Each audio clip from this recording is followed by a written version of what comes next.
Hello, and welcome once again to not a Prog Reborn, but again, me looking at the latest in Final Fantasy crossed Magic the Gathering card spoilers. We are on week 3 of spoilers, and I noticed that my folder that I keep the cards that I haven't yet looked at was getting pretty large. Double checking that there aren't any cards in here that I have already looked at. Yeah, it looks like we're good on there. And so decided to spin up a little earlier than in the week than I normally would have. A couple reasons. It is Memorial Day here in the United States, so hopefully everyone who has this day off is having a great time. Also, tomorrow is the opening of the Occult Crescent in Final Fantasy XIV, and I'm probably going to do that. If I don't do that, then I've skipped on my usual LGS's Commander Nights the past 2 weeks to do these, and I was gonna go to the LGS Commander Nights to this week just to catch back up with folks. So doing it on a Monday instead of a Tuesday. Probably going to fire back up on Friday when we have the full set of cards to go through.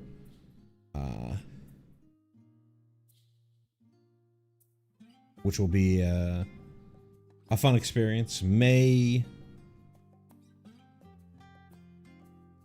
end up also putting together something where I talk about some of the standouts from the set, best cards in particular color, stuff like that. Don't know if I want to put that much effort into it, but we'll see.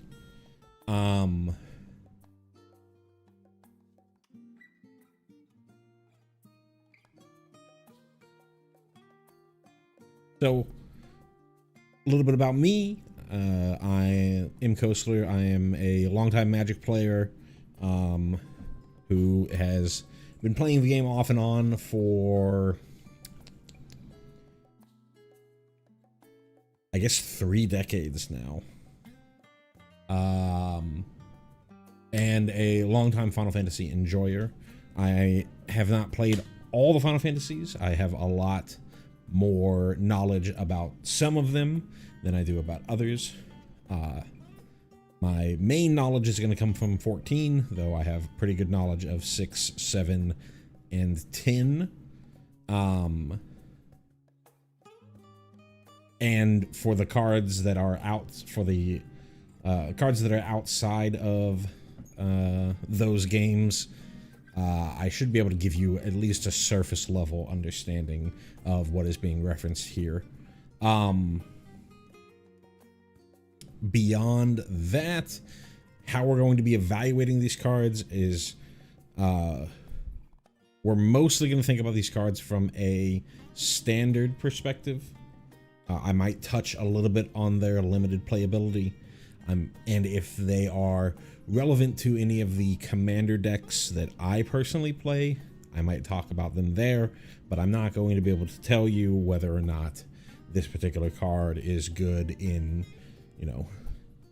the various commander strategies that there are out there.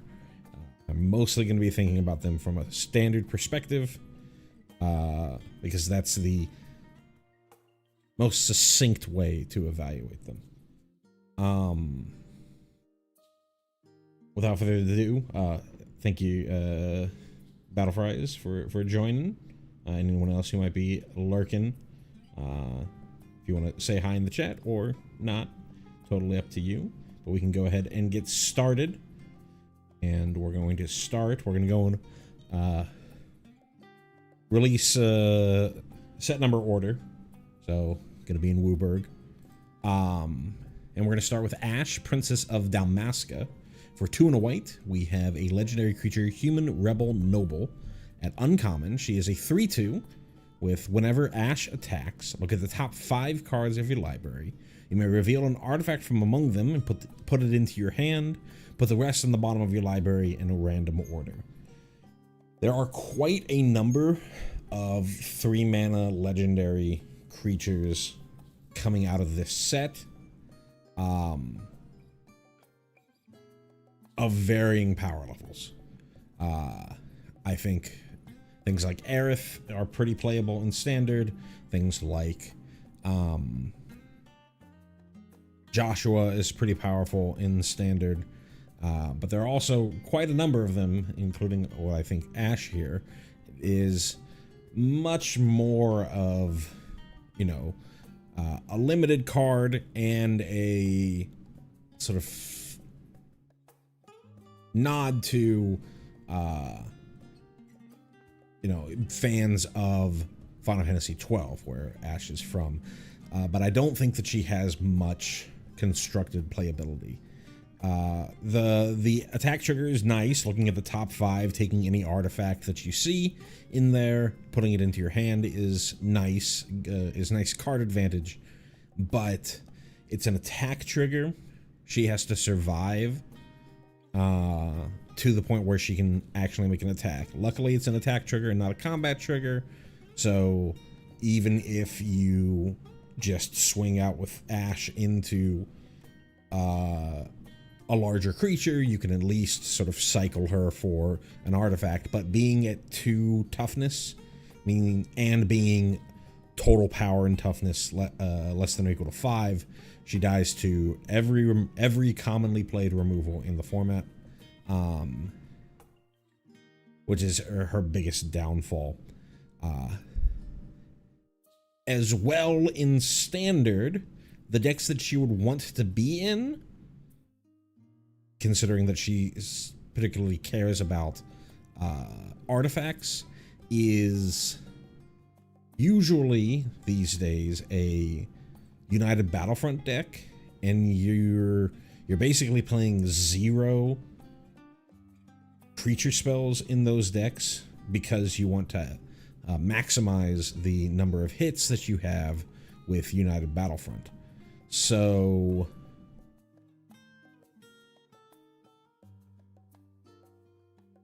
I think she doesn't really have a home. Possibly if there is something that is a little more creature focused that cares about artifacts, if there is some sort of equipment deck, you could possibly run her. Though if you're really going into equipment, then I would just play Cloud in the same colors to guarantee that you hit whatever equipment that you're looking for. So yeah, I don't really think that she has Standard viability. I think she's pretty good in Limited as a card advantage engine for an equipment deck to get your job select creatures, but outside of that, not much playability.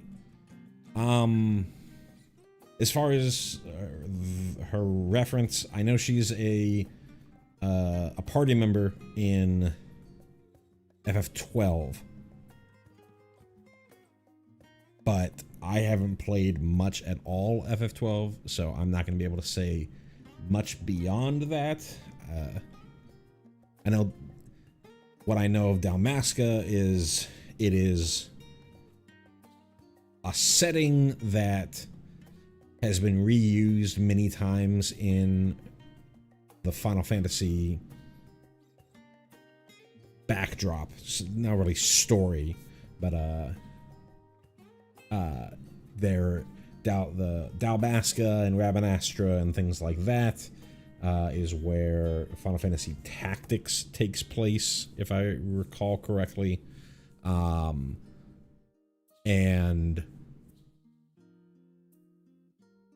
it's where 12 takes place, obviously, and there are references to Dalmasca in 14, but 14 references everything, so not much going on there. It's kind of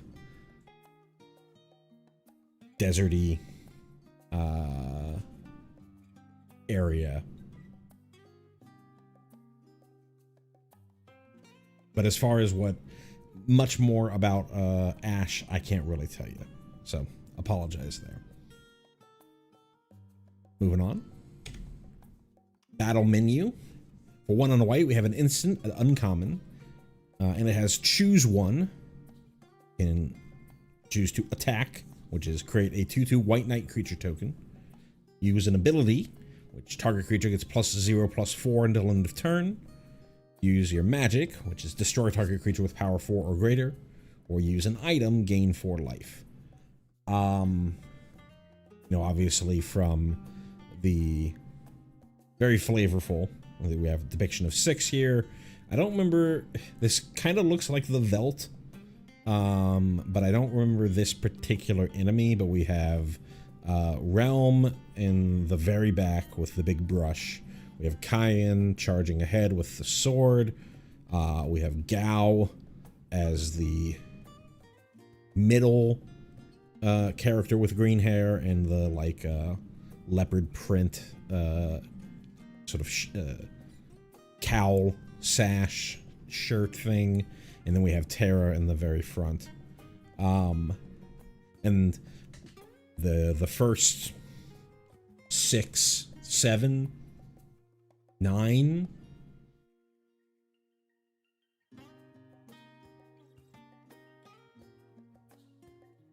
you can technically say more than that, but really the whole attack ability magic item, that's sort of like 4 different options from the main menu, really ties into Super Nintendo and lower. Though you can say as well for things like 7 and 8 and 9. Playability wise, I think this is a fine sideboard card. You could play this instead of Destroy Evil for this, essentially as, hey, I need ways to deal with particularly large creatures in my deck that can't really handle them in main deck.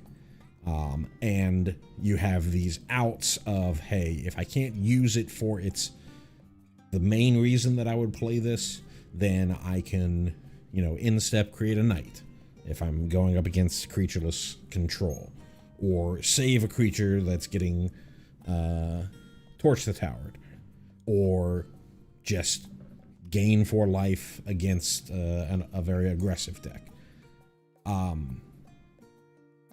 This is also probably a decent card in Best of 1, because you need to be much more flexible in your main deck in Best of 1. And so having this big flexibility here. But outside of those sort of niche cases of a sideboard slot or flexibility in your main deck, this isn't like a home run auto include or anything. And for the most part, the options that you're choosing are either attack or magic. But yeah, not much else to say here. We already talked about the flavor of the card. I'm sure it's decent in limited. Just having any sort of 2 mana removal is fine. Combat tricks are fine. But yeah.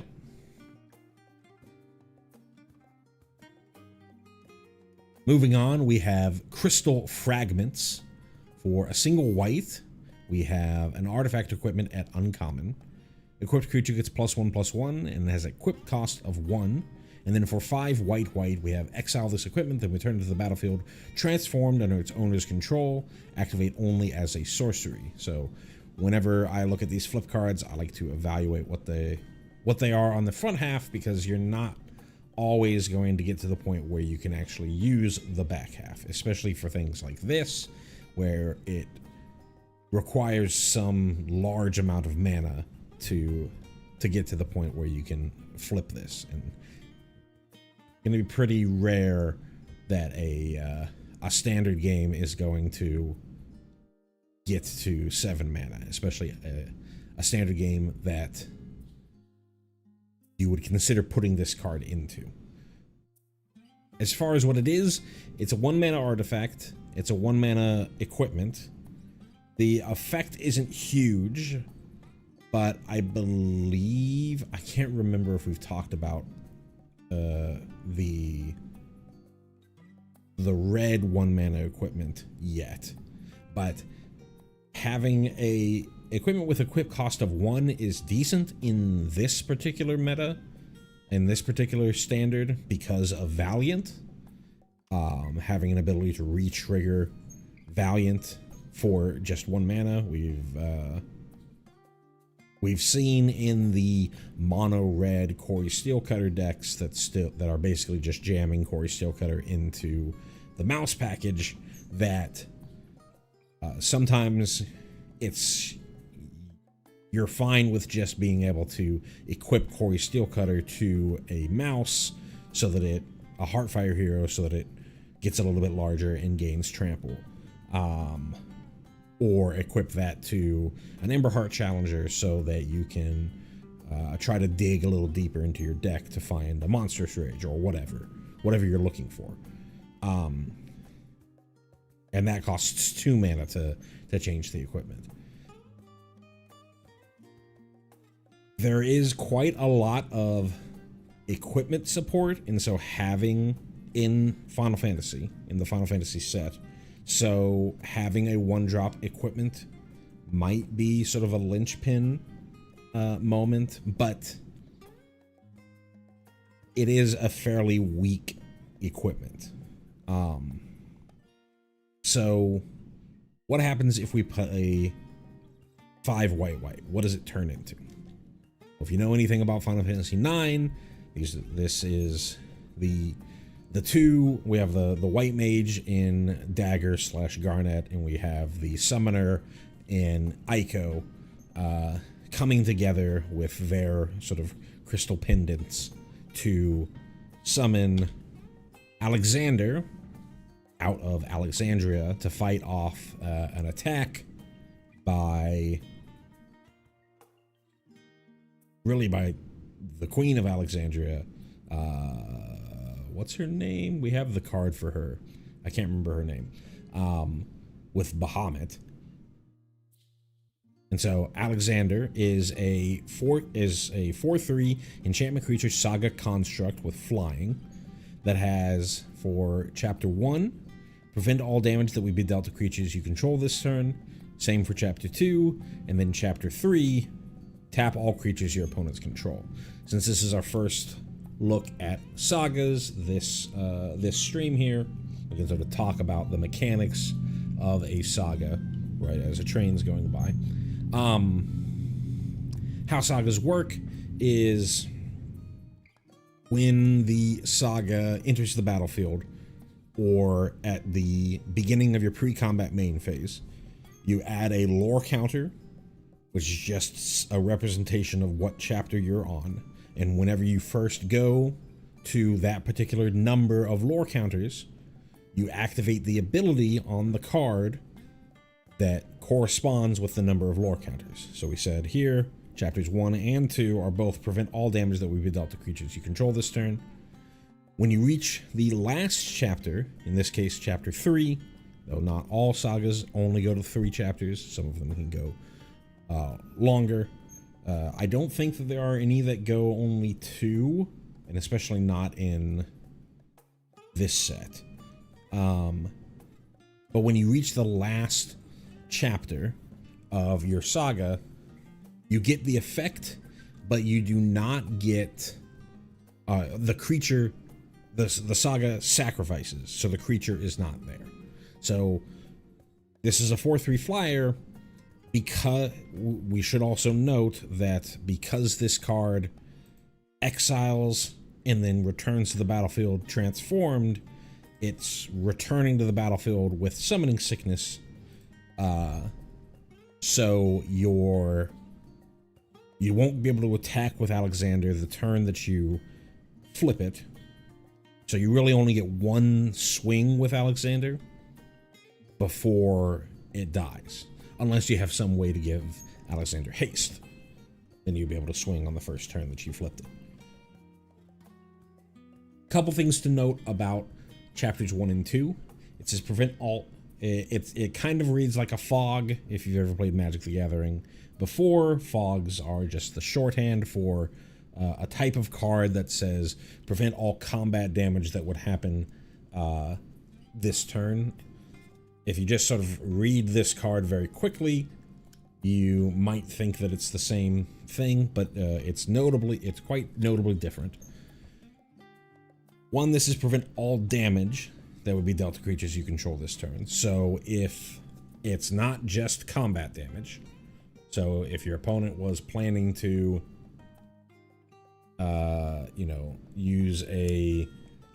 use fire magic, say, to sweep your board or something like that, then if they let this go off, they wouldn't be able to use burn spells to kill your creatures. It's also only your creatures that have their damage prevented. Typically, a fog is all combat damage is prevented, your side and your opponent's side. So you could flip Alexander, let the trigger resolve, and then swing out into a board where they might have had profitable blocks, but now that the Alexander trigger has happened, they can still sort of block in a way that's going to reduce the amount of damage that they themselves take, their life total takes, but your creatures are not going to die through combat damage. Their creatures might die through combat damage, but yours will not.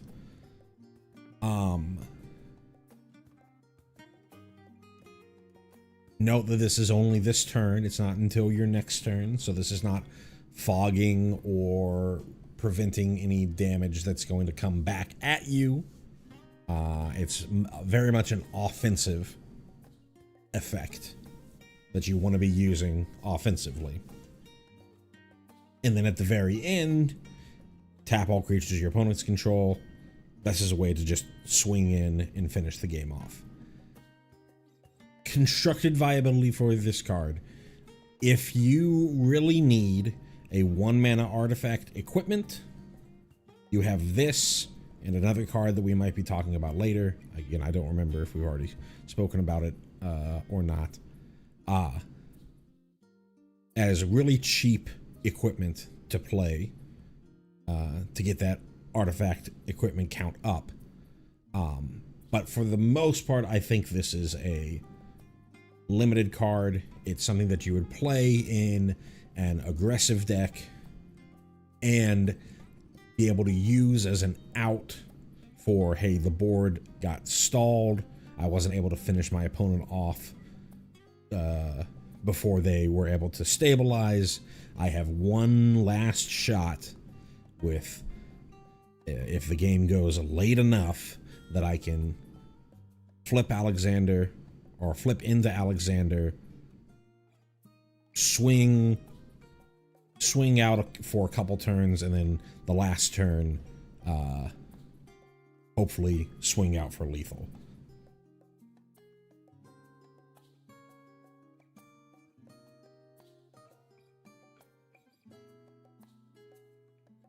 More white flip summons in Dion, Bahamut's Dominant. For 3 and a white, we have a legendary creature, Human Noble Knight. At rare, Dion is a 3/3 that has Dragonfire Dive. So like all other Dragoons that we've seen in the set, Dion is a Dragoon. Notably, Dion in Final Fantasy XVI, Dion is the leader of the Dragoon force of, I can't remember the name of the of what particular kingdom he comes from, but everyone who's with Dion is also a dragoon. So Dion himself has flying during his turn, and the knights that he's with have flying during his turn. Speaking of, when Dion enters, you do create a 2/2 white knight creature token, represented by this fella back here in the art. If you've played 16, you know the significance of this particular character. And then for 4 white in tap, you can exile Dion, then return to the battlefield transformed under Sono's control, activate only as a sorcery. The same text that we saw on Crystal Fragments. Playability, 4 mana for a 3/3, but really 4 mana for 5/5 worth of power and toughness across 2 bodies. That's fine.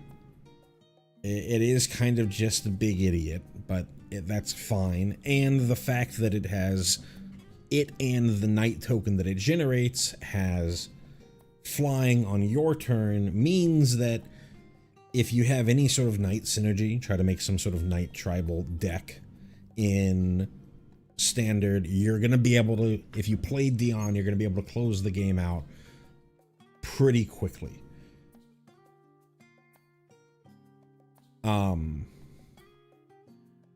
But 4 mana for a card that dodges, cut down, and burst lightning, but dies to nowhere to run. Notably does not die to momentum breaker, because you can just have the knight token that comes along with Dion take that hit. But kind of just a big idiot. You really need to be playing into this whole knight tribal thing going on here. Interesting that they have it worded where it's Dion and other knights, and not just during your turn knights you control have flying, because Dion is a human noble knight, so you could just say that.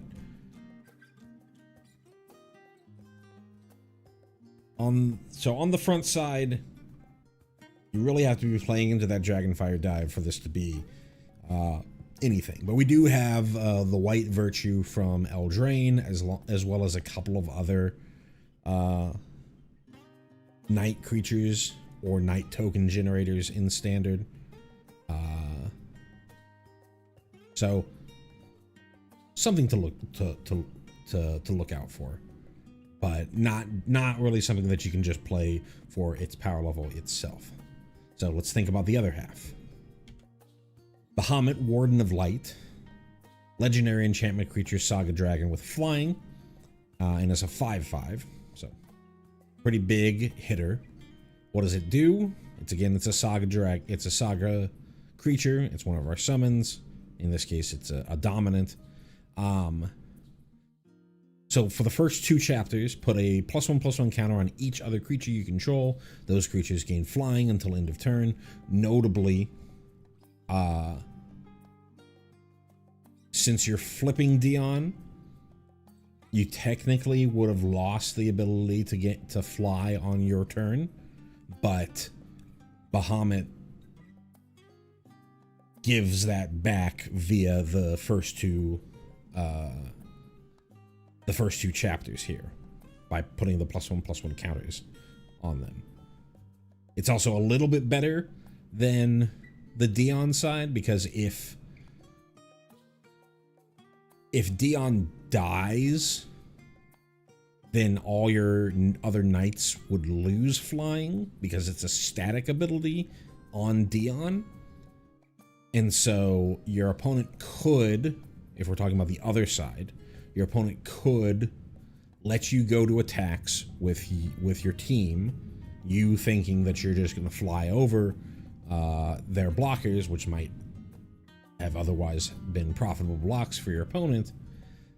Before the blocker step, at the end of the declare attacker step, your opponent kills your Dion in response.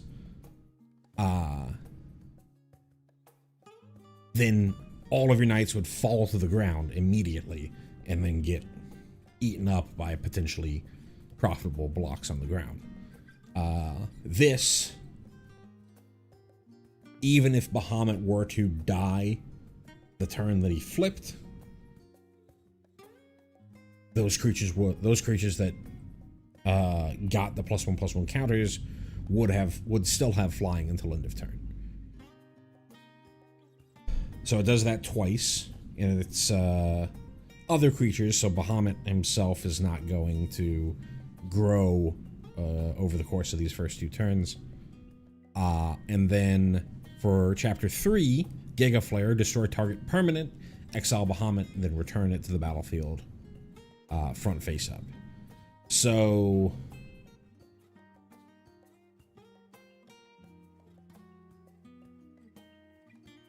notably to read on there, it just says permanent. So theoretically, you could shoot somebody's land. At the point where you get to being able to shoot somebody's land with Bahamut, you're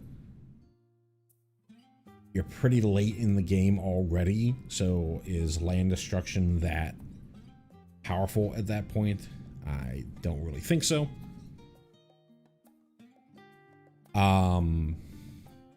But basically, you can think of this as destroy target non-land permanent to get rid of whatever the best thing that they have on their side. Hopefully, if you can get to the point where you're able to flip Bahamut and make these swings with these flyers that are growing and growing, you'll have been able to end the game before then. But if you get to the point where you can do this Giga Flare stuff, knock out their Elspeth, etc., etc.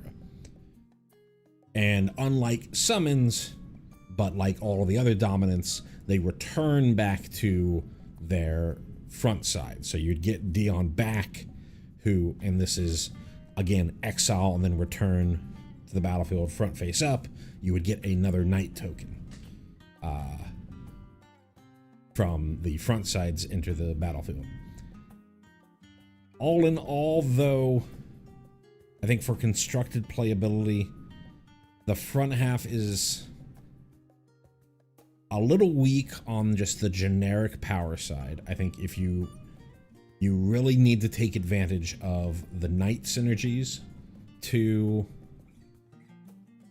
make this card playable.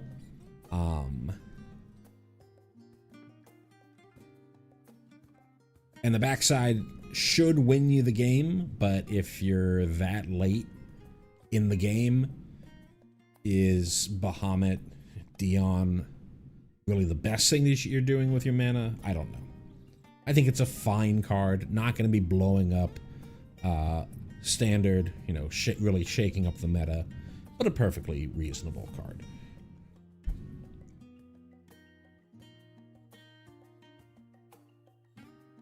Next up, we have Magitech Armor. For 3 and a white, we have an artifact vehicle at uncommon. It is a 4/4 with crew 1, and when this vehicle enters, create a 1/1 colorless hero creature token. Not a terrible card. For an uncommon, you have a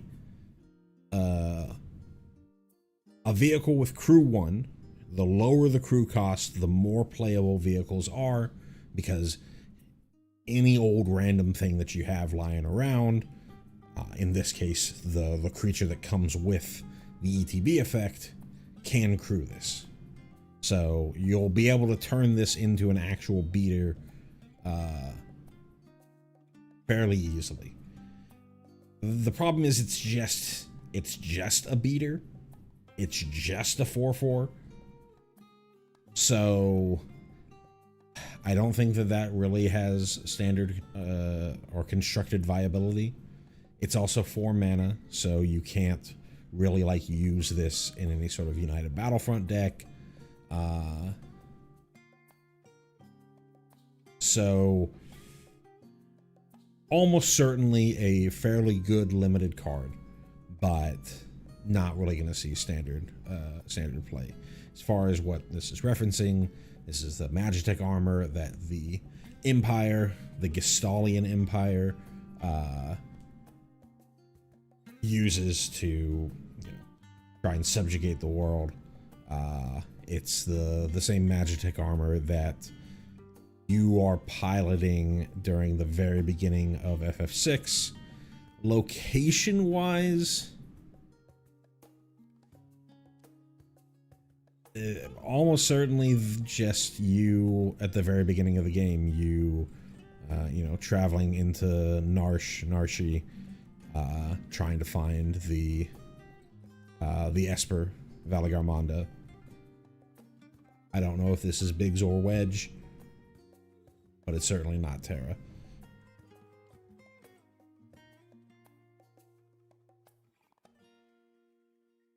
Next up, we have Restoration Magic. For a single white, we have an instant at uncommon. This is another tiered spell. For no additional mana, you can choose to cure something, which is target permanent gains hexproof and indestructible until end of turn. You could pay 1 additional mana, so for 2 total mana, target permanent gains hexproof and indestructible until end of turn, and you gain 3 life. Or for an additional 3 and a white, so 5 total mana, permanents you control gain hexproof and indestructible until end of turn, you gain 6 life.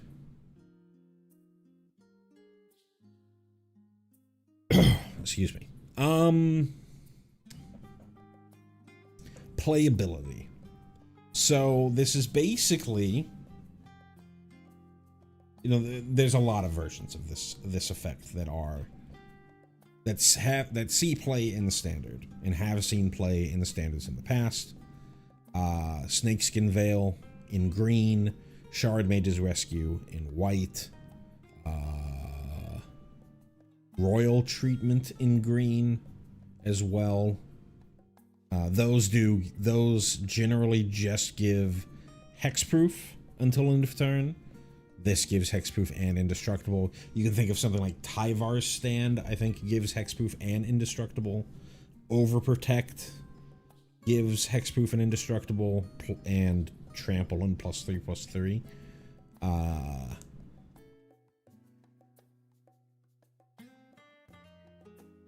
This is for a single white, you can give it hexproof and indestructible, so you can both guard against targeted removal and guard against sweepers.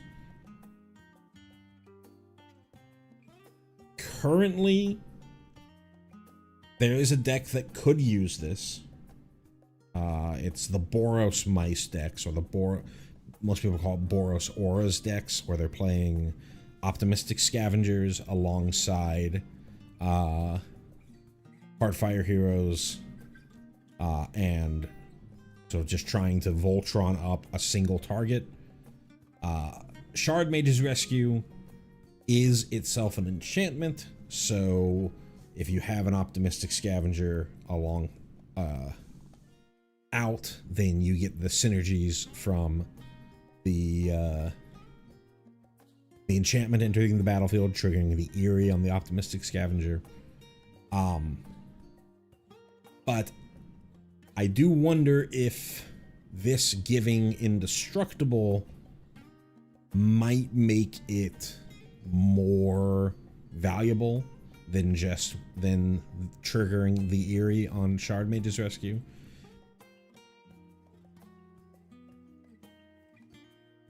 Because if your opponent is trying to, you know, one of the ways that you get around sort of the protecting your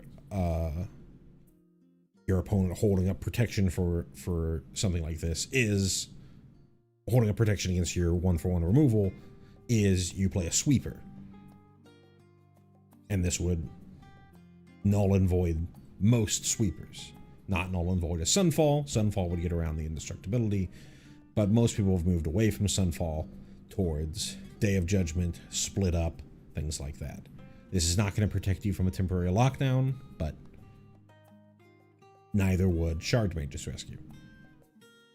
So I could see that Boros Auras deck playing some number of Restoration Magics. You also can get to a point where you can use this for, if you're in some sort of race with another mono red deck, Typically, those Boros Auras decks are very good against that because they're playing Sheltered by Ghosts, but there could be some worlds where you need that extra life and you can just pay that 1 extra to gain the 3 life. Very rarely are you going to see paying 5 to save your board in Standard. You're trying, if you're playing a card like this, you're almost certainly trying to end the game quicker than you would ever get to a point where you're playing a 5-mana card, but having the option there is always nice. Also notable that it's target permanent, so I don't really think that there's a lot of reason to play this in to save non-creatures, but you do have that option. If your opponent is going for your Quarry Steel Cutter, if your opponent's going for your Caretaker's Talent, even if your opponent is going against your Soulstone Sanctuary, trying to use like a Demolition Field in response to you activating it, turning it into a creature. They're trying to Demolition Field it before it goes in, becomes a creature, and you're allowed to be able to just use a Shard Mage's Rescue on it. Restoration Magic would be able to save that. But those are a lot more niche scenarios than what I'm talking about. Commander playability, I think there are better versions of this effect.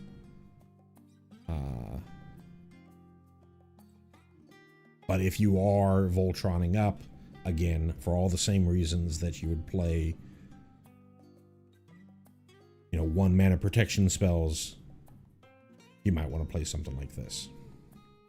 Reference-wise, in FF5 is a job system game, so I don't know, and it's been a very long time since I played 5. I couldn't really tell you who this is specifically supposed to be, and since it's a job system game and you're sort of switching out job crystals, the dress isn't really gonna help you any here, because this is just, hey, this person has the white mage job crystal on, so can't really help you a ton there. This is fairly generic white mage spell, especially what we're seeing here with the Cura and Curaga. I guess I could talk about that in Final Fantasy, most Final Fantasy games, especially the earlier ones. You would start out with the weakest version of one of your spells, in this case Cure. You would upgrade to, you could upgrade it to a better version of it, which is either just going to heal more, or heals in an AoE, or whatever have you. And they would call it Cura. You might say it as Cure 2, depending on what localization you have. And then sort of your Cure 3, your final version of that spell, is your Curaga. So that's what they're doing here with this tiered stuff. You see the same thing with Fire, Fira, Firaga on Fire Magic, and Blizzard, Blizzara, Blizzaga on Ice Magic.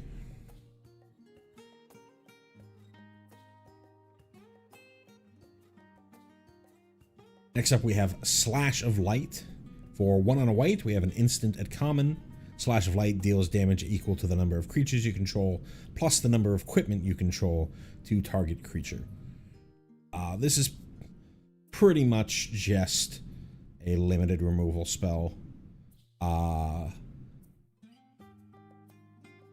There is an effect like this in Standard already in one of the cases. I can't remember the name of the case, but it's for 1 on a white. When you play it, when it enters the battlefield, each of your creatures deals 1 damage to a target creature your opponent controls. Here you do get a little bit of added benefit of it's also counting your equipment, so if you don't have a huge board, you can slash of light a little more if you're playing like a bunch of job select equipment. And this is instant speed versus not instant speed. But the other card, the one in standard right now, is sort of a mass pump as well, if you can solve the case. Whereas this is just removal. So I think for the most part, this is just going to be something for limited. Possibly sideboard play in go wide strategies in standard. Current best go wide strategy is it prowess, which already has access to a lot more and better removal, but any sort of white-based go-wide strategy, white-based tokens strategy, like a Boros Convoke, something like that, then you could see this be a sideboard option for there. As far as what we're seeing here, this is Final Fantasy I. We have the Warrior of Light in the typical Warrior of Light garb with those two sort of protruding bull or demon horns, finishing off chaos there in the background.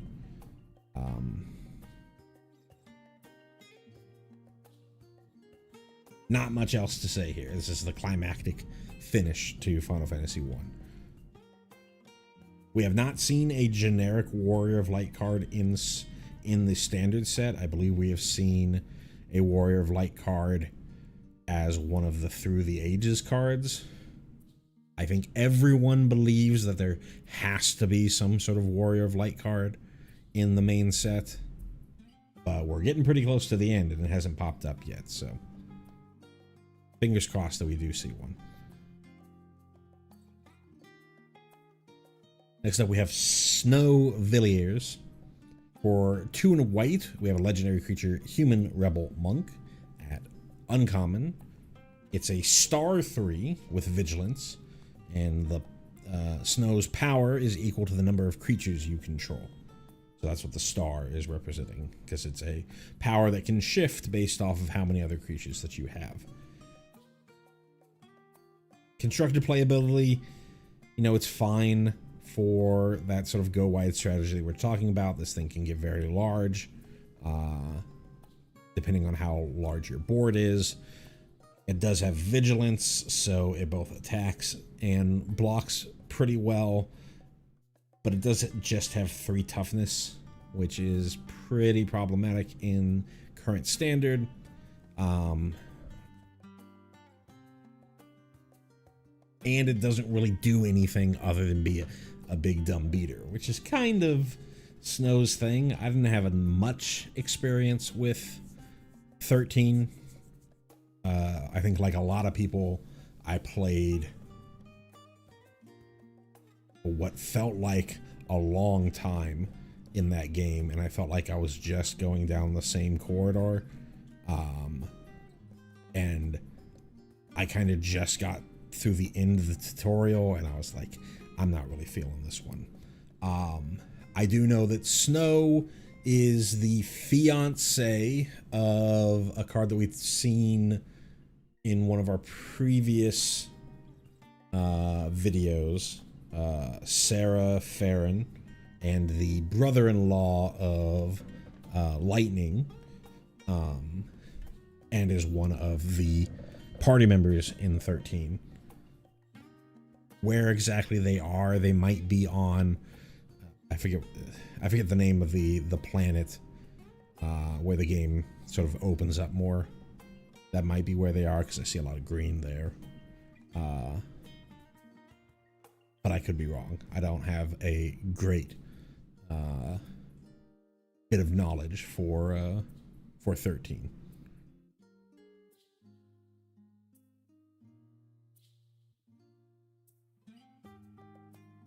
Next up, we have Ultima. For 3 white. We have a sorcery at rare. It says, destroy all artifacts and creatures, end the turn. So this is our sweeper for the set, the sort of generic sweeper for the set. And it's a pretty good one, but also a pretty bad one. It's hard to really evaluate this. So, destroy all artifacts and creatures. That seems like, you know, a godsend in the standard. I'm going to be able to sweep up the board of both my opponent's you know, random tokens that they're generating from Quarry Steelcutter, and kill the Quarry Steelcutter itself.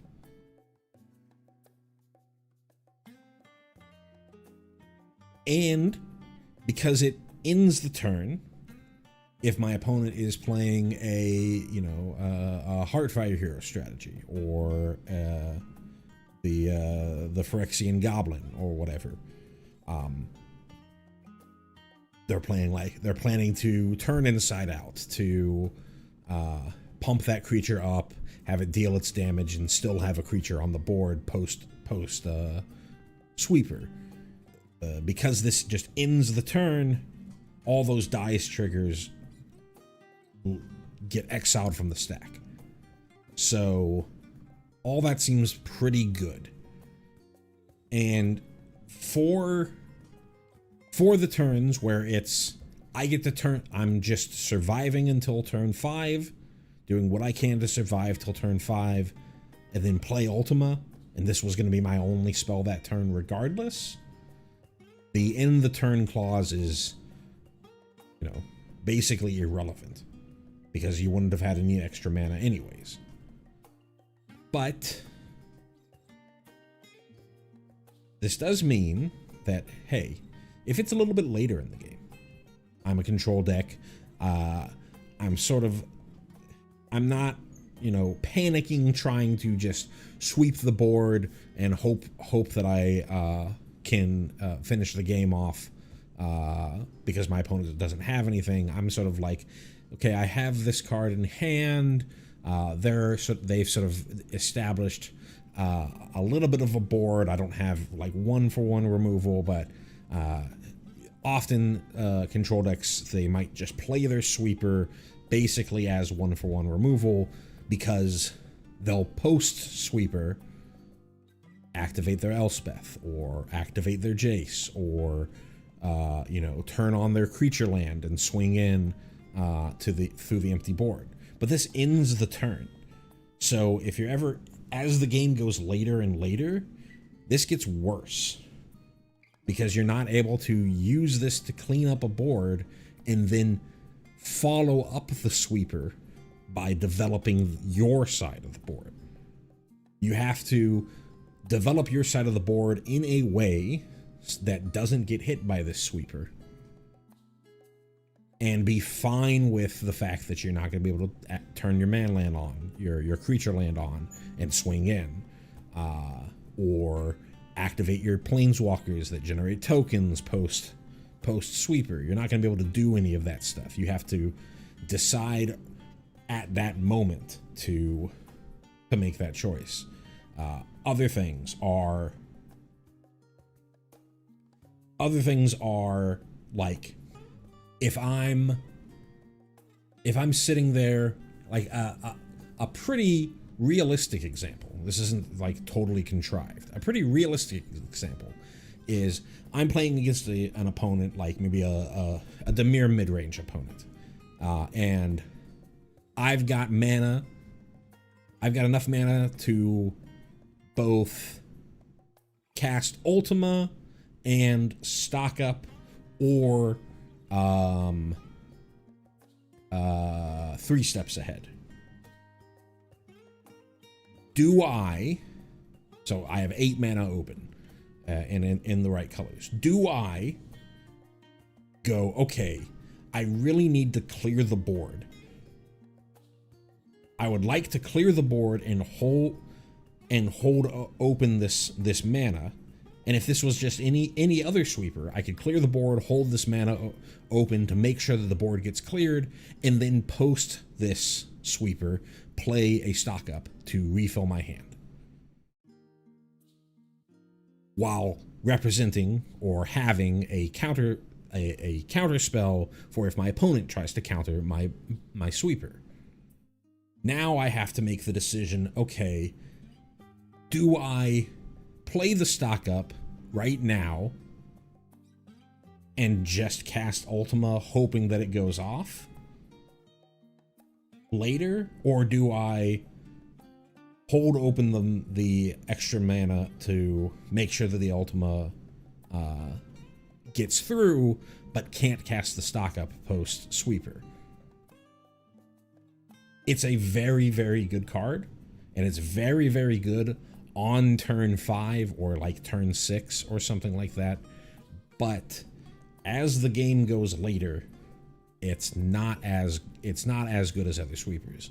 So I don't think that you're just going to be like, okay, I'm going to take all my Day of Judgments, all my split ups, and swap them out for Ultima. I think you still have to make that choice of, do I play, how many Day of Judgments do I play, how many Ultimas do I play, how many split ups do I play, how many Sunfalls do I play when you're building your control deck. The obvious in other formats, Pioneer, for example, I think this is, and I typically don't bring up Pioneer, but I think this is an insane sweeper in Pioneer, because I believe, let me double check, maybe they banned him.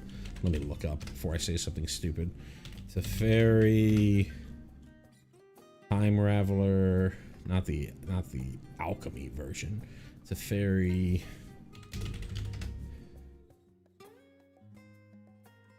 Oh, they did ban him in Pioneer. Shit.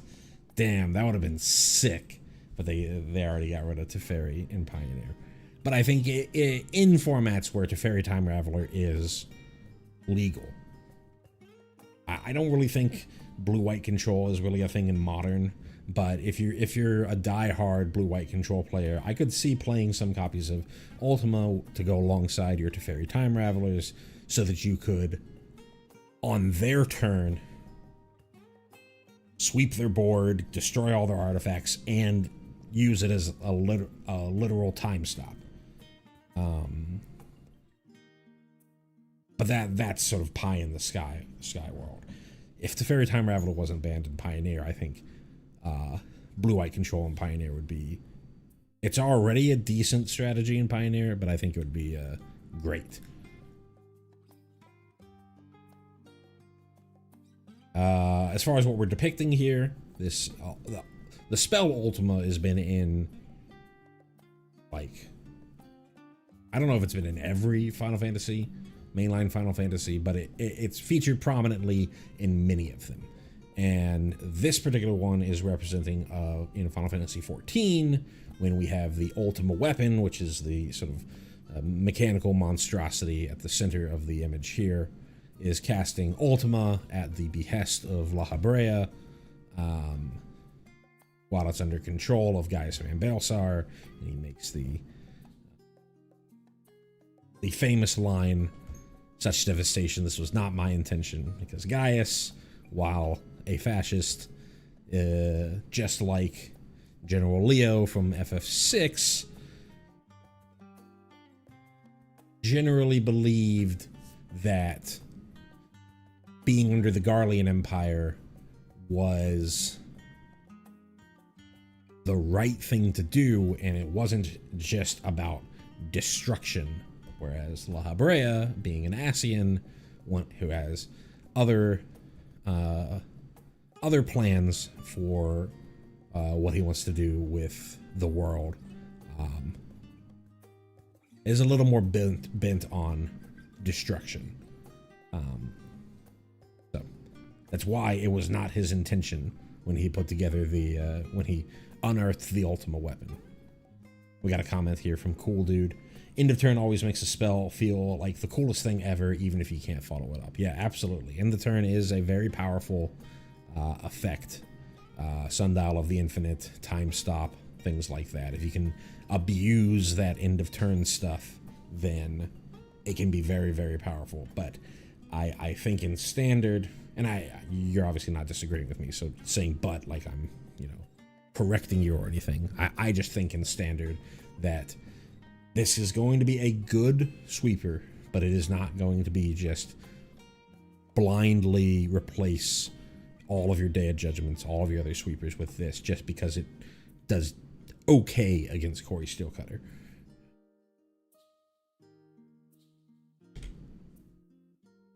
Next up, we have Weapons Vendor for 3 and a white. We have a creature human artificer at common. It is a 2/2 with when this creature enters, draw a card. And at the beginning of combat on your turn, if you control an equipment, you may pay a single generic. When you do, attach target equipment you control to target creature you control. Way too overcosted for constructed play. Really here for limited as a way to cheaply equip equipment that you have to creatures that you have, bypassing the actual equip cost. And cycles itself, so a pretty good card, I think, in limited. But that's really all it is. As far as what we're depicting, this is from FF7, much more specifically from the FF7 remake, because we see, I forget the name of the blade there, but it's the first upgraded blade that you get in FF7 remake, leaning up against the shop there. This is one of the guys that you are collecting money from for the water purifiers that Tifa and Avalanche sort of sell to the folks in Sector 7. And he sort of gives a lip about the purifier not really working, and Cloud's sort of the muscle there. And then he convinces Cloud to use his gear as sort of advertisement for the for his shop.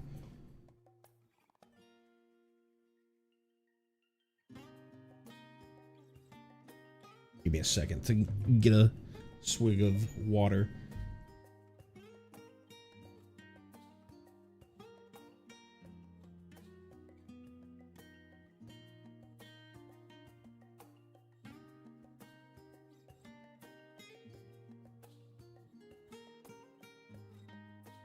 Moving on to the next one.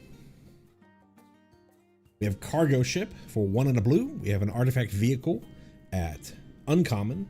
It is a 2/3 flying vigilance vehicle with crew 1. So again, when you're looking at crew costs in vehicles, the cheaper the crew cost, the better. And this is basically the cheapest you can get.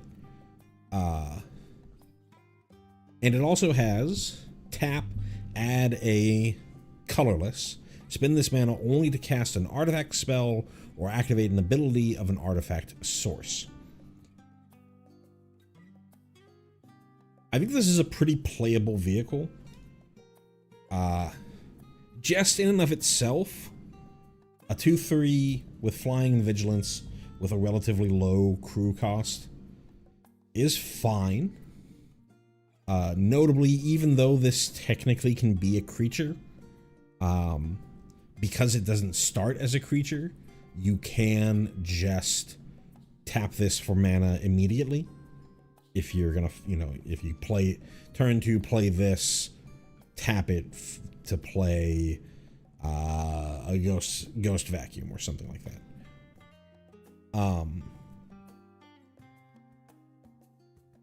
Or tap it to play a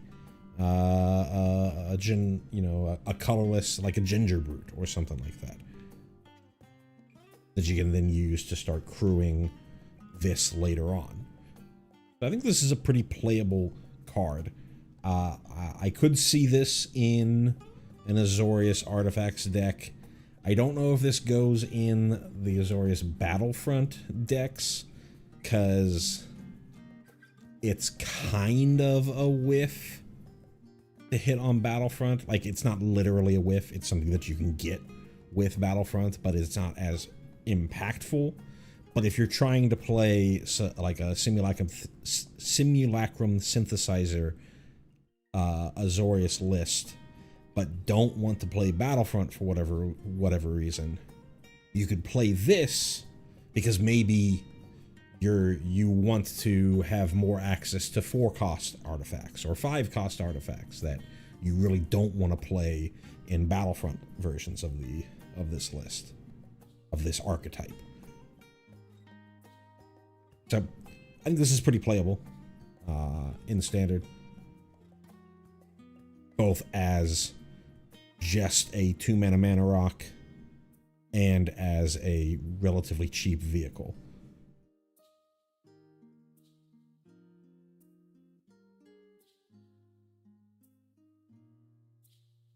Next up we have, oh, and this I forgot to talk about the reference here.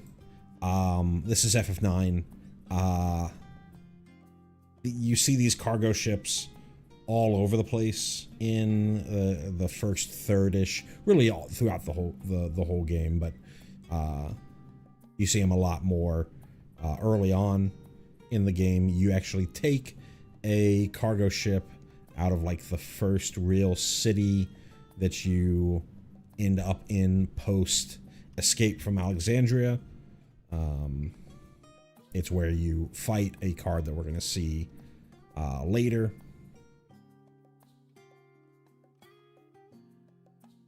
Pretty iconic design of this sort of dirigible looking thing. But yeah, on back to combat tutorial. For 2 and blue, we have a sorcery at common. Target player draws 2 cards, put a +1/+1 counter on up to 1 target creature you control. Here, just strictly better. I know Magic folks get, you know, really, sniff their own farts when somebody says strictly better on something, but I think you can say that this is strictly better divination. You can force your opponent to draw if you really want to, because the rare case that you can kill them via decking. And this puts a +1/+1 counter on a creature you control. Divination's not really playable in standard right now. Stock up is the same cost as this, but stock up is a million times better. There is one scenario, and like only one scenario, where I would consider playing this over stock up. If you have cards that care about the number of cards that you draw,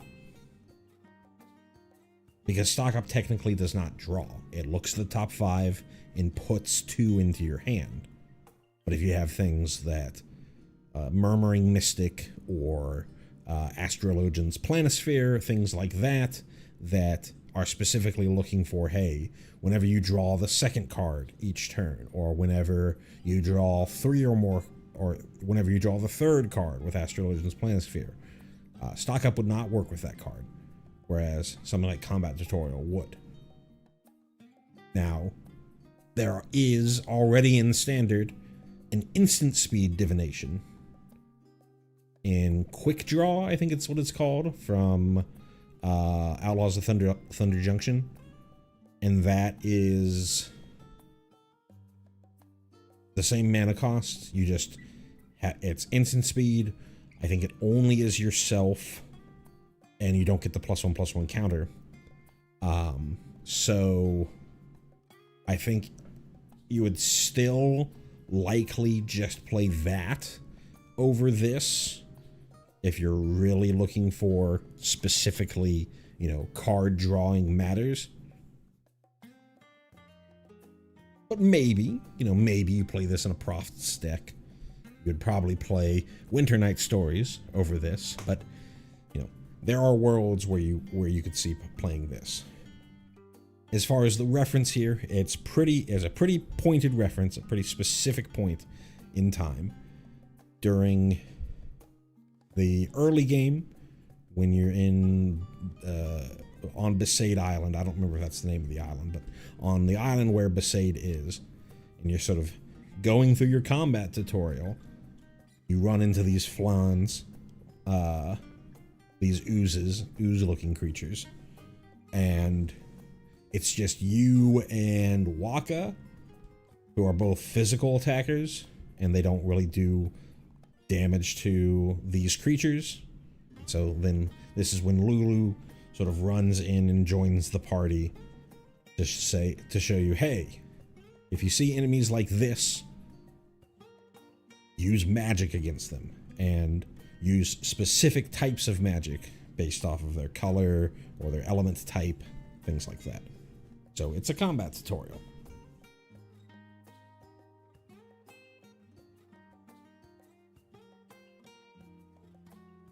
Next up, we have Eject. For 3 and a blue, we have an instant at uncommon. The spell can't be countered. Return target non-land permanent to its owner's hand and draw a card. 4 mana is expensive for this, but it's pretty good. You used to be able to play this type of effect for 4 mana. In standards of the past, you'd play things like Into the Royal, which was 2 mana to bounce a instant speed bounce a non-land permanent, but you could kick it for 2 more, and that would get you the card draw. This is that exact same cost, but it can't be countered. These days, you're probably just going to play This Town Ain't Big Enough or Into the Floodmaw rather than this.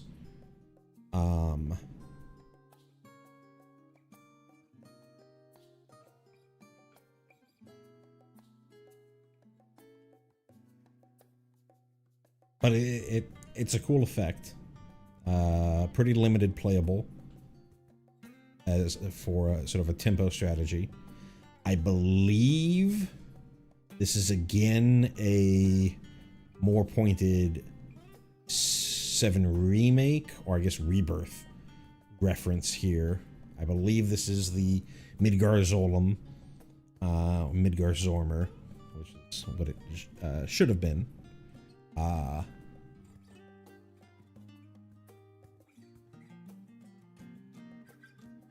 You sort of get ejected from the battle if you end up fighting it.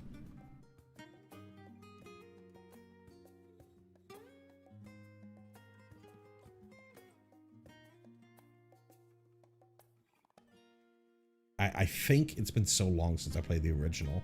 I think what would happen is you would fight it, and it would like knock individual party members out of battle. The longer the battle went, until it knocked all of them out, and not knock out as in like kill, but just like literally remove them from the screen.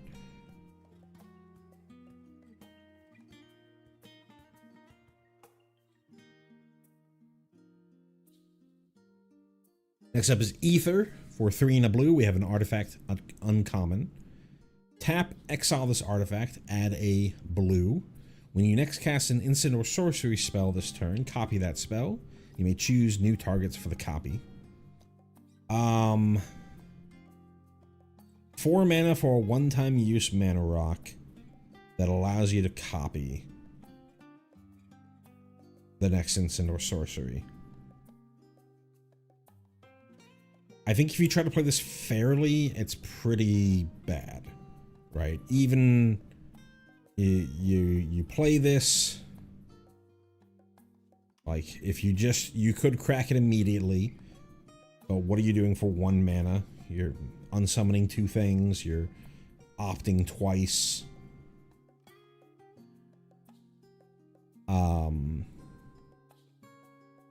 You could wait a turn and then try to play some like 6 mana spell and copy it again. That's pretty powerful.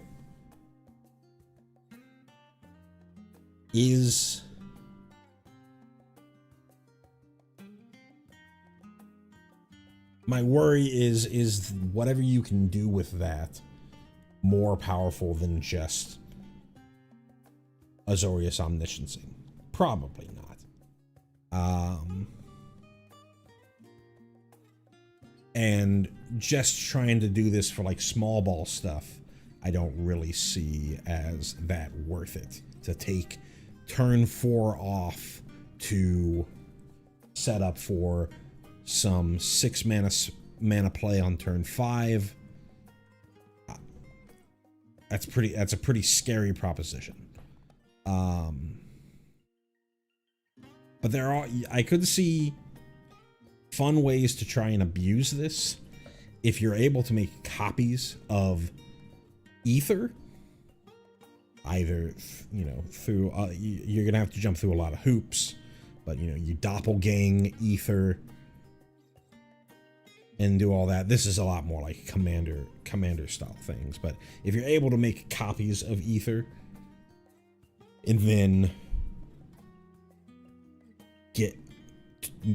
crack all of them at once and make a bunch of copies of whatever the next instant or sorcery that you do, you can do some really fun, splashy things. It's mostly going to be fun, splashy things as opposed to really competitive stuff, but you can really, if you can make copies of Ether, you can really go wild.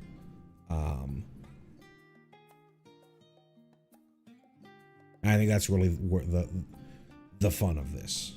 Not very competitive of a card, but a very fun card. Ether is a item that is in throughout Final Fantasy's history as a way to restore mana. You sort of get that restore mana here by you get one back, one blue back from cracking this, but the whole copy your spell, that doesn't really tie into what Ether is doing. Other than you can argue that, you know, being able to ethering means that you're able to cast more things as opposed to, you know, running out of mana and not being able to cast things anymore. So you could argue that that is representative of copying a spell. This particular depiction, they're saying it's the Final Fantasy VII. I don't know why this is what makes this in particular Final Fantasy VII and where exactly we are. This kind of looks like the manor in, like it could be the manor in Nibelheim, but it could just be an item shop. I don't know.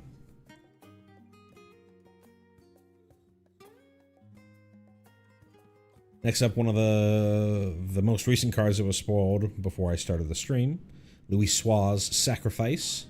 For a single blue, we have an instant at rare. It says, as an additional cost to cast this spell, sacrifice a creature or pay 2 generic. Counter target activated ability, triggered ability, or non-creature spell. So the additional cost is pretty steep. The sacrifice a legendary creature is pretty steep to do. There are a number of 1-drop legendaries coming in Final Fantasy, and there are a ton of legendaries just in general coming in Final Fantasy. So you could get to a point where you have legendaries that you can kind of throw away. We've seen, just by looking at these cards, that there are, you know, usually when you think of a legendary creature in Magic, you're thinking of a creature that you want to keep around. But if they're just slapping legendary on basically everything, then sometimes you're going to have pretty vanilla or generic legendaries that you can sacrifice here. But I think most often you're going to end up paying 3 total mana for this. 3 mana for a negate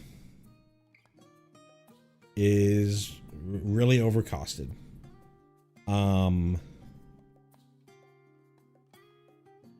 It also being a stifle, you know, there was disallow, I think that's what it was called, in Kaladesh block, which was 1 blue counter target spell, triggered ability or activated ability. And this is slightly worse than that. It's a little bit. It's a little better in that it's a little more splashable. You don't have to go double blue, but it doesn't counter creature spells, whereas I believe Disallow did. But you do get the upside of, if you happen to have a legendary creature that you're willing to sacrifice, you can cash it in to stop a board wipe, whatever have you.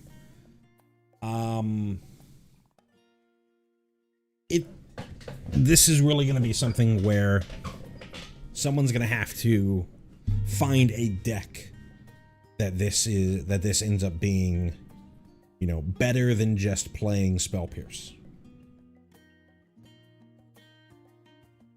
Because for the most part, what you want for a single mana is, for the most part, you're countering their sweeper or their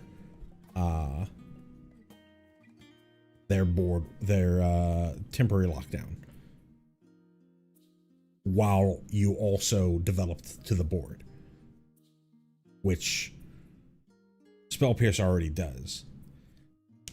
It's better in the late game, where Spell Pierce no longer works, because your opponent still will have plenty of mana to pay the extra cost.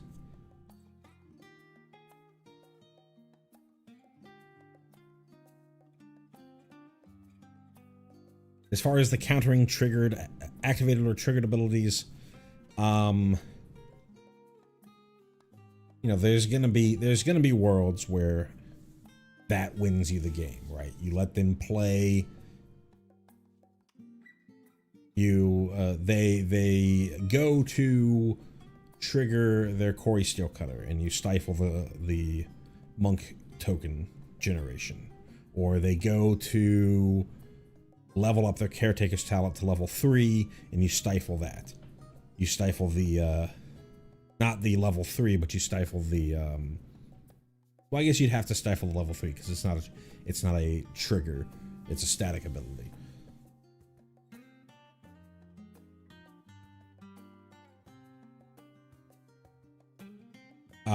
They impined their Overlord of the Mistmoors, and you stifle that. Stuff like that. You can always think of like these weird little interactions that having a stifled in standard is going to be nice for. It's just, is paying 3 mana for a stifle, which is what you're generally going to have to pay for this, good enough when it's not also just a counter spell? I don't know. I would love to see a deck that can play this, that does have enough cheap legendary creatures that you're able to sacrifice and only pay a single blue for this. But that's going to require a lot of deck building, and it's hard to evaluate just from, you know, the 500-foot view that we're looking at it here. As far as what the representation here, this is what you post whenever somebody makes a minor spelling mistake in Discord. It's the Archon Louis Soir.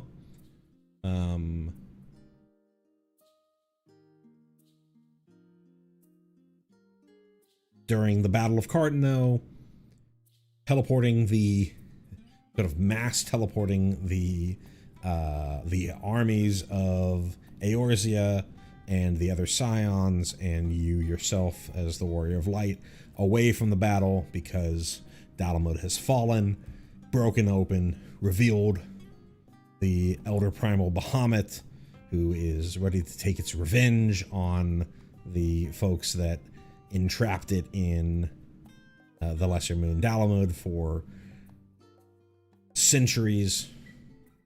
And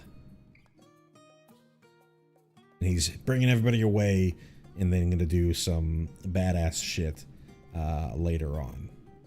I will leave what actually happens unknown. but it's a very iconic moment. You will see reference to this in the opening trailer for A Realm Reborn. It's a great trailer if you haven't ever seen it before.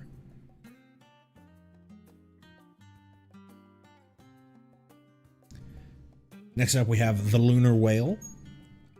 For 3 and a blue, we have a legendary artifact vehicle at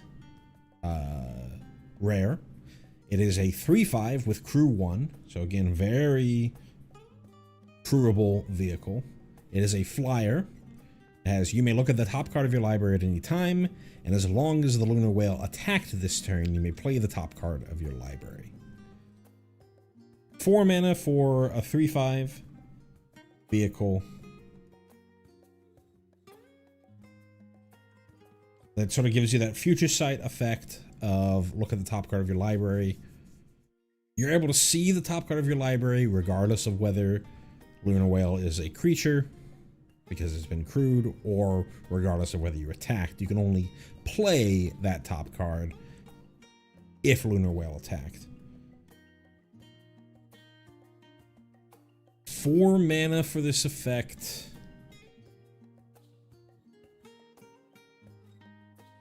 In years past, I think this card would be a slam dunk. I think nowadays, especially in current standard, I don't really know why you would play the Lunar Whale over Enduring Curiosity as sort of a card advantage engine. Enduring Curiosity requires you to have other creatures to get the card advantage, but so does Lunar Whale, right? You can't go, all right, Lunar Whale, turn 4, turn 5, Sunfall, and then start gaining the card advantage from Lunar Whale because it dodged the Sunfall because it wasn't a creature at the time. But, okay, cool. You just Sunfalled, and now you have nothing to crew the Lunar Whale, so you don't get the card advantage. You get to see what your next draw is, which you might be able to sort of manipulate the top of your deck in some way with like scries or whatnot, but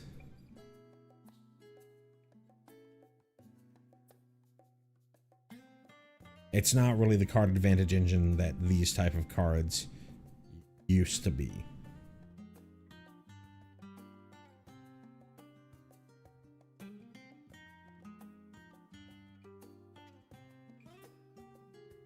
Still a 3/5 flyer, crew for 1.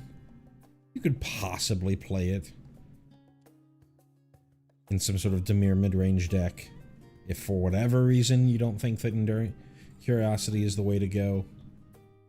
If you want to be a little more, instead of Dimir mid-range is really closer to a Dimir tempo deck than a mid-range deck, because you're trying to play these flash threats or these small threats and fight for the board by using 1-for-1 removal or discard spells or counter spells, and you're going to eat your hand up quickly, and then having sort of a mass card draw with Enduring Curiosity lets you rebuild your hand very quickly with that, with Curiosity, whereas maybe you're playing a slower game,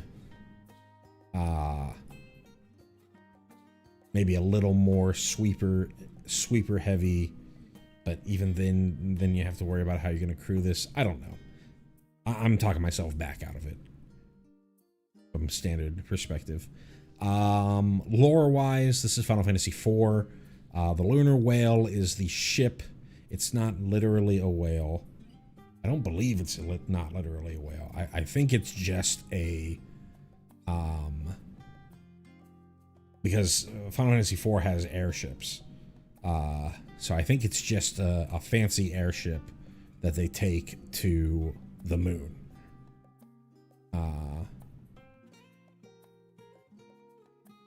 Because you go to the moon in Final Fantasy IV.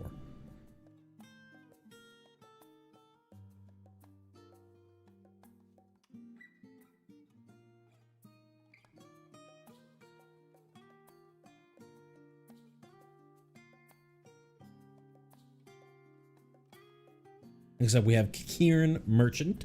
For 2 and a blue, we have a creature Beast Citizen at common. It is a 1/4 with pay 1 and tap to draw a card and discard a card, so the loot.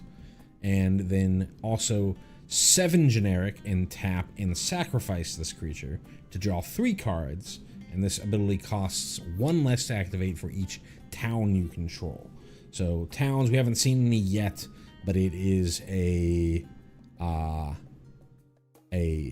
land subtype in this set, similar to caves or similar to gates in previous sets of Magic, where they're generally like enter the battlefield tap lands that there's some sort of synergy within the set built around it.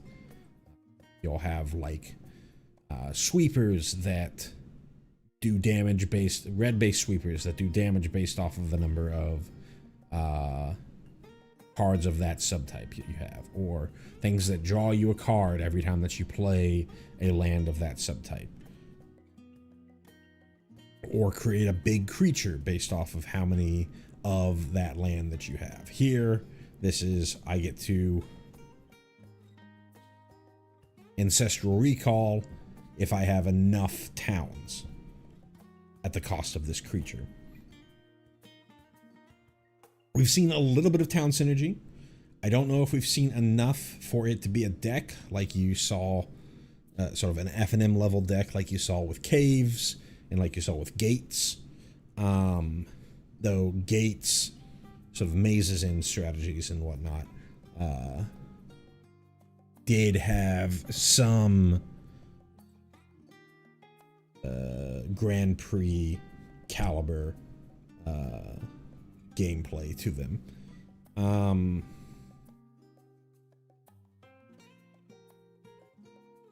This one is all right. You would think Ancestral Recall on a creature is a pretty good payoff, but if I'm thinking about, like, I think it's called Guild Summit. Guild Summit drew you so many more cards than this ever would. But I'm sure it's, you know, if you can go into the Towns deck in Limited, I'm sure this is going to be perfectly fine there. As far as the reference here, this is from 11, but where I know this race from is mostly from 14. Just a beast race, beastmen, allied society is what they call them now in 14. They're merchants. They sort of work in, you know, trading goods, mostly trinkets and stuff like that you see here. This one is dry goods. Not much else to say here. Ot Ergon. I know that's a place in 11.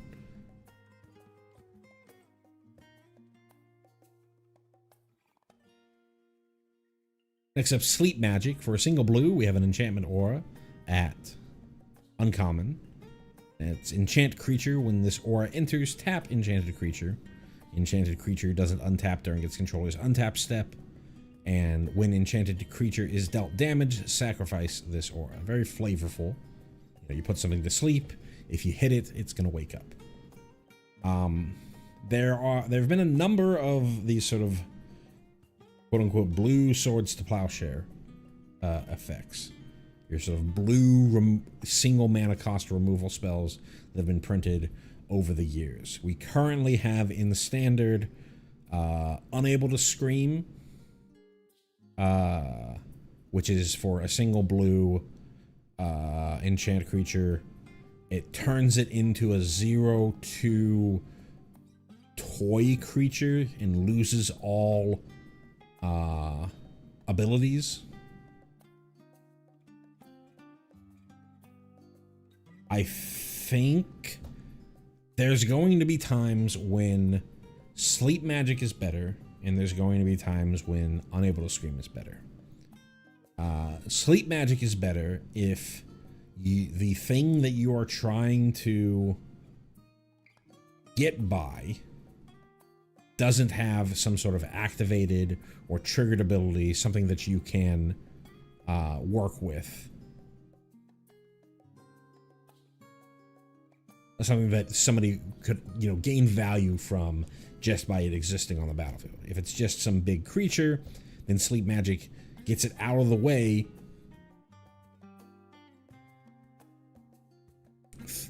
through attacks. So if you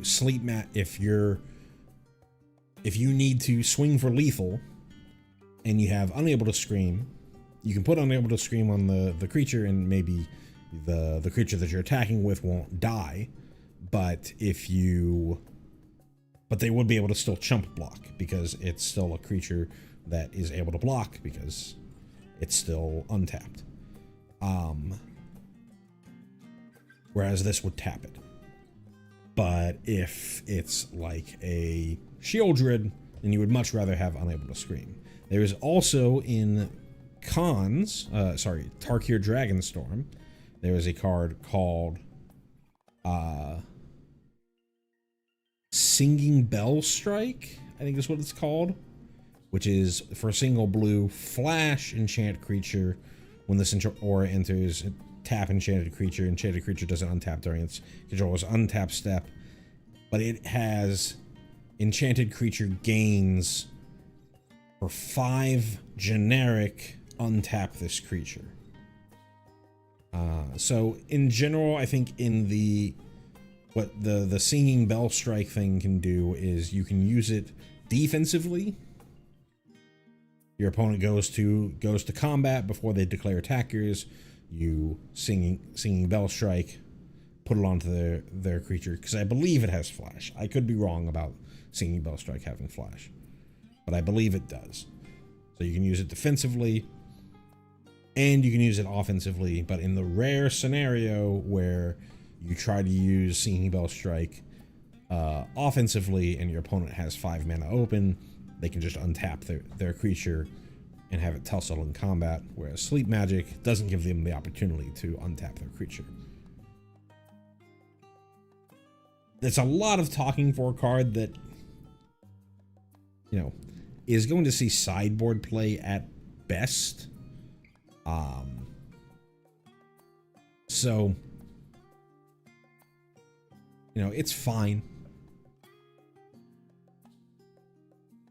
Not much really going on here. Not going to be a main deck card. As far as referencing, we have Ico, which we saw from the Crystal Fragments card. Being very eepy with a Moogle there. I don't remember if that's Moogle. It's been so long since I played 9. I don't know if that is her weapon, if that is a plush that she has, or if that's an actual Moogle, because she lives with the Moogles. Man, it's been so long. But sleep is a status effect that you can have in Final Fantasy. Basically does the same thing. Whatever is slept is out of combat until either they wake up naturally, this doesn't give you the chance to wake up naturally, or they are hit by something. They have a chance of waking up after being hit.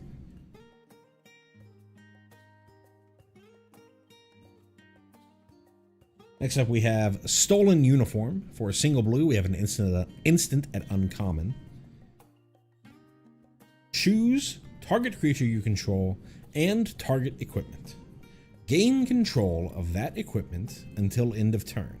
Attach it to the chosen creature. When you lose control of that equipment this turn, if it's attached to a creature you control, unattach it. So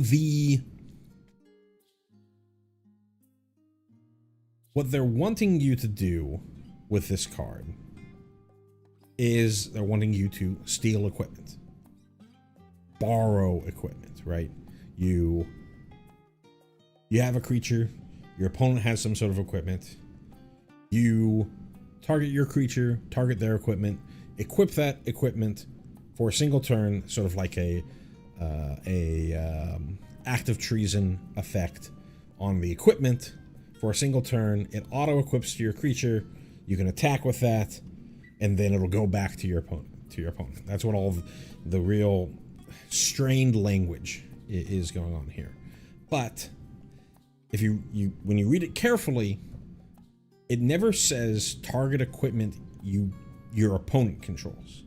It just says creature you control and target equipment. So you could use this as, for a single blue, attach equipment that you control with an enormous equip cost to a creature you control. There are a couple of equipment in standard and coming in this set that have enormous equip costs that, if you could cheat them onto your creatures, make your creatures very powerful. Is that going to be powerful enough?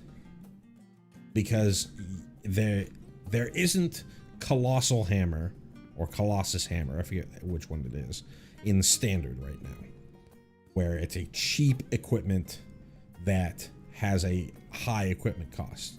You could argue there are things like I think it's either Dragonfire Blade or Ghostfire Blade. I think it's called Dragonfire Blade, which is like 1 mana and it has an equip cost of 4, but that equip cost goes down based off of the number of colors the creature that you're attempting to attach to has, something like that. And then there's Leyline Axe, which is, it's a ley line, so you can cheat it in for free, but it has an equip cost of like 4 or something like that. So those are cheap equipment that you can play, that you can then use Stolen Uniform to put on there. But there's no Colossus Hammer in standard.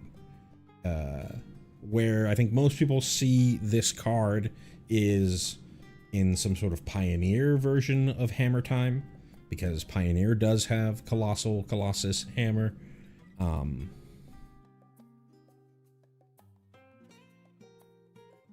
As well as maybe in Modern, because I think they've moved to Azorius in Modern for that deck, but that deck doesn't really see a ton of play right now.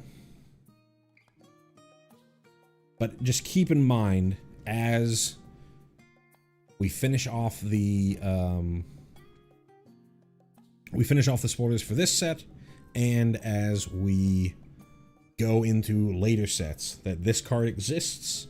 And if we ever see cheap equipment with high equip cost, remember that this card exists.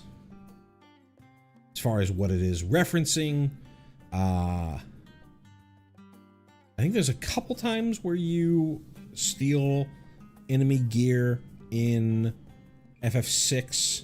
It's also something that you do in FF7, but this is Locke here with the bandana. Stealing equipment. I think this is in Vector, which is the capital of the Gestalian Empire.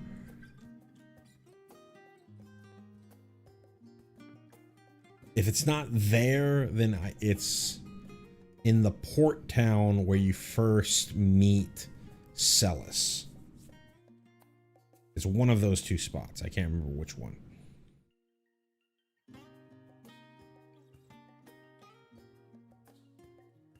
Sorry for the image quality, but this is what they had in Scryfall when I took it. But we have Ultros, Obnoxious Octopus. For 1 on blue, we have a legendary creature Octopus at uncommon. Ultros is a 2/1 that has, whenever you cast a non-creature spell, if at least 4 mana was spent to cast it, tap target creature an opponent controls and put a stun counter on it. And since this is, I think this is the first time we've seen stun counters. A stun counter just means If this thing has a stun counter, when the next time you try to untap it, remove a stun counter instead. So it'll stay stunned and tapped for as long as it still has stun counters on it. And then, whenever you cast a non-creature spell, if at least 8 mana was spent to cast it, put 8 +1/+1 counters on Ultros. Ultros is an octopus. You get 8 limbs whenever you cast a really big spell. Constructed playability, I don't think this is very constructed playable. It's written in the way that cards like Up the Beanstalk should have been written, where even if you're able to cheat a spell by casting it for a lower casting cost while still having a certain mana value threshold, something like Up the Beanstalk would trigger, but Ultros is written in the way where that stuff doesn't trigger. You have to actually have spent 4 mana to do it. That does, you would have had to actually spent 4 mana to do it. Or you had to actually spent 8 mana to get these triggers. It's definitely like a signpost uncommon in limited. There are a number of cards in the set that care about that, specifically that 4 mana value threshold. There's the Sahagin. There's one other, I can't remember. Maybe Ultimacia might also be one. But it's a limited mechanic that probably doesn't see play in standard. I'm really just glad we got an Ultros card. Ultros is an enemy, but kind of like a funny, like, gag enemy from FF6. It pops up many times. Is very irreverent. Talks, which is weird. And the art depiction here is very much, they just like took the sprite and how the sprite looks and sort of made it a real thing. It's where we are is Ultros is in, you're fighting in the Opera House, which is a very famous scene in FF6. Ultros was trying to like drop like big barrels on the people from the rafters. Eventually you foiled his plans, then you have to fight him. It's a very irreverent character and a very iconic character from FF6. So glad we have a card for Ultros, but not very playable. Next up, we have Fight On. For 2 and a black, we have an instant at common. Return with 2 target creature cards from your graveyard to your hand. Another fine limited card. There's a bunch of different versions of this that have been in recent sets that are generally better than this. They have some additional upside. They like let you mill yourself for some amount. So if you only have like 1 creature in your graveyard, maybe you can mill to find a second. Stuff like that. But this is totally fine in some sort of slower black-based deck in limited, as a way to recur the threats that your opponent was able to deal with. But that's really all that it would see play as. As far as reference, when I saw this earlier, because this was spoiled today, when I saw this earlier, I couldn't think of what that enemy in the back, where that enemy in the back is from. To me, this is Aerith as the white mage casting Revive on one of your party members, one or more of your party members, to bring them back to the fight. Got Cloud in the background. doing the fighting. Yuffie in the foreground, getting the healing.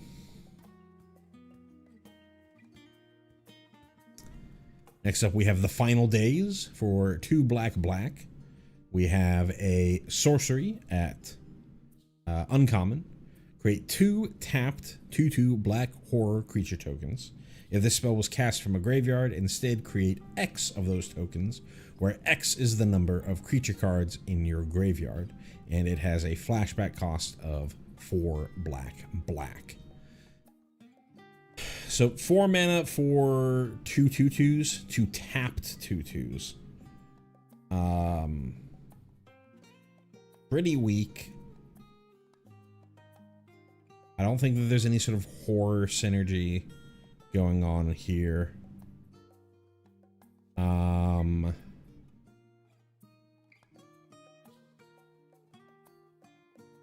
Being able to, when you cast it from your graveyard, being able to create a lot more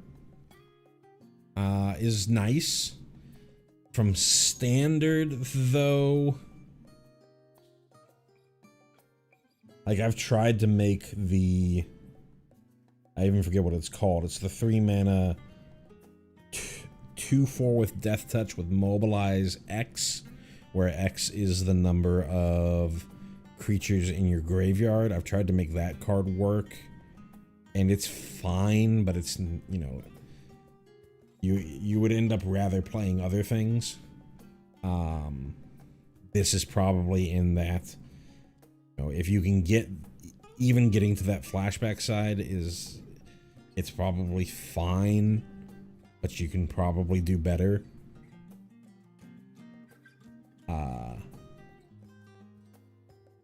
Can create a lot of tokens. Combo this with Elspeth. This can create a lot of tokens. But them all entering tapped means it's not like you can just sort of army in a can, get this thing out to keep you alive for your opponent's attack, and then you swing back for this big lethal swing. So that's pretty rough. I don't really think this has standard playability. One thing to note is it is not just if you cast it for its flashback cost. If you have some other way to cast this card from your graveyard for cheaper than the flashback cost, you would still get the create X tokens version of the spell. As far as what it's depicting, it is depicting the destruction of the ancients, Amarot. You have the first beast as this ripped straight from Berserk monster here. This is the first boss in the Amarot dungeon. Here's the little chicken man thing for the second boss in the Amarot dungeon. These are all just mobs that you find in that dungeon. We've got the meteor shower coming from the top. Very, very cool seeing this depiction of the final days from Final Fantasy XIV.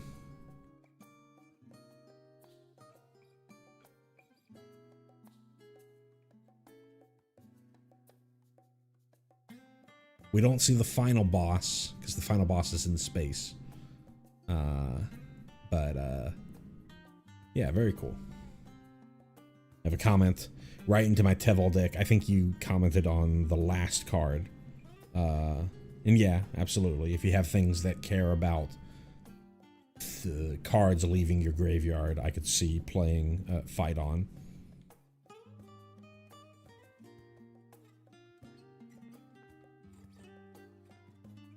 Next up, we have Ninja's Blades for 2 and a black. We have an artifact equipment at rare. It has job select. So this is the first time we've seen job select in this stream, and this doesn't have the text for what job select is on the card because there's too many words on Magic cards these days. So what job select is when you cast this spell, or when this equipment enters. I don't think it's only if cast. Like, it's when it enters, create a 1/1 colorless hero token and attach this equipment to that creature. And then it has equipped creature gets +1/+1, is a ninja in addition to its other types, and has whenever this creature deals combat damage to a player, draw a card, then discard a card, and that player loses life equal to the discarded card's mana value. And it has an equip cost of 2. So very reminiscent of the ability that Yuriko, the Tiger Shadow, which is a very popular commander, has. Standard playability.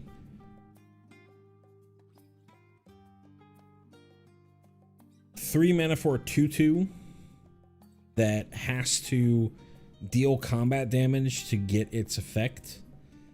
That's pretty weak. The saving grace for this card is that its equip cost is not terrible.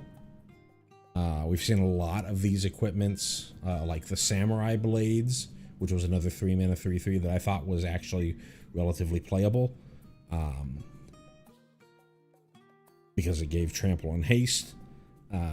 Had like 5 for its equip cost, so you basically never, if the job select creature died, you're basically never gonna switch it over.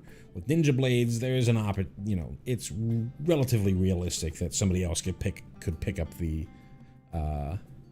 dual swords here and go on and try this again.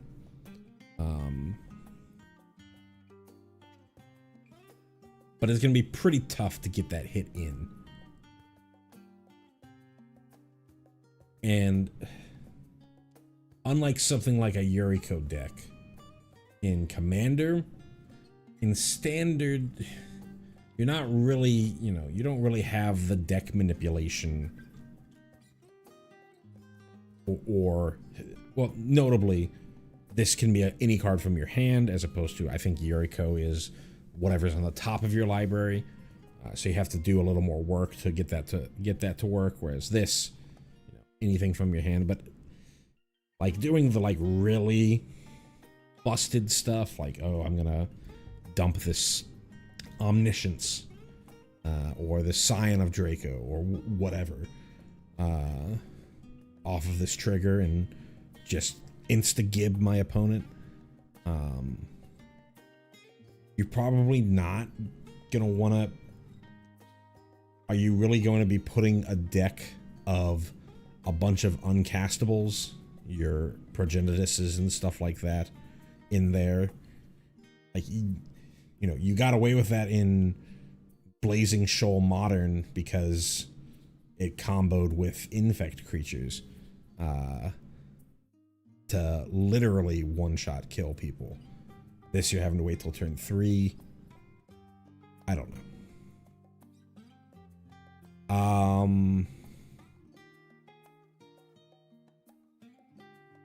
I think it's a fun card. It's a cool build around, but I think it's not having any sort of evasion and being a 2/2 dying to every commonly played removal in the format means that it's probably not there. As far as the depiction, nearly all of the job select cards have been 14. This is another one. We have a ninja, is a job that you can pick in 14. It's a Mikote ninja because you can see the tail on the back there.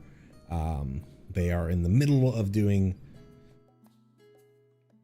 Well, they should, if they're doing the sort of emblem on the ground is when you do Tenchi Jin, which is you doing your sort of Naruto hand motion things to like cast your mudras. That's what they're called, your mudras at people. But you would be, your weapons would be sheathed at that point because you're doing your gang signs at people.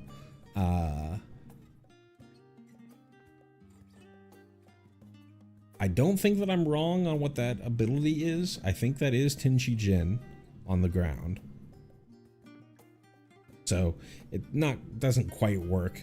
Where we are, we're in Kugane with all the very Japanese themed. It could be Kugane, it could be Doma. I think it's supposed to be Kugane. I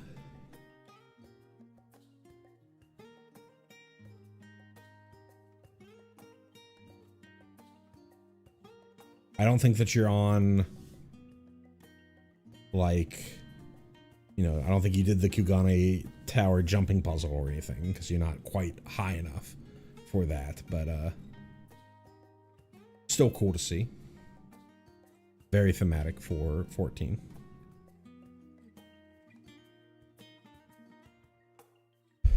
Next up, we have Overkill for 2 and a black. We have an instant at uncommon. Target creature gets -0, -9999. So 9,999 until end of turn.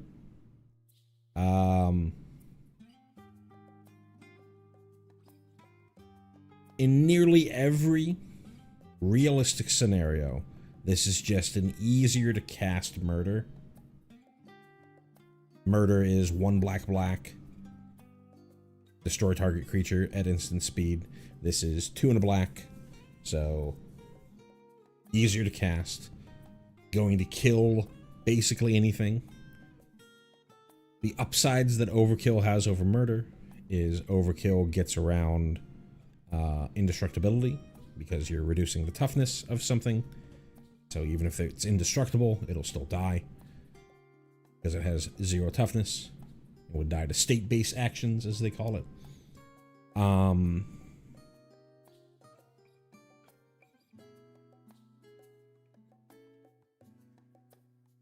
Murder really isn't played in standard. We have Go for the Throat as the 2 mana, quote-unquote unconditional. Usually at 2 mana, there is some condition. And for Go for the Throat, it has to be a non-artifact creature.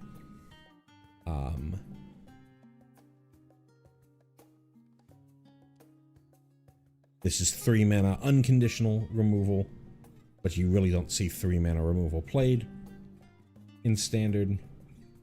There is a world where this does see play, if, as like sideboard tech, if you're playing against Ketramos, which is in standard right now, or if for whatever reason, like Sabsunin becomes playable in the with the release of Final Fantasy, the Final Fantasy MTG set, then a way to deal with those indestructible threats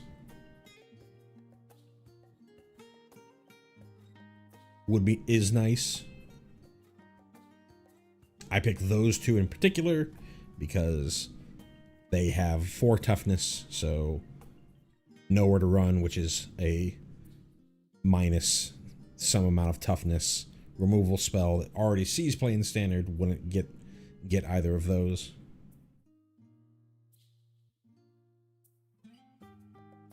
But that's a pretty niche scenario. We have to have some decks that really don't see play become relevant, and for you to need to play specific removal for those gods against those decks.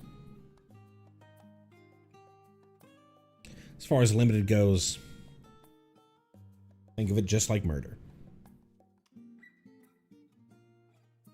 Pretty playable, unconditional, basically unconditional removal.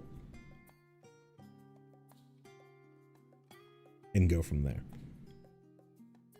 As far as the reference, I think you're still on the opening island.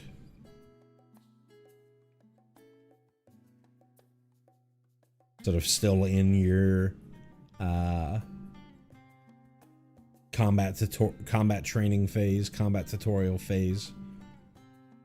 And in FF9, specifically, they have this overkill mechanic. I think it's basically crit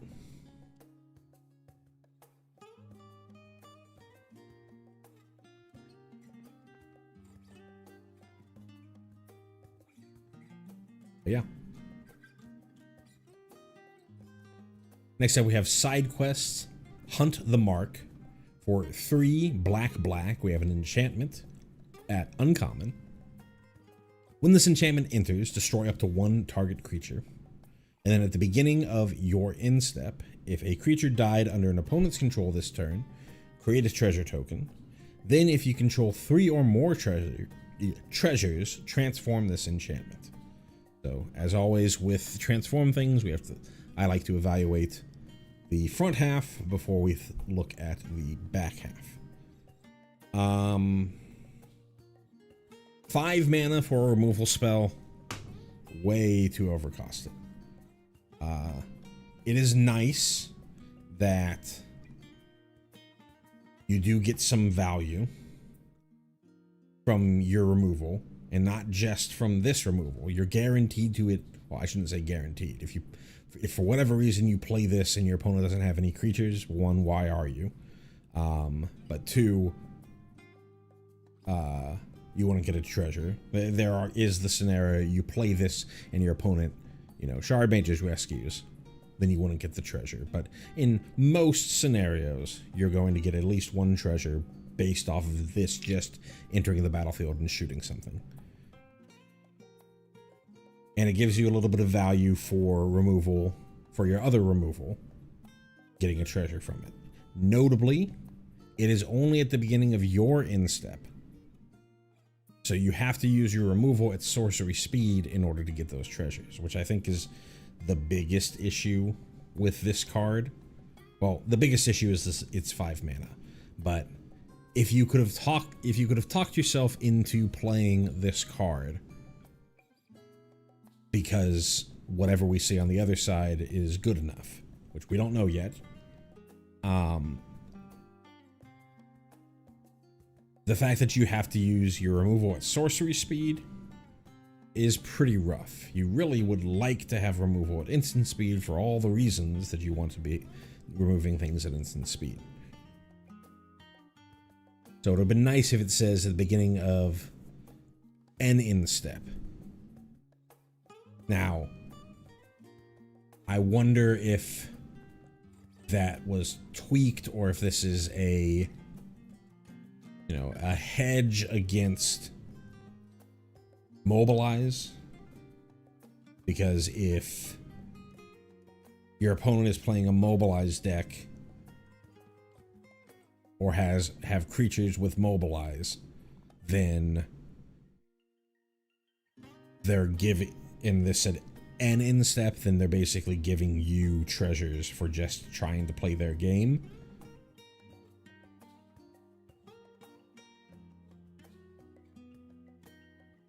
But I still think it would have been nice to be able to use your instant speed removal. So, to me, the front half doesn't make it. 5 mana for a kill spell, a little too much. Forcing you to play sorcery speed removal, a little too much.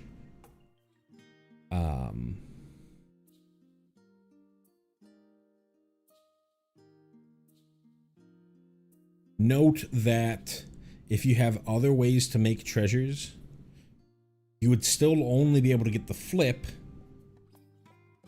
if a creature died on your opponent's under your opponent's control this turn, because that's an intervening if clause that has to have happened in order for you to create a treasure token. And even if that would have brought you to 4,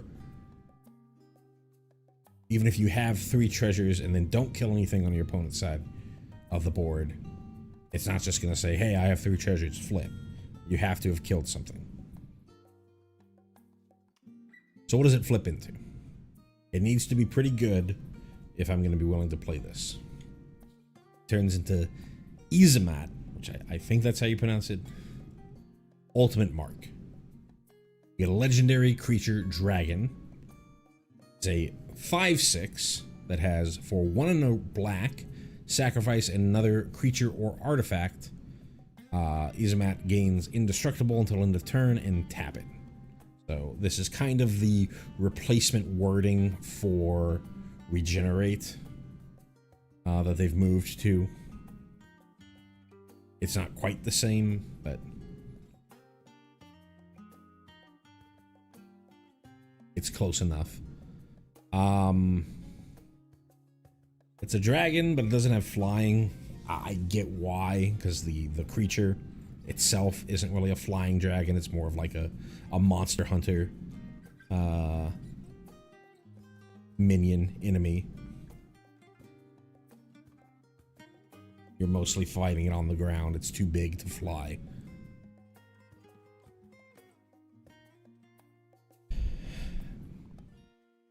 And it having a cost to do the to gain indestructible, like a mana cost, and not just sacrifice another creature or artifact, is pretty rough. So I think together, the two cards, or the front and back half, don't quite make it in standard.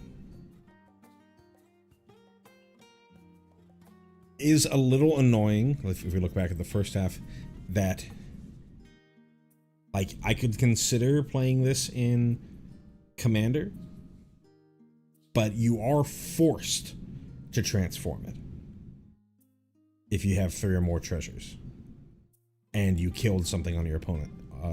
You killed something of your opponent's on this turn.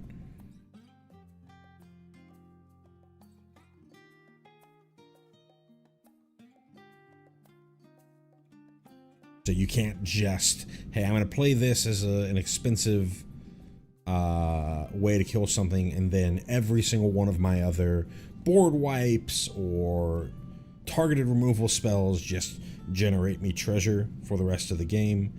You'll eventually be forced to flip this into the other side and lose access to that treasure generation, which is pretty rough. As far as flavor-wise, it's pretty on point for flavor. Sorry, we have a train going by. Let me let that finish.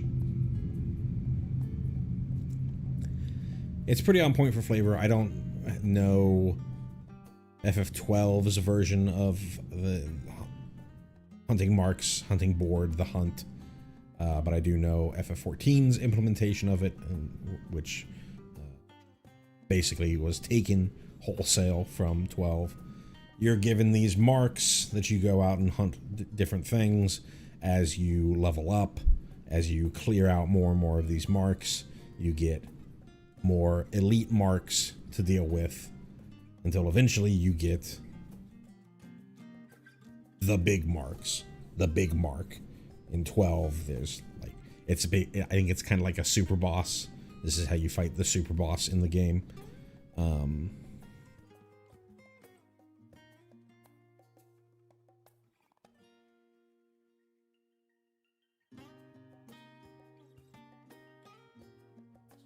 So yeah.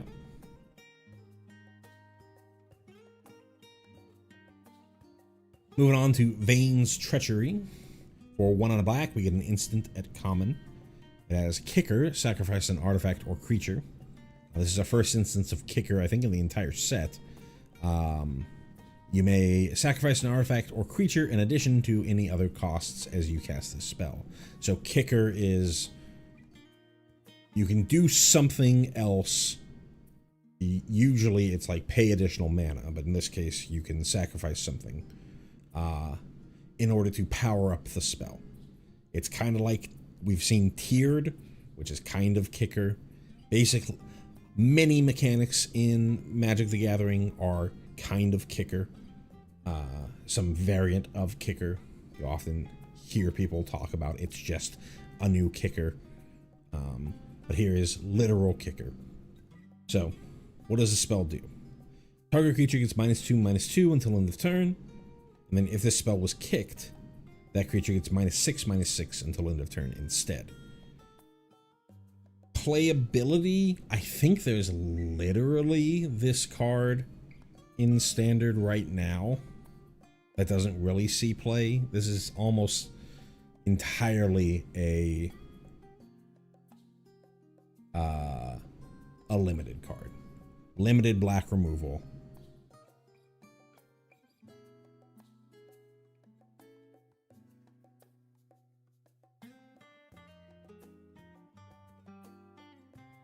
and not much more to talk about with this card. You know, maybe you can get some sacrifice synergy with it in order to gain a little bit more off of just getting a bigger creature, but not much more to say off of this. It's just your common black removal, or another one of your common black removal. As far as reference, like I said, I don't have a ton of 12 experience, so and this character, sorry, this man could be walking down the street and I want to know who this is. Apologize to the 12 fans out there.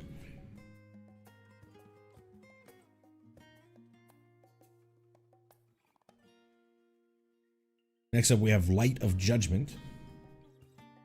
For 4 and a red, we have an instant at common.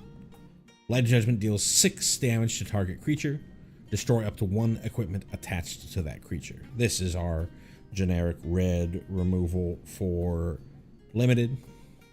Not much else to say here. It does have a little bit of upside in blowing up the equipment that was attached to the creature, but it's really just your overcosted red removal. As far as what we're seeing here, this is Kefka post World of Ruin in his tower, just being an asshole, blowing up people who he doesn't like, who are trying to rally against him, whatever have you. This is after he has sort of assumed the power of the Warring Triad, and he's just sniping towns from, across the world with his Light of Judgment.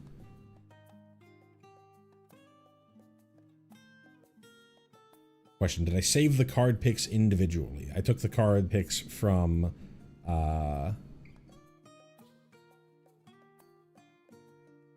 Scryfall.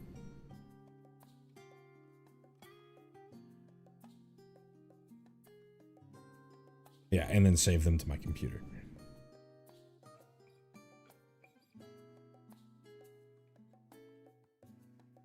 So however Scryfall got them, whether they were already uploaded to the official card image gallery or not, yes, I just went and saved them all one at a time. No script or anything that I did to download them in bulk.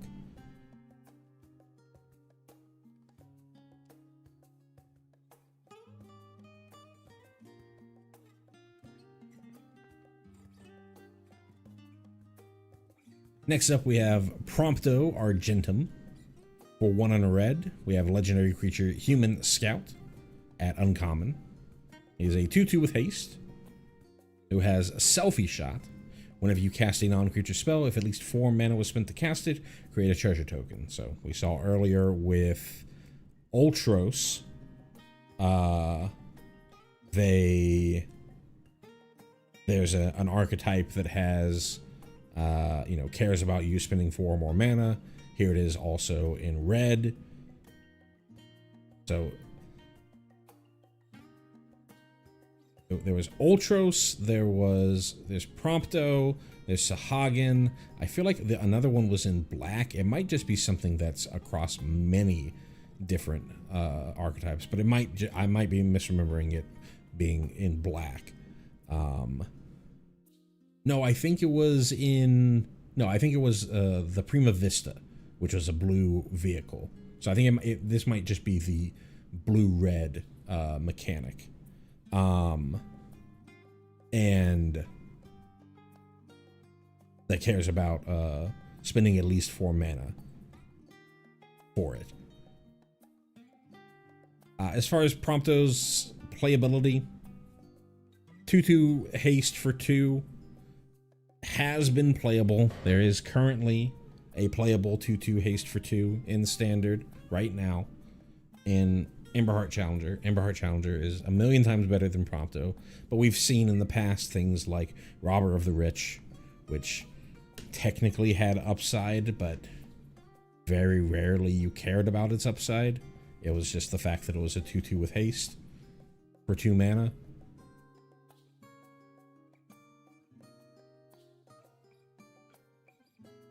I think since we already have a far better card, and there's also like Cunning Coyote, I think from Outlaws of Thunder Junction, which is also a 2 mana 2/2 with haste, but I think you can plot that one, and it has some like ETB, if plotted, do something. I think it's probably generally better than Prompto here. Very rarely in an aggressive red deck, a hasty red deck, are you casting a lot of 4 mana or greater spells, non-creature spells. So, my mind, this doesn't make the cut. But if you're just trying to like overload on cheap, hasty threats, maybe Prompto sees play. Other big problem with Prompto is he's a legendary, so you can't play a bunch of them. You can't go turn 2 Prompto, turn 3 Prompto, swing for 4, because the other one will die. Because you can't have more than one of a legendary creature on the board. So that's problematic. We do see Tursa see play in red decks, even at 4 copies, where they don't really care of the fact that it would legend rule itself. But Tursa has an ETB, whereas Prompto does not.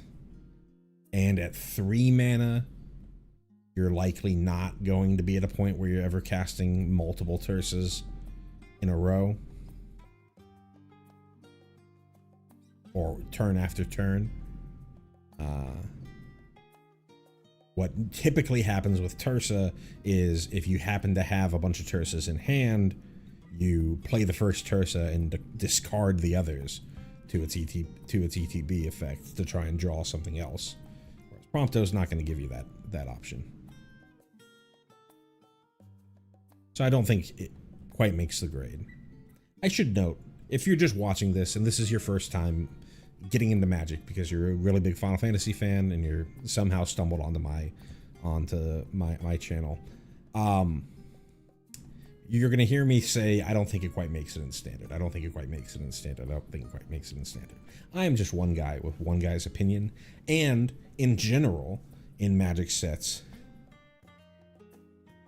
there are way more cards that are printed than cards that are played from any individual set. So if you are a big Prompto stan, then you can certainly play this card, and it's perfectly fine. It's better than a lot of the cards we've seen out there. But you shouldn't take my evaluation of the set by saying that a lot of the cards that I'm saying, doesn't quite make it, is a sideboard card, etc., etc.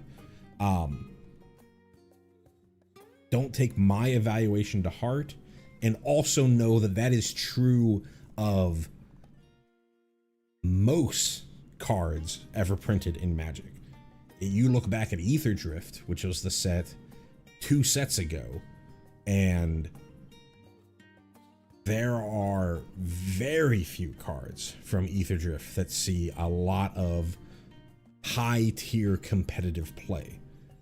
You go to Outlaws of Thunder Junction, there are very few cards from there, or from outside of the land base from like Murders of Karlov Manor, stuff like that. It's more rare that a set has high representation. Sets like Bloomburrow and Duskmourn and Tarkir Dragonstorm are more the outlier than something like what I'm describing here. And again, I'm also just thinking about my perspective here. I didn't particularly think that United Battlefront was that playable in Standard, and it's not, leading the format, but it's a pretty playable tier 1.5 tier 2 deck in standard. So I just wanted to keep that in mind. I just want you to keep that in mind if you're just stumbling upon me rambling about these cards and thinking, oh man, you know, this is just Commander Masters or whatever have you. Most cards don't make the cut for standard in any set. It's really just a very few that explode on the scene and become instantly like a new archetype or tier 1 or whatever have you. There's a card that's in the standard right now that I personally think could get a ban in Monstrous Rage that was not really that played for 3 sets after it first came out. So even thinking about these cards now, that doesn't mean that later on there isn't going to be some great synergy or some great payoff for this down the road. So just keep all of that in mind when you're listening to me ramble on about these cards. As far as the reference, the flavor, the lore, Prompto is one of the boys in the boys trip, the bachelor party, post-wedding party, whatever you want to call it, that Noctis and the crew go out on. Very much likes to take selfies. This is 15. It was one of the sort of most contemporary feeling Final Fantasies. There's references to, this is where the instant ramen card comes from. This is where the idea of taking selfies and having literal cars and stuff like that. So generally you're getting sort of a high fantasy or a science fantasy feel out of Final Fantasy. This one, 15 gets is very contemporary while still being fantasy. You see in the background we have Gladio fighting monsters with a sword.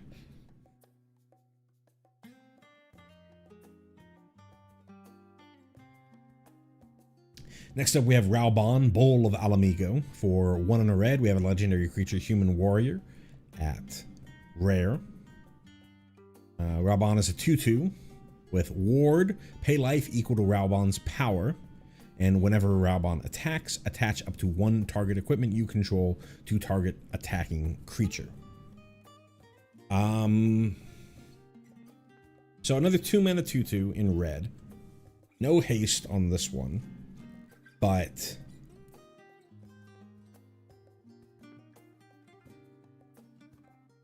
I think a lot more powerful than what we just saw with Prompto, especially in an equipment deck. Being able to take your equipment, you know, turn 2 Raubon, turn 3 Buster Sword, or turn 3 Sword of Wealth and Power, or whatever, in your pre-combat main, and then attack, equip the and have it auto equip whatever sword that you just played, whatever equipment that you just played on turn 3 to Raubon to make him a bigger threat, harder to actually kill in combat, whatever have you. And having Ward, you have to take however much power he has worth of damage to kill Raubon with targeted removal, is nice.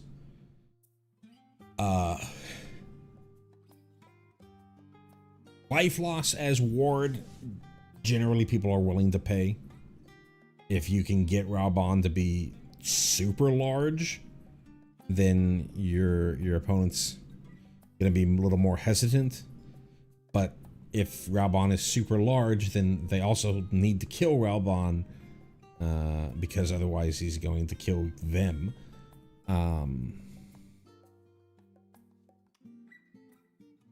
As we see more and more equipment, keep this card in mind, because it's one of the few ways that we have to cheat equip costs, and it's definitely one of the few ways that we have to repeatedly cheat equip costs. So keep them in mind. As far as reference, Raubon is not a city-state leader. He is the general, the left arm of Ul'dah.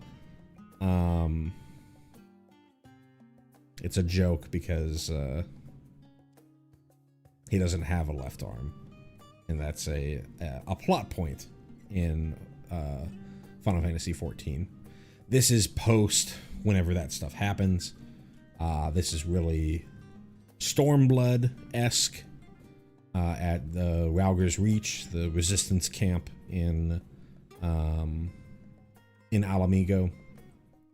Raubon was a citizen of Alamigo who fled when the Garlean Empire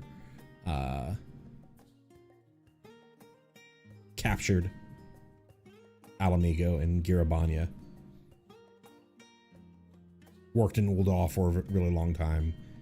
Prodigal son returning when Stormblood is about of the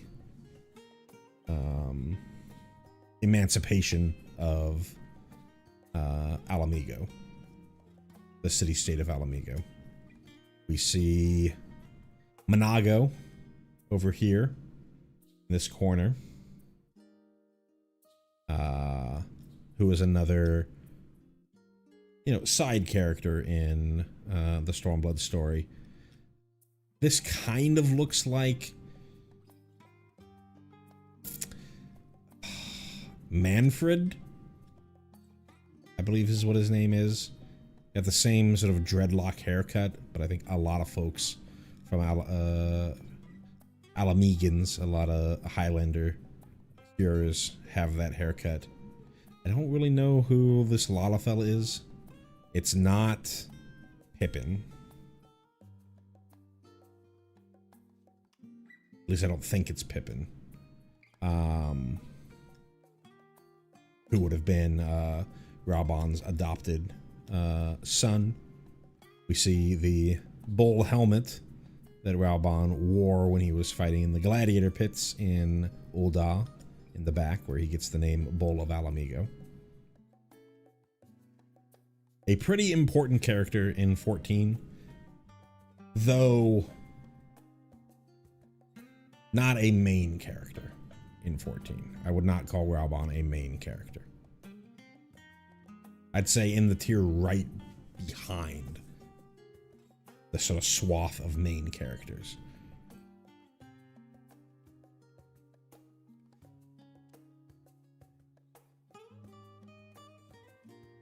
As we have Von Street Thief, to slur my words. For 2 and a red, we have a legendary creature human scout at rare. He is a 2/2 with whenever one or more scouts, pirates, and or rogues you control deal combat damage to a player, exile the top card of that player's library. You may cast it. If you don't, create a treasure token. Whenever you cast a spell you don't own, put a +1/+1 counter on each scout, pirate, and rogue you control. Standard playability. 3 mana 2/2, pretty weak. So you have to think about the abilities here. So Von himself is a scout. So if Von can ever hit, then you're basically, you have the Ragavan effect. You exile the top card of your opponent's library, you can cast it, And since this says you may cast it, you have to cast it right then and there. And then if you decide not to, or if it's a land, which you can't cast, you can only play lands, you get a treasure token.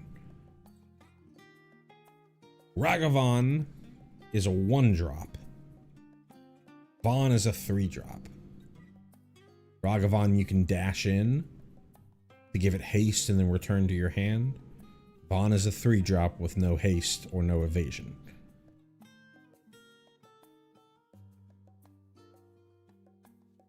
It's nice that Vaughn is sort of a lord for scouts, pirates, and rogues. Pirates are a tribe that saw a lot of support in Lost Caverns of Ixalan, which is a set that is legal in the standard right now.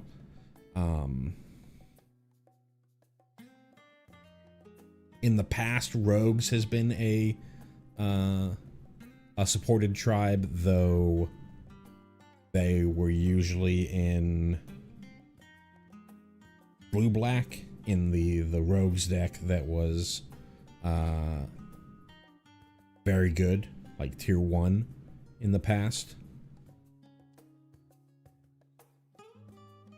I think the big issue here is this doesn't trigger per scout, pirate, or rogue. This only triggers once, regardless of how many times how many scouts, pirates, or rogues hit your opponent. If Vaughn was able to give every one of your pirates the Ragavan effect, yeah, I think you'd be pretty playable, even being a 3-mana 2/2. Because I can think like Spyglass Siren is a merfolk pirate, or maybe a siren pirate, with flying, right? You know, you have other pirates that have evasion, and then you can sort of have Vaughn be essentially a cheaper enduring curiosity. But since you're only ever going to get one of his trigger when you're dealing damage to one player in a standard environment, doesn't really make it there. Could be wrong. I know that there is people tried. Is it pirates? Is it being red blue? For a while around Ixalan and even further into like Foundations. I don't know if this brings that strategy back. If it had what I wanted the combat damage trigger to be, then I think it could very easily have brought that strategy back. I do like the mass pump if you do happen to be casting those spells off the top of your opponent's library. Should note, a lot of these versions of this effect say you can use mana of any color to cast that spell. Just like Ragavan, this one does not. The idea is you hit them once, maybe you get lucky and they're in the same colors as you, and you can cast that spell immediately, but the main idea is you're going to hit once, you get a treasure, and then further hits, you're going to be able to crack your treasures, which can be mana of any color, to cast these spells off the top of your opponent's library.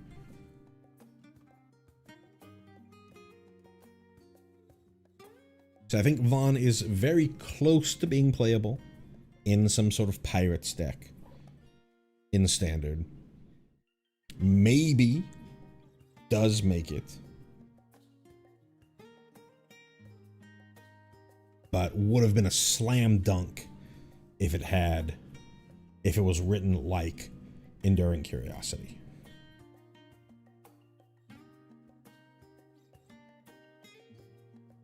As far as who this character is, 12 is sort of an ensemble cast. I believe this is kind of the main character who you're supposed to think of as the main character, who's marketed as the main character of 12. And here we are in, I believe, Rabanastra.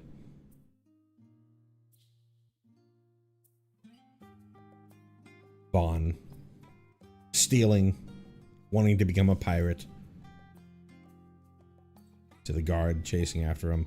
I forget what the name of this race is, but you see them in 14 as well. Whenever there's any reference to Dalmasca.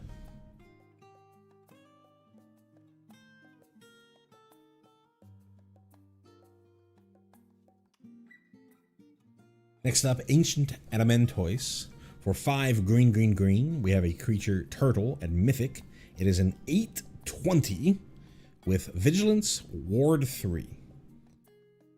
Before we read anything else, 8 mana for an 8/20 Vigilance, Ward 3. That is a big boy. Possibly a good reanimation target, but we'd have to read more. Damage isn't removed from this creature during cleanup steps. So that's why we have that big butt. Because it's basically a Hearthstone card, right? When in Hearthstone, you deal damage to a minion's health, and you can chip away at a minion to eventually kill it through, multiple hits. All damage that would be dealt to you and other permanents you control is dealt to this creature instead. Also, like a Hearthstone card, there's a card, Bolf, B-O-L-F, Ram Shield.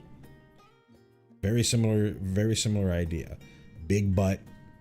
Any damage is dealt to it rather than, I think in that case it was rather than just your face. Here it's anything else. And then when this creature dies, exile it and create 10 tapped treasure tokens. Notably, for the dies trigger, it is written similarly to how the Sibsig ceremony was written, where the effect that you get in addition to what should be the downside of the card, where, hey, this thing dies, I'm not able to reanimate it back or, do any shenanigans back. It's not a replacement effect, or it doesn't care about it. It's not written there. It's when this creature dies, exile it.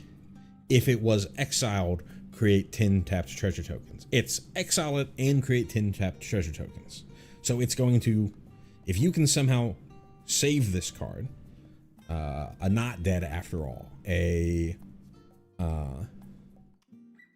something that brings the creature back to life before it gets exiled, then the exile tries to happen, sees that it is not in the graveyard to exile, but still creates the 10 tapped treasure tokens.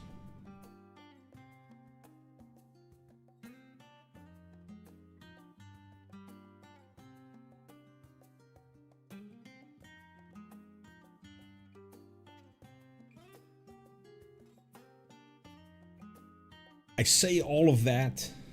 8 mana for this.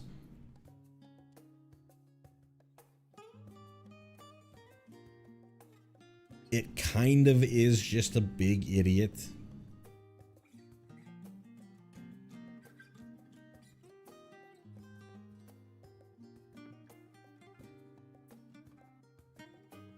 It basically heals you if your opponent can't just destroy this creature outright with some sort of removal spell where they pay the ward 3.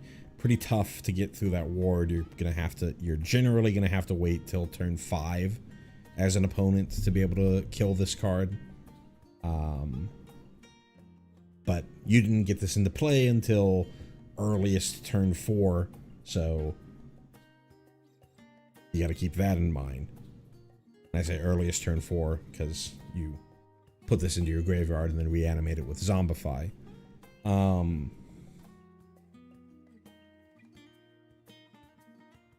Or like Kona Rescue Beastie it onto the battlefield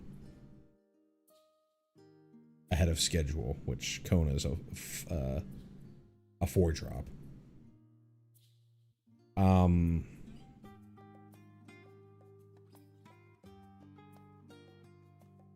Ultimately, it's just a big idiot. And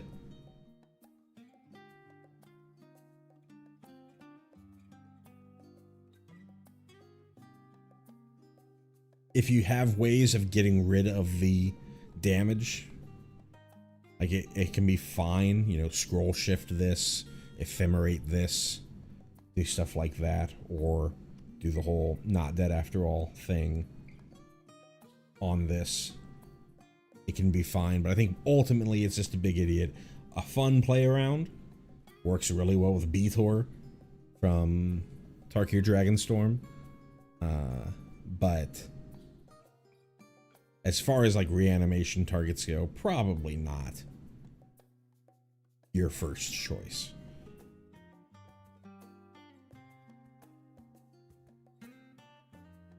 As far as reference, I haven't played a ton of 15. I think this is another like super boss-ish thing that you fight. And I think it's the same way in the game. You can kind of fight it and then run away, heal up the party, do whatever, and then go back in and try and whittle away at it.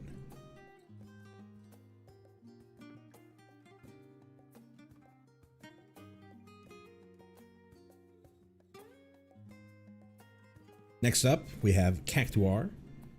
For a single green, we get a creature plant at uncommon. It's a 3/3 with trample. So 1 mana 3/3 with trample. What's the downside? Well, at the beginning of your end step, if this creature didn't enter the battlefield this turn, return it to its owner's hand. For here, I think it's important to talk about the flavor first because it's very flavorful. When you fight a Cactuar, often it is, you kind of have to try and kill it really quickly or it's going to run away, which is exactly the flavor going on here. It gets, you know, you get a little bit of a battle out of it and then it returns back to your hand. A 1 mana 3/3 is incredible.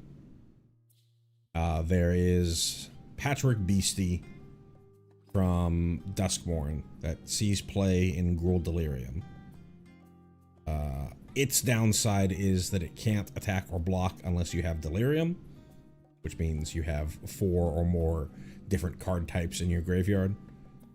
Here, this can attack and block, but it can block the turn you play it and can attack the next turn, but it's going to go away on your end step. So you can't like immediately replay it or anything like that. If you have a way to give your creatures haste, which there are, at 3 mana, there's just sort of general creatures you control have haste. This can start getting really, really powerful. There's also, notably, in one of the, you know, creature types, one of the tribes that hasn't quite hit it in standard yet, was frogs from Bloomburrow, which cared a lot about creatures that you control leaving the battlefield but not dying, bouncing back to your hand.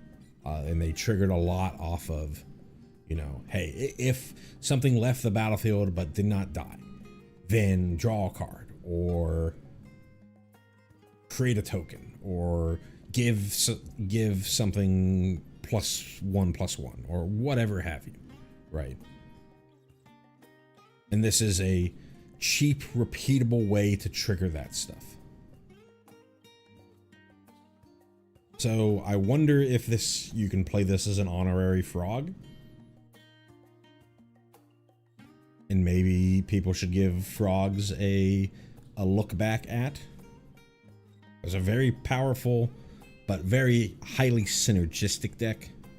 Generally, standard decks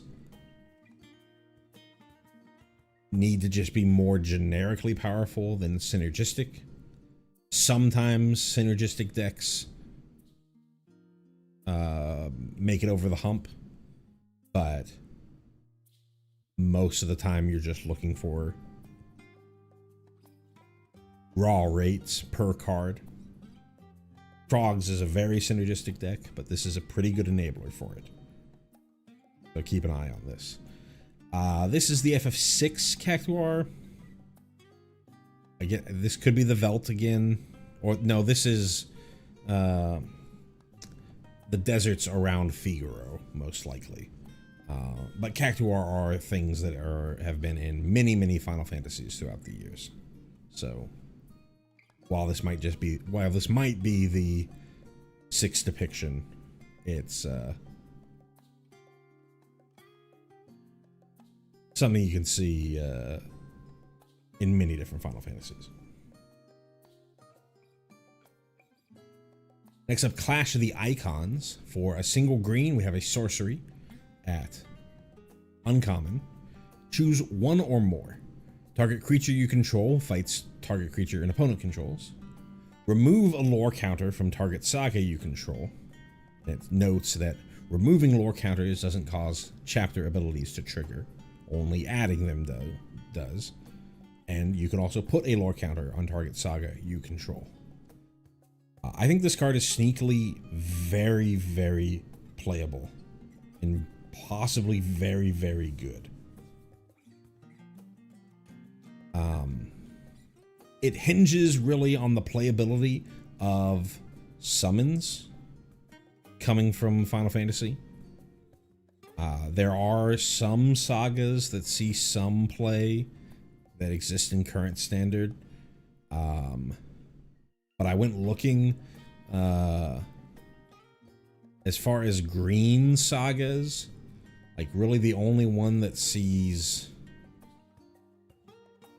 real play is Awaken the Honored Dead.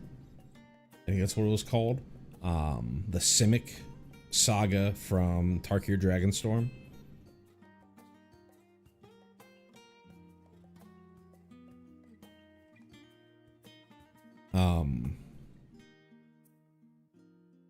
But green, so how I see this card is green stompy decks would want to play a card that we've talked about way back, I think at the first video that we did looking at these Final Fantasy cards. Summon Fenrir. If you don't remember, Summon Fenrir is for 2 and a green. You get a enchantment creature, Saga Wolf, who is a 3/2 with Chapter 1 Rampant Growth. Search your library for a basic, put it on the battlefield tapped, then shuffle. Chapter 2, whenever you cast your next creature spell, it enters the battlefield with an additional +1/+1 counter. And then Chapter 3 was target creature gets like +2/+0 and trample or something like that. I don't really remember what the Chapter 3 was. But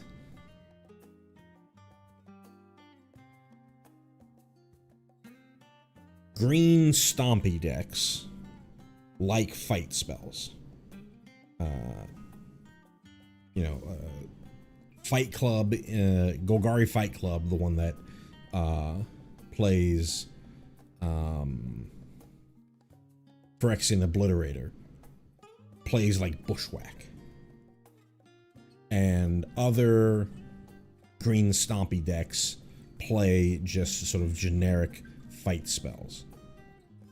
This is same rate as those other ones, but if you have a saga, it essentially allows you, a summon, really. It allows you to get more turns of that summon or re-trigger particular chapters of that summon.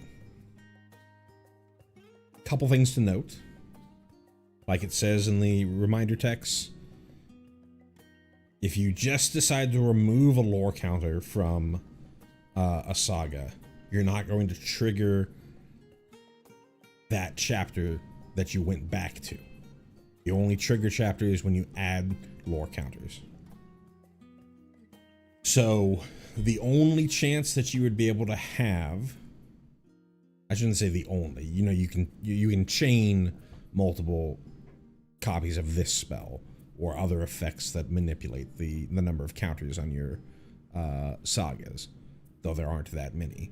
But just in and of itself, with just one copy of this card, the only way that you would be able to re-trigger the first chapter of a saga is to play the saga and then play this spell, play Clash of the Icons on the same turn. But I could easily see a world where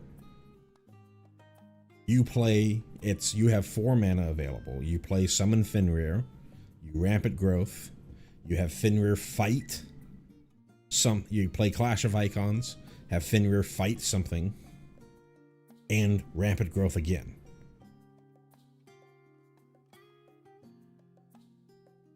Or re-trigger any sort of effect that you have from playable sagas.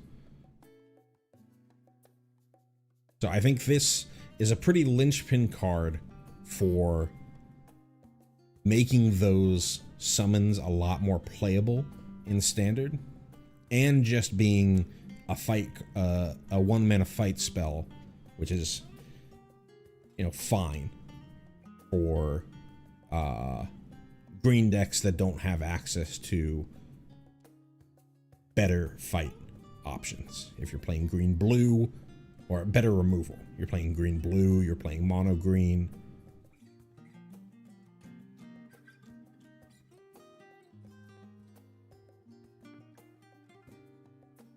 I think this card could be pretty playable in Standard.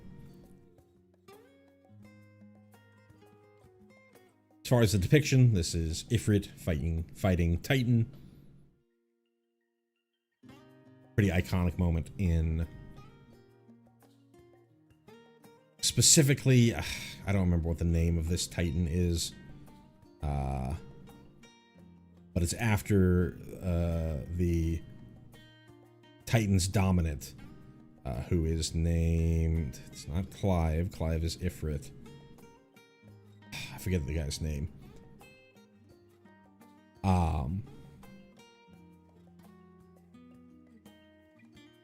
Consumes too much crystal juice. I forget. It's been a while since I've watched somebody play 16, so I don't remember the specific words for it. But there's sort of like a rampancy thing that you can have happen.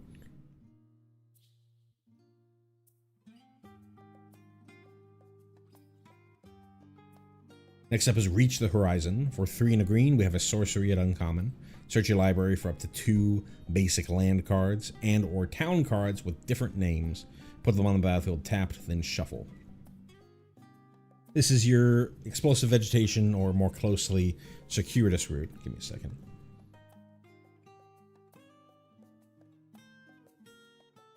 Need a sip of water. More closely, circuitous route, because it gets lands of a specific subtype. Notably, they have to be towns of different names. So you can't just go, I'm going to go get 2 rural guild gates. You have to get 2 different towns. But in general, that's not going to be that big of an issue. But sometimes it might be.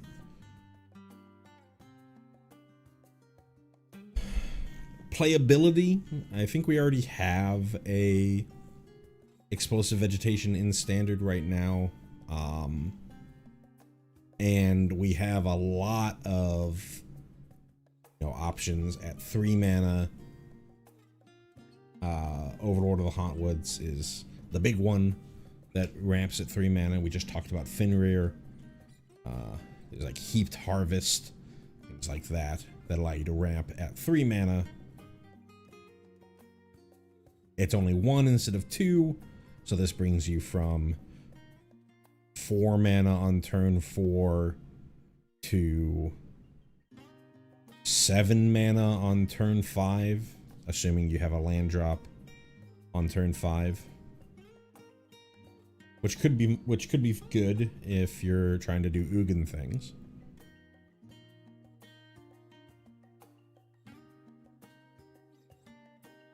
And again, because this gets towns, as we see, if we see more town synergy stuff, this could be nice. As far as what this is depicting, this is you've just escaped Midgar, and you're looking back on it as you go on your big journey through the rest of Final Fantasy VII.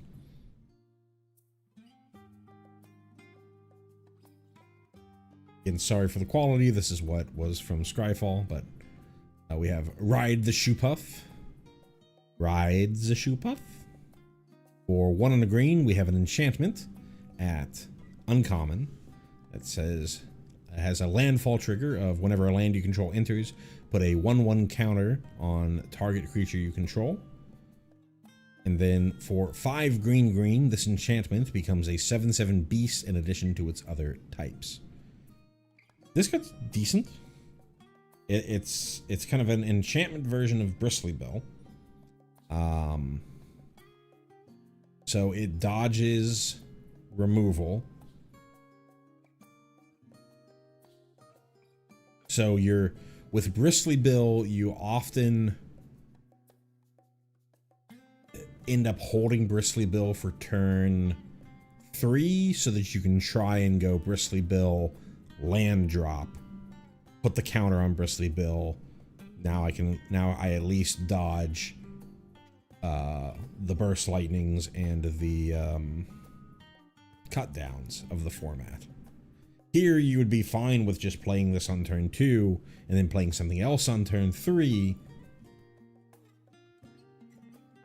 and putting that +1/+1 counter on it. This is also just maybe you want 8 copies of 2 mana, put a +1/+1 counter on target creature you control. So you play this right alongside Bristly Bill. I don't know. I know that there are a lot of things that care about counters, but I don't know if there are, other than Bristly Bill, are there 2 drops that allow you to put +1/+1 counters based off of landfall triggers in current standard. There are, there's the Hydra from Foundations that doubles the number of counters for each landfall trigger. There are things that give +1/+1 counters at the beginning of your combat step. But I think this just might be essentially copies of Bristly Bill 5 through 8 if you're really looking for that effect. And that might be a decent effect in standard. We have Tifa, which we looked at before, which would really love, which she herself has landfall. She would love you go,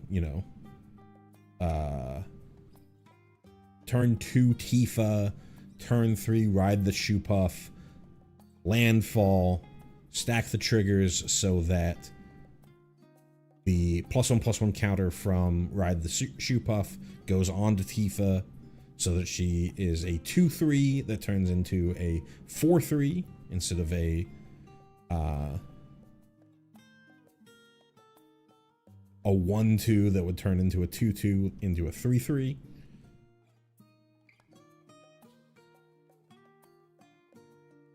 I think this card is close to playable. in standard if you're looking for copies 5 through 8 of Bristly Bow. And as, you know, game goes long, 7 mana, this just turns into a 7/7 beast. You don't have to pay 7 mana each time, because it doesn't say until end of turn. It does make this vulnerable to creature removal at that point, but you're at the point where you've gotten to 7 mana. The game's probably gone long enough, and your opponent's probably had to use most of their removal already. So this is insurance as you go later. I think this is close to playable in standard. As far as reference, Shoepuff it's not the guy here. I don't remember what the guy is, the race of the guy. It's the creature that he is riding on.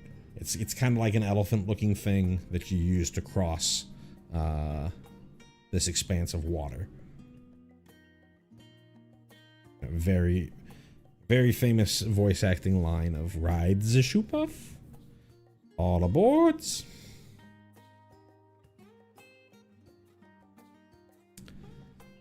Next up, we have Black Waltz number 3 for 2 black and a red, 4 total mana. We have a legendary creature wizard at uncommon. It is a 2/2 flying death touch. Whenever you cast a non-creature spell, Black Waltz number 3 deals 2 damage to each opponent. So this is basically a gutter snipe. Gutter snipe is for 2 and a red.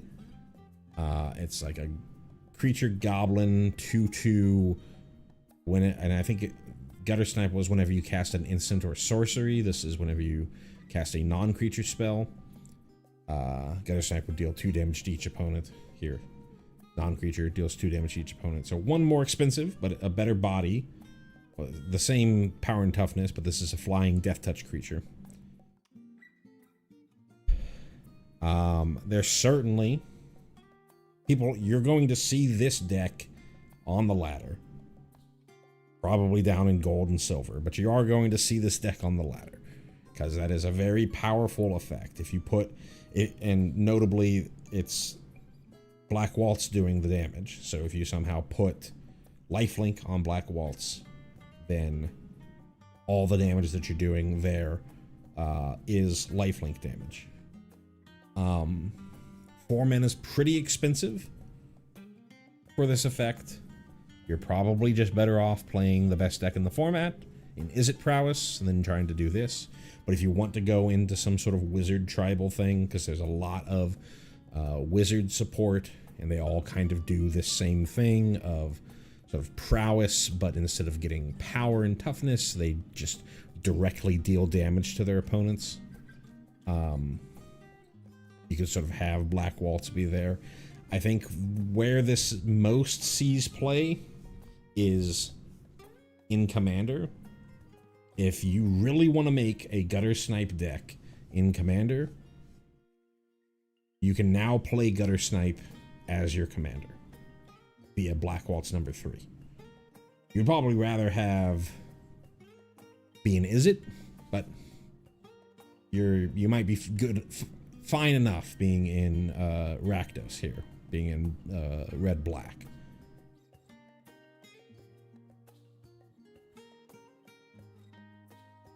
As far as the reference, you fight 3 different Black Waltzes fairly early on in the game. They're all these like black mage golems, these black mage automatons that kind of look like Vivi. This is the one that you fight on top of, or while you're on the airship, I think. I can't remember if Black Waltz number 2 fights you on the cargo ship, or if it's Black Waltz number 3. I know you kind of like fight one of the Black Waltzes as you're trying to get to the airship. and you sort of escape and then it flies after you. Makes me think that that's Black Waltz number 3, though I can't remember when you fight Black Waltz number 2 then. I know you fight one of them in the sort of ice cave.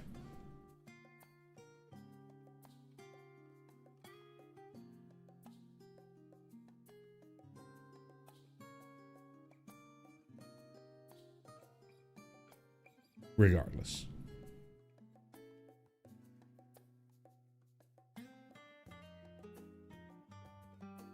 Speaking of FF9, we have Garnet, Princess of Alexandria. For green and white, we have a legendary creature, Human Noble Cleric, at uncommon. She is a 2/2 with lifelink, and whenever Garnet attacks, you may remove a lore counter from each of any number of sagas you control.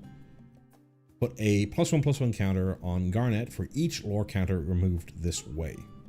So again, reminder, from the reminder text from Clash of the Icons, removing lore counters does not trigger the effect of the sagas, but it will keep them around longer, and it makes Garnet bigger. I think this is a pretty playable 2-drop for standard.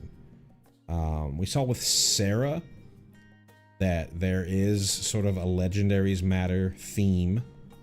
We saw with both Sarah Farron and with Aerith Gainsborough, there's a Legendaries Matters theme. Garnet has lifelink, so she works pretty well with Aerith.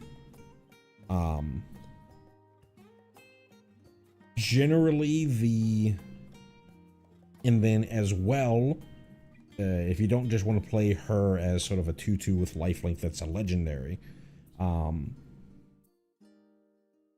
you could try to put her into, a summons heavy deck. She'll allow you to keep those summons around for longer and longer and longer, and then she gets more and more and more and more and more powerful. And given the fact that she has lifelink, it's going to be really hard for your opponent to win any sort of race that you're doing if you have Garnet out. You do have to dodge that first turn or so.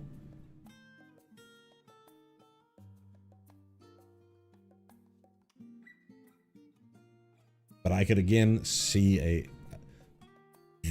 the most playable summon I can think of is Fenrir, and she curves great into Fenrir. Turn 2 Garnet, turn 3 Fenrir, get the rampant growth, attack with Garnet, remove the lore counter from Fenrir. Garnet attacks as a 3/3. Next turn, beginning of pre-combat main, Fenrir goes back to chapter 1. You ramp again. Then you can play, whatever 4-drop summon you have. Attack with Fenrir and Garnet. Keep going off of that. Seems like a pretty powerful strategy going on there. So keep an eye out for this card. As far as who this is the damsel in distress, though definitely more than that. This is the Princess of Alexandria, the white mage, the kidnapped target of Tantalus from the very beginning, of the game. Your main female character in Final Fantasy IX.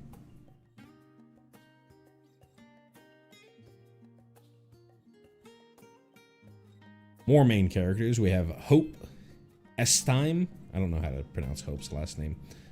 For a white and a blue, we have a legendary creature, Human Wizard, at rare, 2/2 with lifelink, so just like with Garnet. 2 mana, 2/2 with lifelink as a legendary.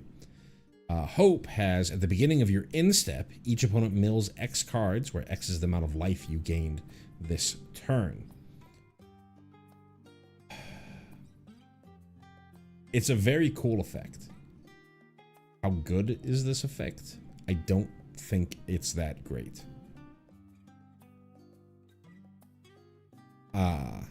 It is just mill. You're not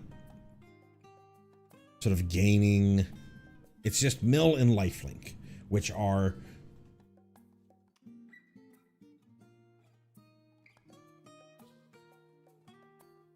two strategies that are in Magic the Gathering, but life gain, just raw life gain, is not really that great. Life gain synergies, like with Aerith, or even like a Johnny's Pridemate, Essence Chandler, stuff like that. Or better, the Starscape Clerics, things like that, which turn life gain into life loss on your opponent's side. Sort of synergizing life gain is good, and this synergizes life gain into mill, but you're taking a creature, and instead of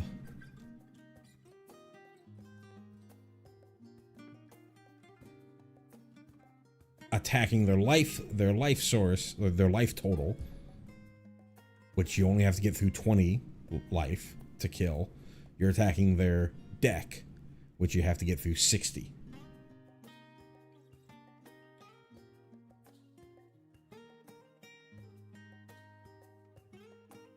Both of these strategies are viable and have been relatively good. I don't know if life gain has ever really been like tier 1, but we talked about the Dimir Rogues deck.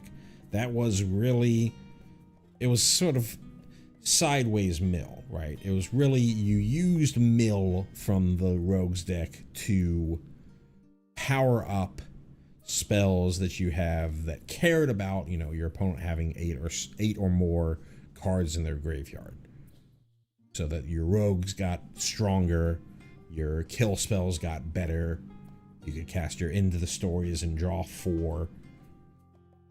It was that sort of strategy. Whereas Hope,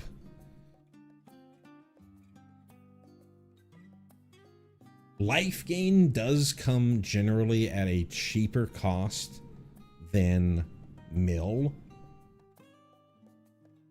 You would really have to really look hard into how cheap is it for me to gain a lot of life to turn that life gain into mill, and then I have to protect Hope. So I have to both be spending mana to gain life during my turn, while not letting my opponent just kill Hope, and then I spend all this time doing life gain stuff for just life gain. I don't know. I would love for this to be like super playable, because it's a fun strategy, but I don't see it. Dies to everything. I don't really see it.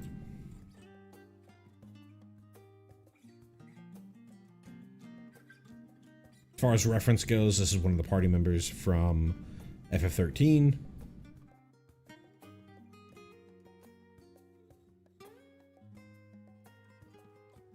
Can't really say much more than that.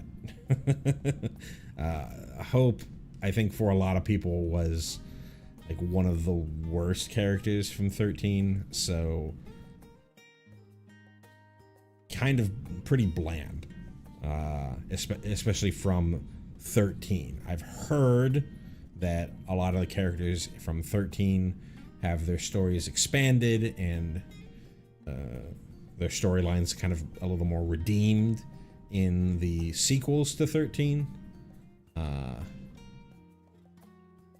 But again, I only played like 4 hours of 13, and I did not enjoy my time with it. So probably not the best person to talk about 13. Next up, we have Ignis Scientia. I don't know how to pronounce Ignis's last name. For 1, a green and the blue, we have a legendary creature, Human Advisor, at uncommon. A 2/2 with when he enters. Look at the top 6 cards of your library. You may put a land from among them onto the battlefield tapped. Put the rest on the bottom of your library in a random order. And then he's got, for his mana cost and tap, you can exile target card from a graveyard. If a creature card was exiled this way, create a food token. As far as playability goes, you know, he's a 3-mana almost guaranteed ramp, but not 100% guaranteed ramp. At 3, does hit any land type. Doesn't have to be basics. So if you're playing a low basic strategy, or if you have, you know, non-basics that are really powerful, we're not in a world where there's a Field of the Dead, but, you know, something like that. Then this can be better than something like an Overlord of the Hauntwoods. But Overlord of the Hauntwoods is a guarantee ramp.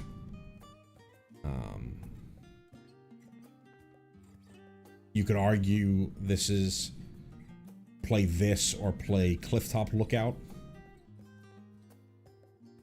which is also a 3-drop that ramps you a land by looking through your library, but that one just keeps going until it sees the first land that it runs across.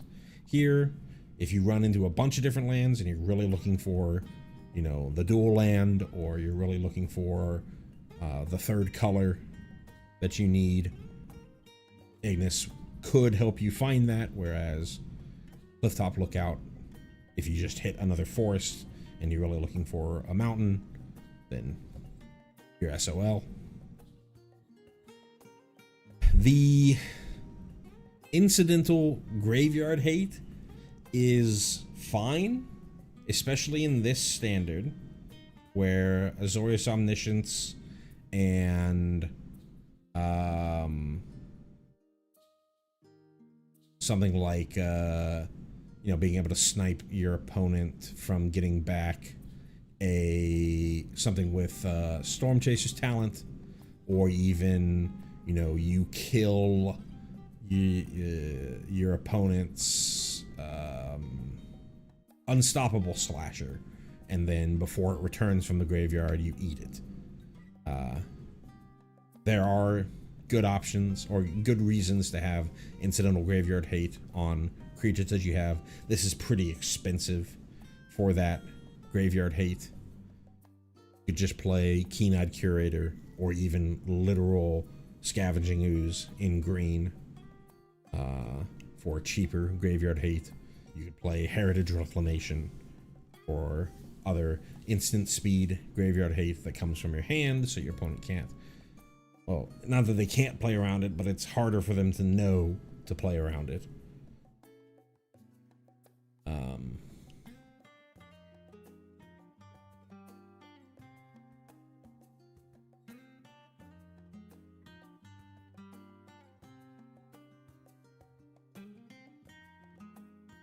3-mana ramp is never terrible. I think there are just better options in standard than Ignis.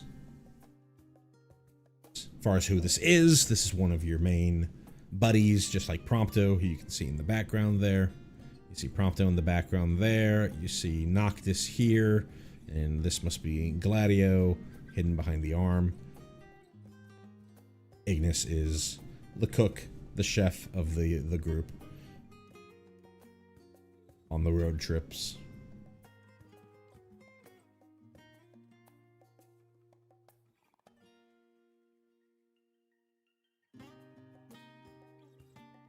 Next up is Lock Cole. For 1, a blue and a black, we get a legendary creature, Human Rogue, at common. Lock is a 2/3 with Death Touch and Lifelink, and whenever Lock Cole deals combat damage to a player, draw a card and then discard a card. Lock is fine. Death Touch Lifelink for 3. 2/3 for 3 with all that.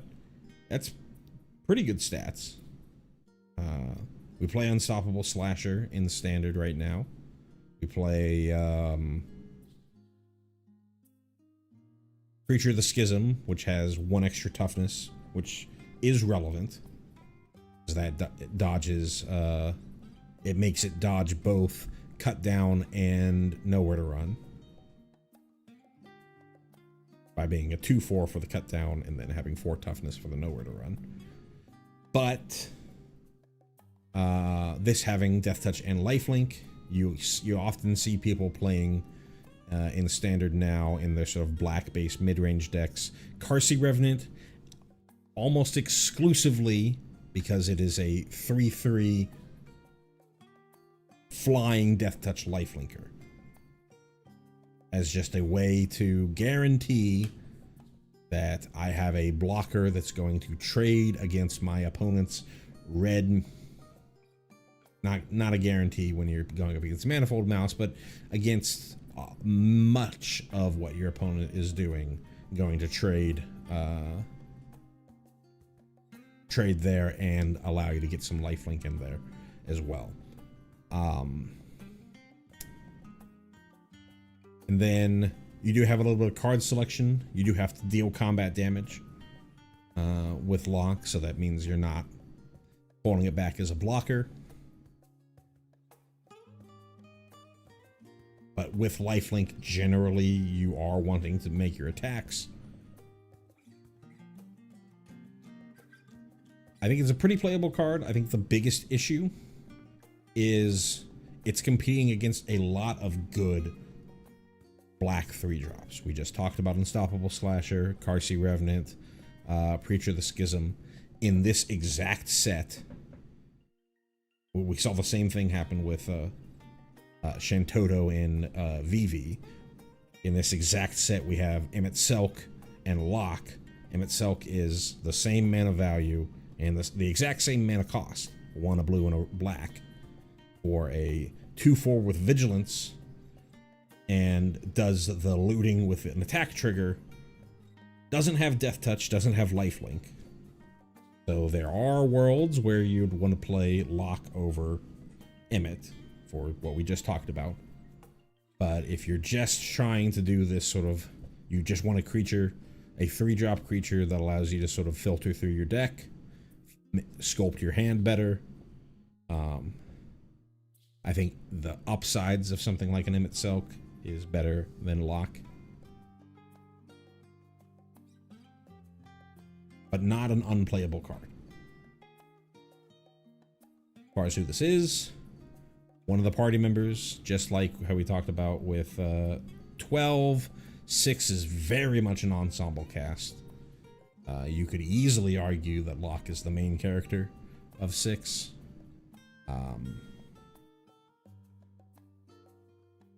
He is a treasure hunter, not a thief. But really, he is the thief of the party. He's the one who can use steal.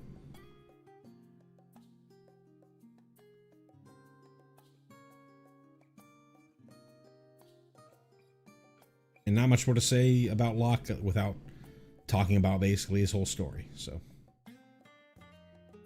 moving on to Omega Heartless Evolution. For 5, a green and a blue, we have a legendary artifact creature robot at uncommon. Omega is an 8/8 with wave cannon. When Omega enters, for each opponent, tap up to 1 target non-land permanent that opponent controls. Put X stun counters on each of those permanents, and you gain X life, where X is the number of non-basic lands you control. A lot of text on there. 7 mana for an 8/8 that basically removes a permanent, a non-land permanent from your opponent's side. It doesn't literally remove it, but it's going to be stunned and out of the way for likely a long time. These days, you're playing plenty of non-basic lands in your standard decks.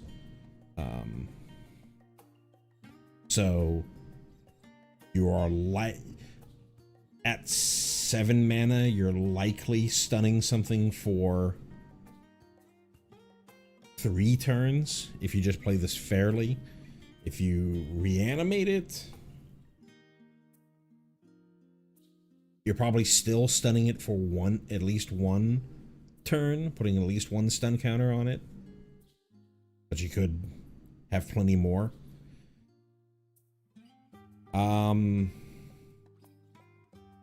I think the big issue is there's just better reanimation targets in standard.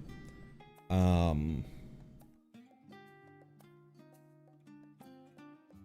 playing this fairly,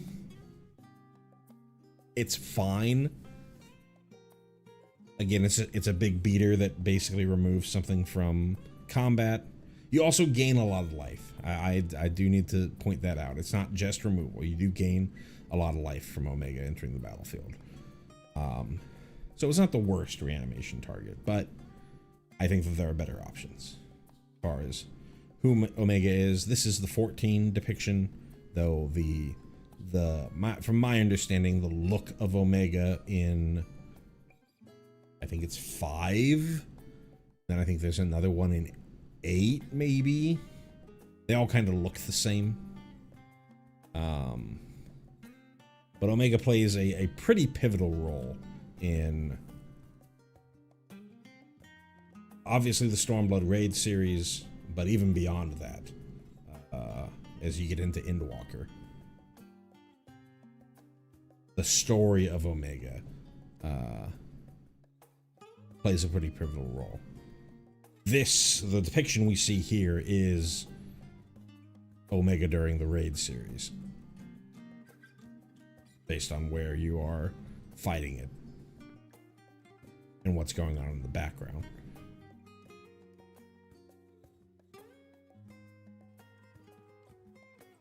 A very beloved boss character from 14 and from many other games.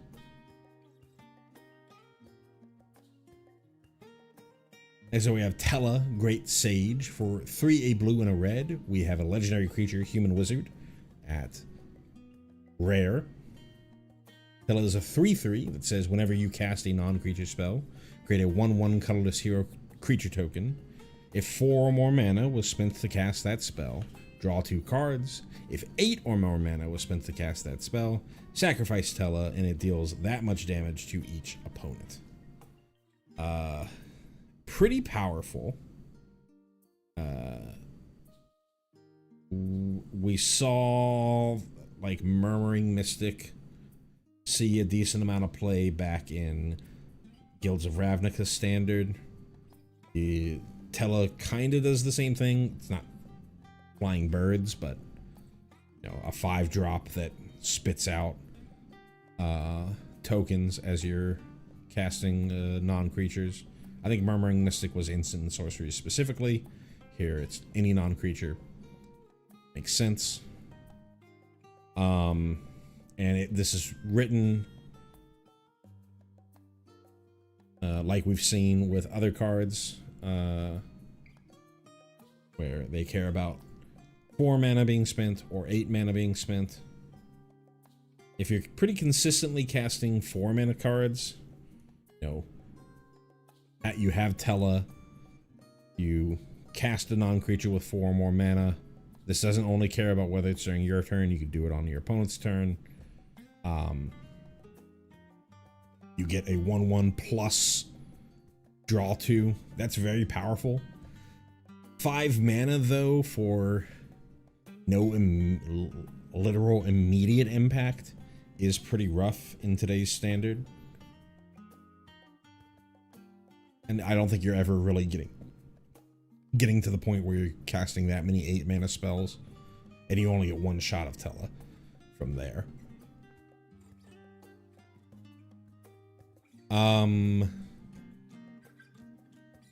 It's fine. Being a 3/3 is pretty rough. Would have liked to see a 3/4 at least. But Tella's fine. 5 mana is a lot. As far as who Tella is, I played a little bit of 4. I know Tella is a party member. And I know pretty beloved character as this, you know, powerful wizard. But I can't tell you a ton of the story here.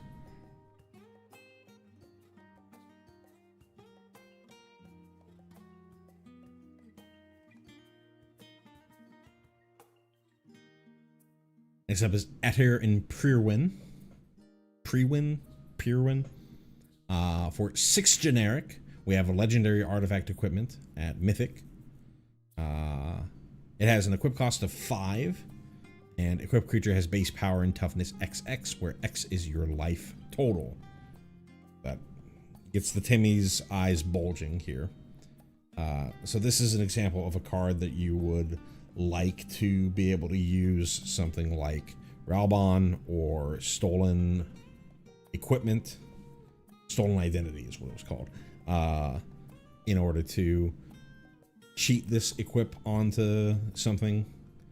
6 mana is a lot of mana, so you would really want to be able to both cheat the cost, the cost of getting this onto the battlefield and the equip cost. But that's a lot of hoops to jump through. Unfortunately, this doesn't give like trample or any sort of evasion. You can obviously put it on something that has trample or flying or whatever, but it doesn't come along with it. It's really just like a big Timmy card. As far as what it's depicting, this is very specifically the Paladin. This is from 14. It's the Paladin Anima Weapon Relic, which is the Heaven's Word weapon relics that you get. This is we know it's Heaven's Word 1 because it's the literal name of the equipment from FF14, but you can also tell by the location you are on Azys Law, which is where you sort of pick it up. We have Geralt there, who is your blacksmith, who is involved in basically in one fashion or another, basically every relic weapon quest line across all of the expansions in the main game. Probably one of the most popular glamours for paladins, and even for just folks who don't even really main paladin, but just it's a very flashy sword and shield combo.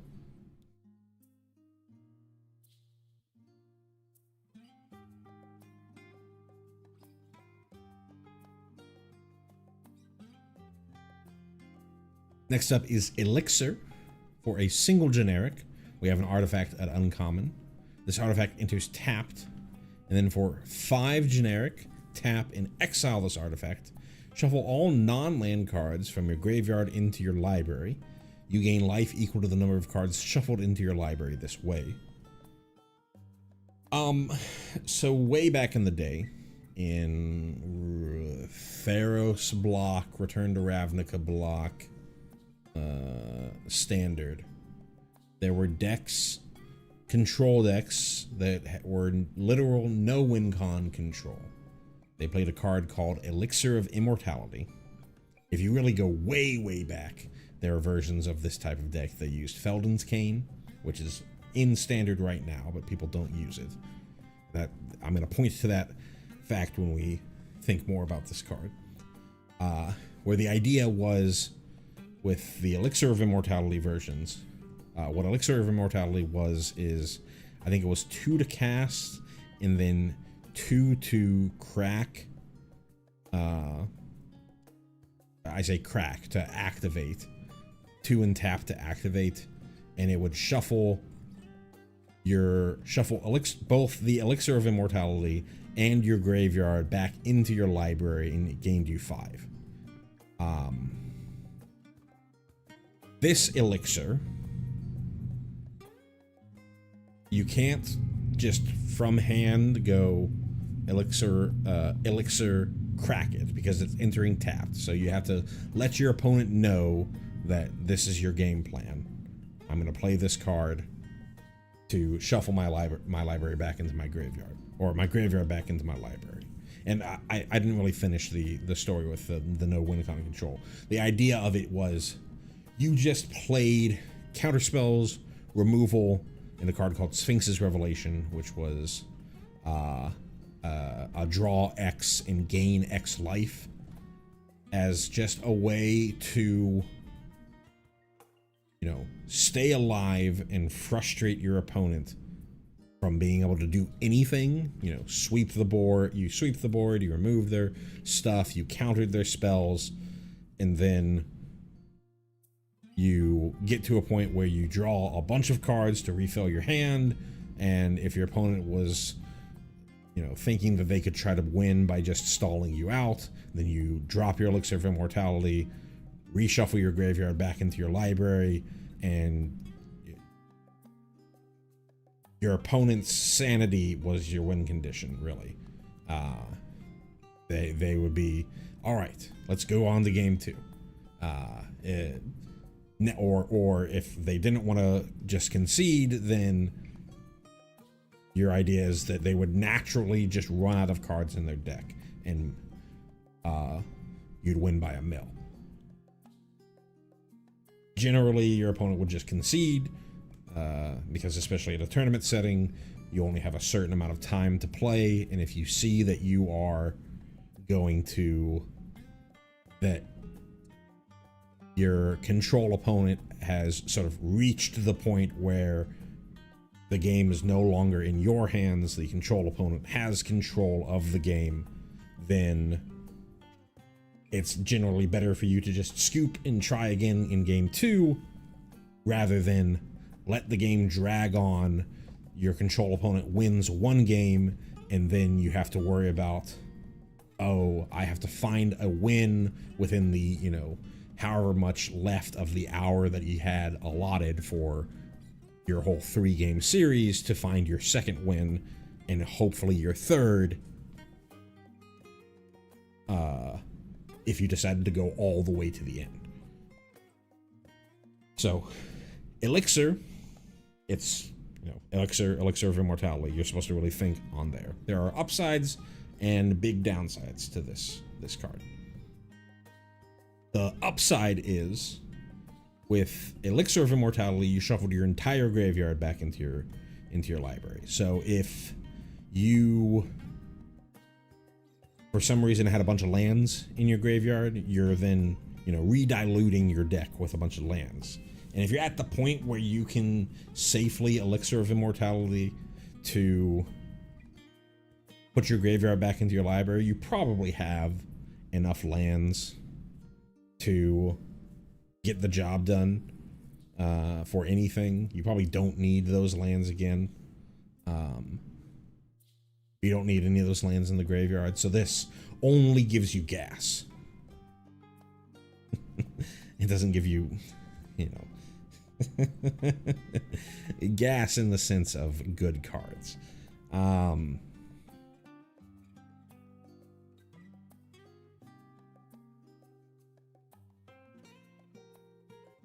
The other good thing here is Elixir of Immortality only gained you 5 life. This is almost certainly going to gain you a lot more than 5 life. The downsides to Elixir versus Elixir of Immortality is, with Elixir of Immortality, you could, if you really wanted to, just run 1 copy of Elixir of Immortality, because that would always also get shuffled back into your library. Here, you crack it and you exile this artifact.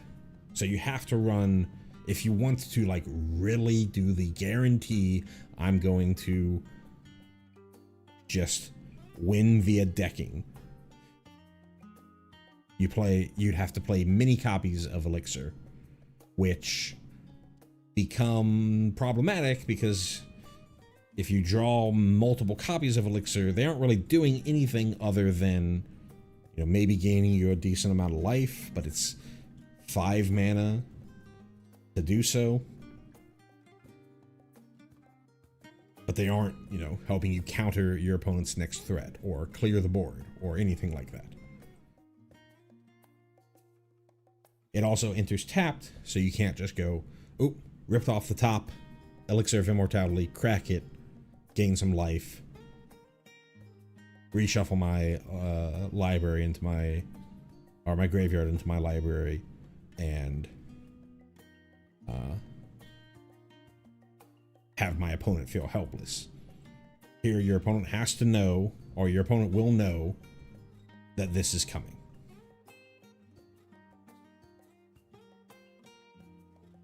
The other thing is, in Standard right now, they reprinted, it was part of the beginner's box, I think. It wasn't something that you could open in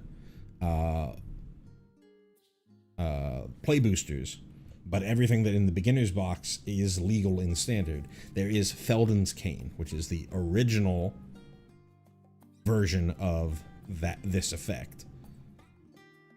And I think Felden's Cane is for a single generic, you play an artifact that has tap, exile Felden's Cane, target player shuffles their graveyard back into their library.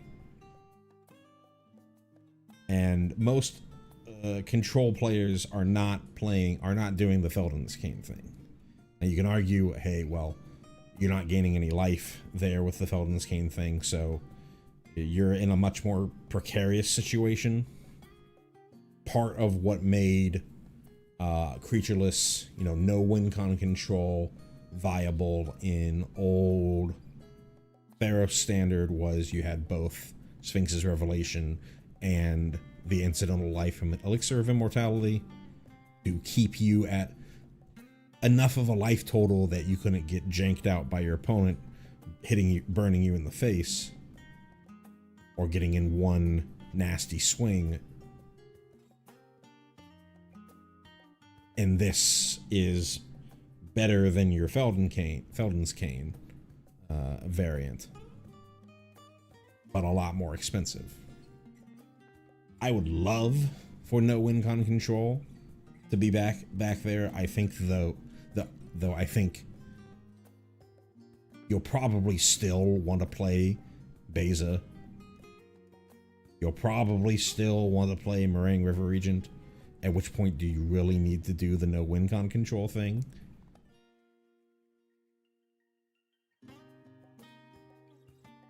Still a fun card. Well, fun for a certain type of Magic player.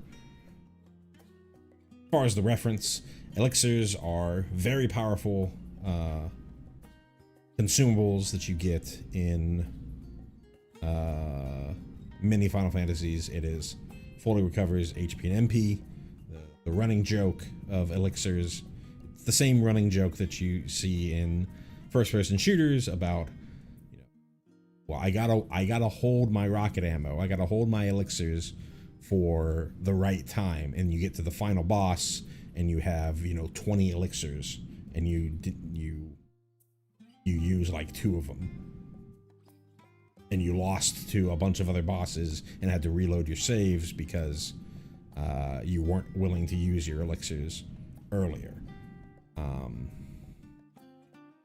What the character that we see here, this is a Hummingway. In 14, they're called Loporrits. They're all named something ing ways. I think the most famous one is Naming Way, who allowed you to rename your characters.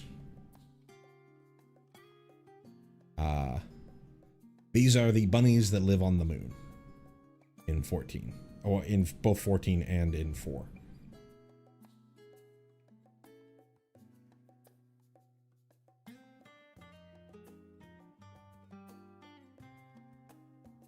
So from moon bunnies to a literal car, we have the regalia. For 4 generic, we have a legendary artifact vehicle at rare. It is a 4/4 with crew cost of 1. So a lot of really good crew costs that we've seen today. This has haste, and whenever the regalia attacks, reveal cards from the top of your library until you reveal a land card. Put that card on the battlefield tapped, and the rest on the bottom of your library in a random order. This card is great. It's generic mana ramp. It has haste. It is a vehicle, so you do need something around to crew it. But it has the form of ramp that we talked about when we were talking about Clifftop Lookout, where you're just looking from the top of your library until you hit the first land that you see. So this can hit non-basics, whereas most versions of ramp that you see in standards these days are only basic land ramps. And this is just a 4/4 hasty vehicle that you can repeatedly ramp over and over and over. It's very similar to Lumbering World Wagon. Whereas Lumbering World Wagon has an ETB and attack trigger. Lumbering World Wagon, I think, has a crew cost of 3. So much harder to crew. Hits harder. This has a crew cost of 1. Doesn't hit as hard, but a 4/4 is still nothing to, sniff at. And has the slightly better version of ramp. I say slightly better, like we talked about when we were looking at Ignis, who is actually the driver of the car right here. If you're looking for, if you're specifically trying to color fix, then searching for a specific basic land type can be better than hitting than having the ability to hit non-basics. If you're trying to if you've only got a few lands of a specific color because you're just splashing it, or you're in like 4 or 5 color, then being able to find exactly what you need can often be better. But this just being colorless does mean that you can put land ramp in non-green decks. So I think this card's great. I would love for this card to see play, which would mean that you have, non-green ramp strategies that are viable. I could see this in your sort of mono white Ugin list. It's colorless, so if you can use this to ramp into Ugin. You play like a carrot cake or something early, generate some 1/1 token or whatnot, and then regalia, get a little bit of ramp going on, then Ugin, then you can play another regalia to exile something of your opponent's. A pretty playable card. Standard. As far as what this is the car that you're using to drive around and play 15 with, given to you by your father.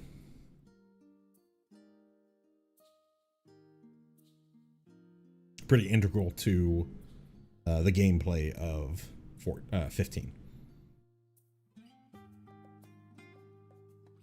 Second, I want to see how many more we have. Oh, we've got a ton of lands left. I'm going to take a little bit of a break. Real quickly.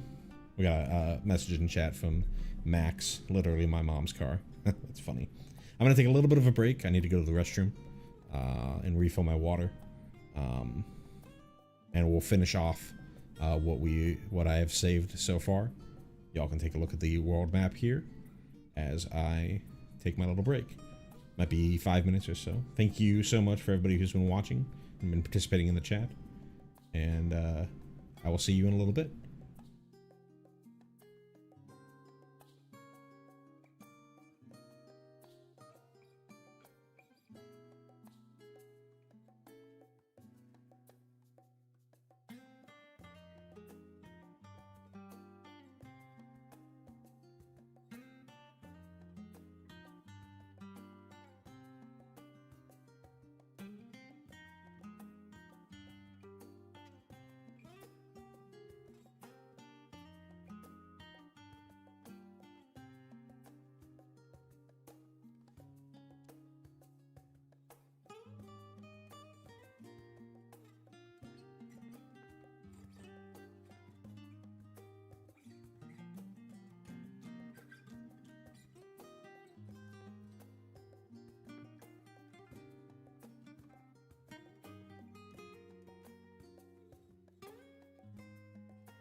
Apologies. We are back. So I hope you had a long look at the world map here. For a single generic, we have an artifact at common. You can tap one, or you can pay one generic, tap, and sacrifice this to search your library for a basic land card, reveal it, put it into your hand, then shuffle. Or you can pay 3, tap, sacrifice this to search your library for any land, reveal it, put it into your hand, then shuffle. Standard playability, not really there. If you're looking for this effect, you have Analyze the Pollen for a single green. You know, this is a way to do it in colorless, but it's 2 total mana to get any basic, 4 total mana to get any land. With Analyze the Pollen, if you wanted to get any land, you would have to collect evidence 8 as opposed to paying 4. But usually for Analyze the Pollen, if you're doing the collect evidence thing, you're doing it because you're looking for a creature. You can Analyze the Pollen to tutor a creature.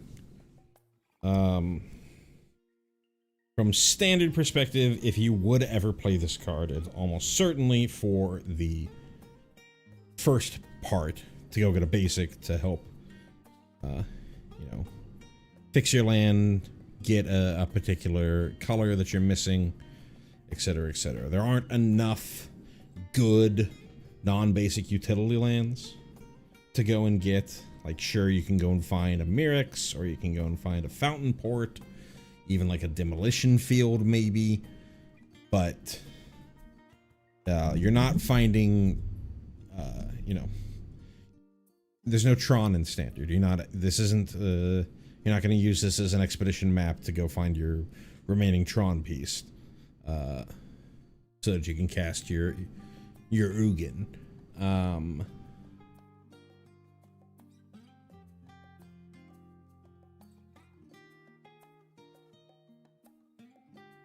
And that's about it. I think mostly this is just limited. You know, if you want to go into 3 color, 4 color in limited, you know, you're splashing for something, you can play some copies of World Map so that you make sure that you get all your colors. As far as, you know, like, is this copies of Expedition Map 5 through 8, or however many copies Tron play, or how many copies of Expedition Map do Tron play, you know, all these extra copies there. 4 mana is way too much for that any land search. I could see this in Commander, if you're a dirty Field of the Dead player, or Glacial Chasm player, Merit Lodge player, something like that, as just a redundant copy of an expedition map, or redundant copies of searching for very particular lands that you're looking for. Sarah's Sanctum, Gaia's Cradle, things like that. But that's where it would see play, not really in standard. As far as its depiction, this is the world map of FF1. See Cornelia right here. I think you start the game right about here-ish. No, wait, you start in Cornelia. That's right. You start in Cornelia. And then I think you travel up to here for your first fight against Garland.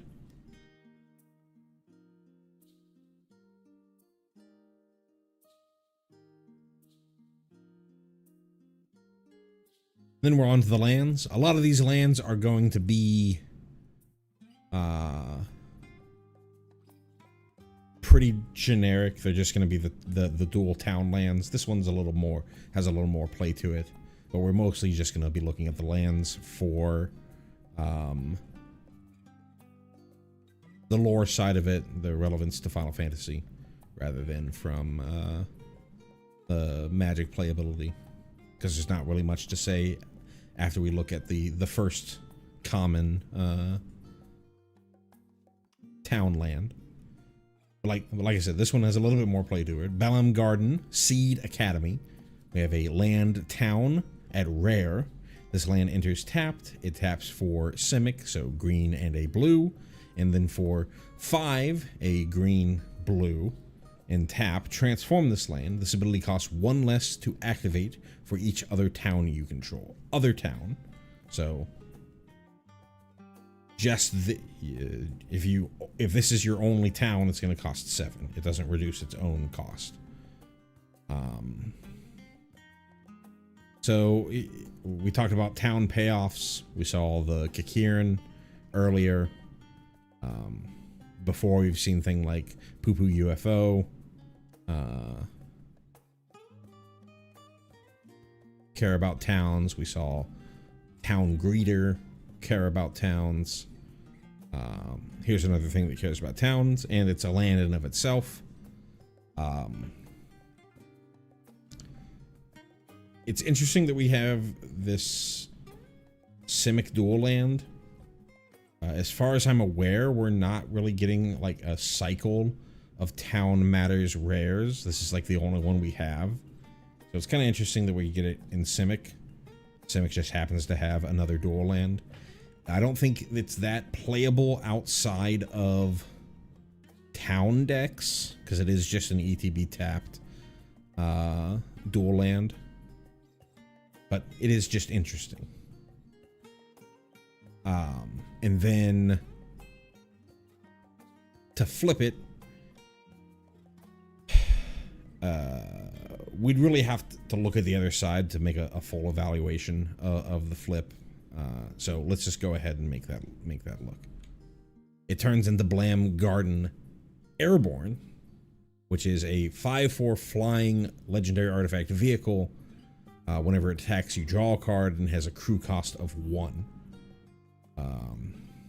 Unfortunate that it's a vehicle. It would have been nice if this was just it just flipped into a creature, because you have to have something else on here. So you can't just play like a control. When I think of the old Gates decks, not the Mazes in the decks, but the sort of Gates decks from the Guilds of Ravnica standard, they kind of played a control game where they were playing, removal, one big threat in like Gatebreaker Ram or Gate Colossus, and sweepers in Gates Ablaze and stuff like that. And this would be nice to have sort of that one big threat, but here you're going to have to play other things, because this just can't get you to the end by itself. You have to have at least a creature out there. Luckily, we have Town Greeter, which is a way to both find towns and is just going to be a 1/1 that's sitting on the battlefield, generally, so that you can crew it and start getting in those attacks and getting a pretty good draw engine going. So a 5/4 with some hoops that you have to jump through.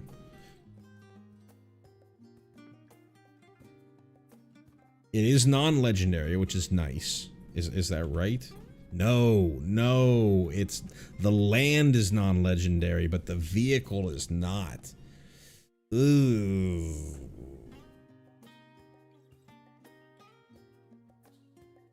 It's still fine as a land payoff, but we really need to see like a Gatebreaker Ram or something along those lines.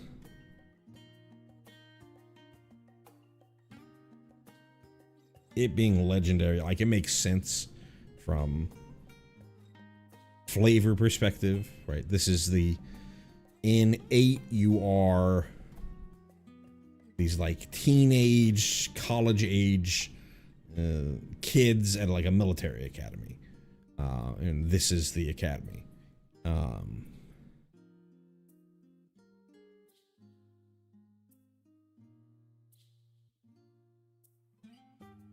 It being, the flip side being legendary means that you can't really go like super hard into, I'm going to play a bunch of Balam Gardens and then flip a bunch of them and try to swing in like that. You kind of have to play it a little bit slower. Sure, you could have backups as Balam Gardens if your opponent kills the vehicle side, but man,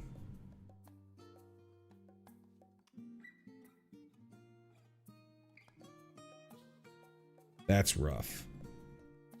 I think you'd really want this to be at 4 total mana value or less for you to feel good about flipping this over.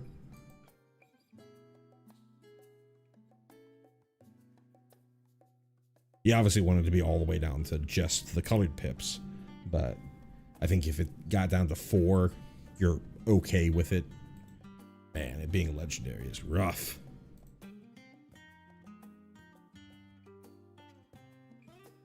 So then we have our cycle of ETB tapped dual lands. Like I said, we're mostly just going to be talking about the flavor side of here, because really these are just like some of the weakest versions of these dual lands that we have in the standard. We have the gain lands from Tarkir Dragonstorm, which is going to be all the same colors that we have, except they enter the battlefield and gain you 1 life. There's also the pain lands isn't the right word. Ping lands from Outlaws of Thunder Junction, which they entered the battlefield and dealt 1 damage to target opponent. I think people also call them like crime lands because it's technically committing a crime, and that was the whole point. Because you're targeting your opponent. In the limited format, it mattered. Here, the only real gameplay relevance is the fact that these are towns, in the same way that gates were only really relevant because they were gates. So, Baron Airship Kingdom is our Izzet land. Taps for blue and a red. Enters tapped. Baron is sort of the main city in 4. It's where Cecil, Rosa, Kane are all from.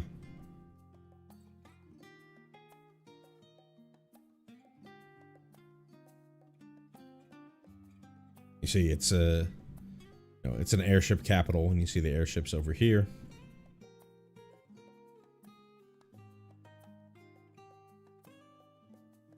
Ooh, before we do have another land that's another non-basic or non-common town land that snuck on in here. Clive's Hideaway. We have a land town at rare for no cost. It's at rare. It has Hideaway 4. This is our first example of Hideaway. When this land enters, look at the top 4 cards of your library. Exile 1 face down, then put the rest on the bottom in a random order.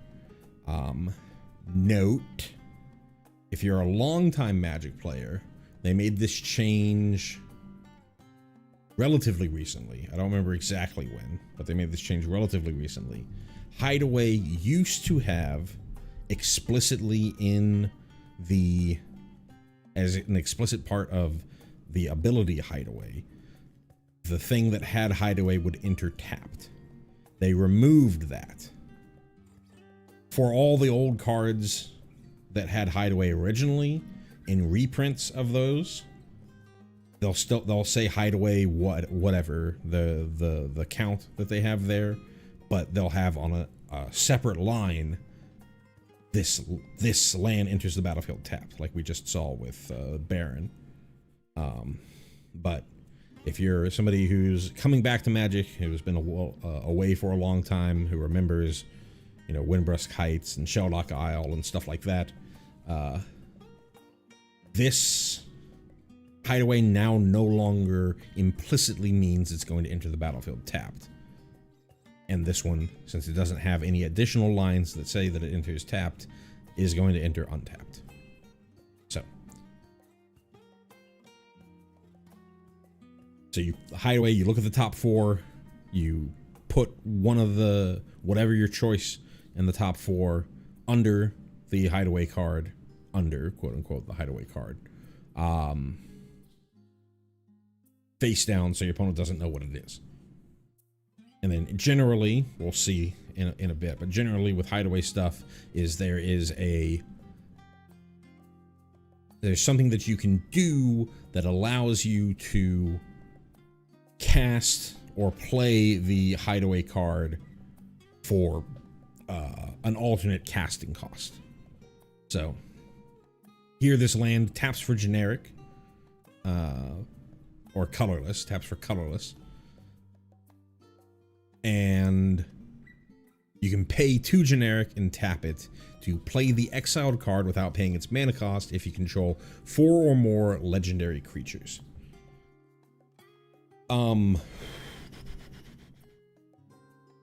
4 is a large number.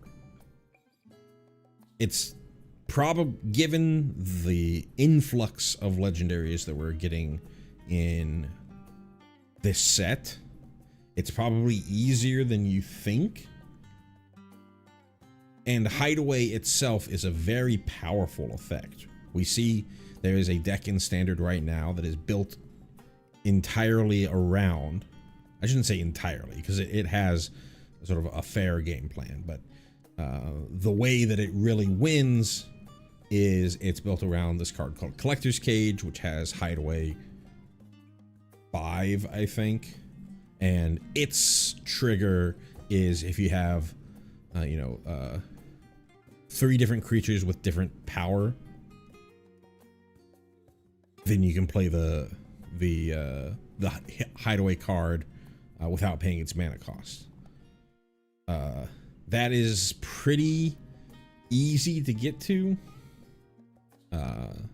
because on the cage you add a +1/+1 counter to some target and then check the hideaway value, so you can sort of manipulate the creatures you have currently on the battlefield so that you have the right number of different power levels. 4 total legendaries, and they have to be creatures. They can't be like legendary lands or legendary artifacts or anything like that. That is pretty tough, I think, even with the influx of legendary creatures. But I bet you can make a deck around it. This land is color, it does only tap for colorless, so you do need to be making sure that whatever deck you're trying to shove this into, it isn't like some 4-color pile, because then you're gonna have this be your land drop for the turn and not be able to actually play out the legendary creatures that you need.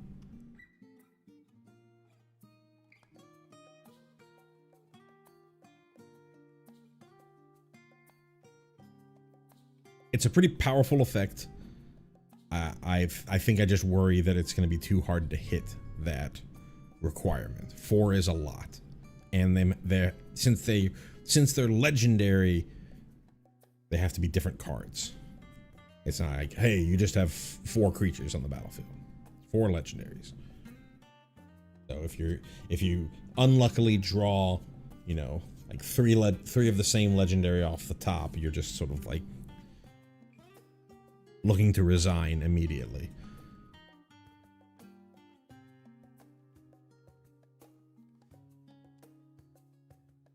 As far as the flavor of this card, this is the sort of resistance encampment, or the hideout for Clive and the fellow magic users.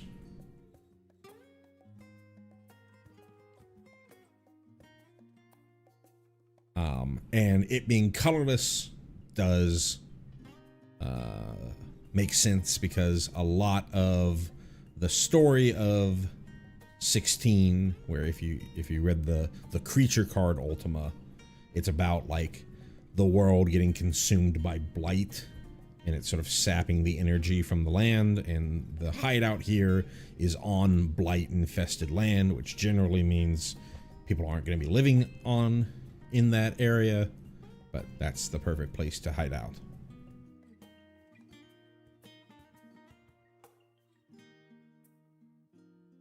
All right, back to the colorless, or not the colorless, back to the common town cycle. Here's our Golgari, black and green.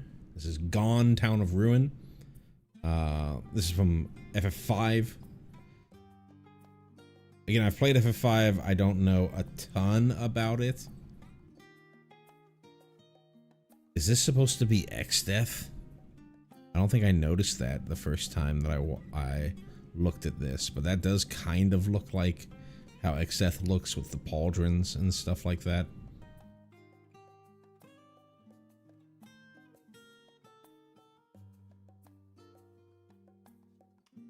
Next up we have the Gold Saucer, another non-common town.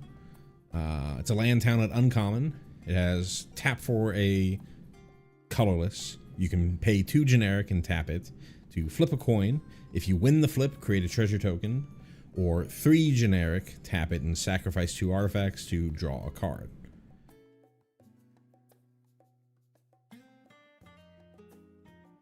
It's fine. It's no Fountain Port. Fountain Port, you can pay 4 generic and tap it to create a treasure token. This one you can get a little bit easier, but you have to be lucky. You can, you can do some stuff. There are some cards, even there's a card in standard or in this set, Edgar, that sort of forces wins on coin flips. But that's a lot of hoops just to get a single treasure, to sort of guarantee a single treasure for 2.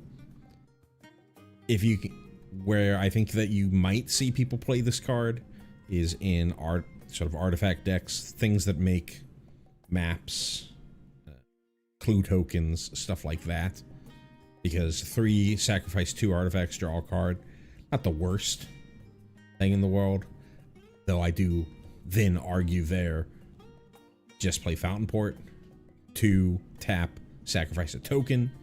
You're sacrificing tokens anyways. With this, if you're talking about sacrificing a map or sacrificing a clue or a treasure or a food to draw a card. So I think pretty outfoxed by Fountain Port in standard. If you care about coin flips, which is an archetype in Commander, then this is fine, but as a standard card, this isn't there. Just completely outdone by Fountain Port. As far as its depiction, it's the Gold Saucer, pretty iconic from FF7. It's kind of your Disneyland area, run by the Shinra Corporation, powered by Mako, just like utterly extravagance in very much a on-the-nose metaphor. You've got this golden, extravagant, gaudy eyesore in the middle of, a blighted desert with slums surrounding it.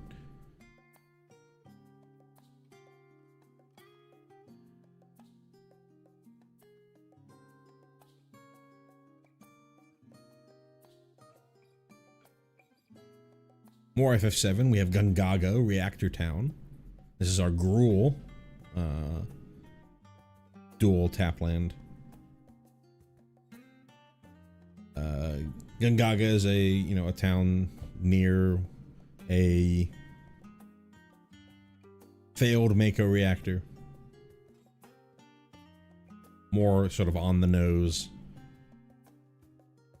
Some corporation comes in, builds a factory, builds a power plant, convinces the town that It's going to bring in jobs, it's going to bring prosperity, and it really just becomes entirely reliant on the factory. And if something goes wrong with the factory, something goes wrong with the power plant, then what happens to the people who are living around it?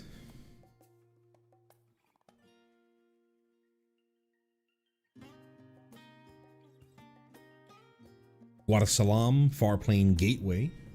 Here's our Simic tap land. It's a town. This is where the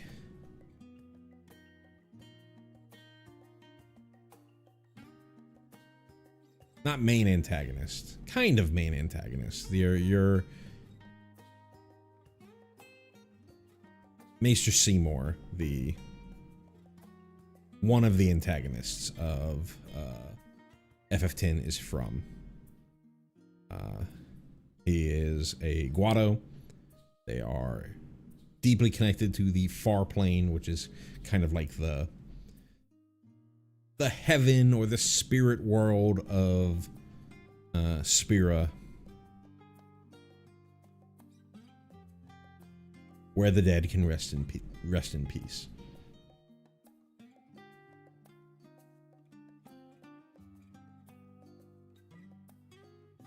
Insomnia, Crown City. Here's our Orzhov for white and a black. Tapped townland. This is the main city in 15. It's the capital. I believe it's the capital city that you, Noctis, the main character, is supposed to be the ruler of. Things happen in 15. Someone takes control, stuff like that.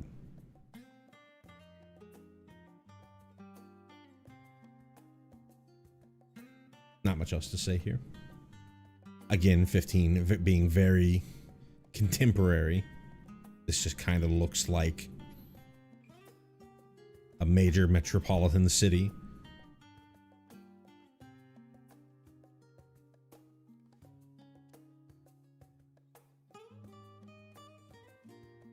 We have the final of our cycle of Adventurelands, Adventure Town lands, with Midgar City of Mako. It's a land town at Rare. It's enters the battlefield tapped and taps for black, but it also has Reactor Raid. For 2 and a black, we have a Sorcery Adventure. You may sacrifice an artifact or creature. If you do, draw 2 cards. So your Costly Plunder, your Village Rites, your Deadly Dispute. Village Rites is 1 mana. It's really Costly Plunder, right? But at sorcery speed. Probably the most playable. I shouldn't even say probably. The most playable of the Adventurelands. They're just sort of most generically playable of the Adventurelands in the cycle. This kind, the ability to, from a land, have a Village Rites effect that also hits artifacts, a Costly Plunder effect.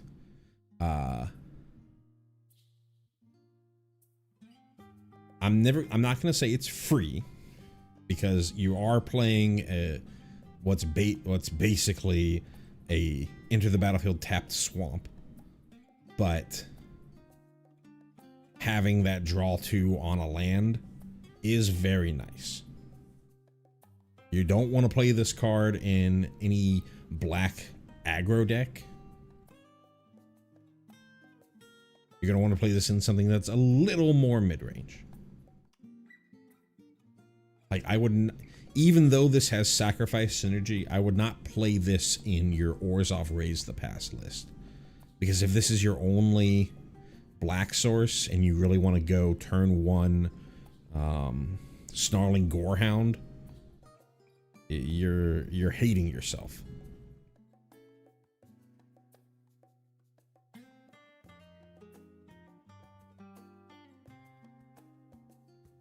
But if you're willing to wait, if you're willing to play a slightly slower game, if you're willing to not care about having a turn, a 1 mana play, or be fine with sometimes your 1 mana play coming on turn 2, then this is a pretty easy include.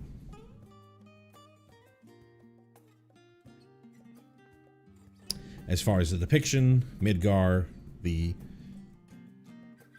main city of Final Fantasy VII, where the first third of the game takes place.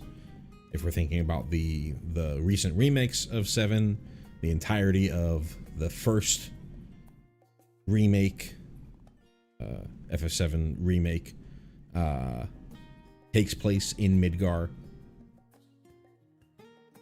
Very prominent in the story.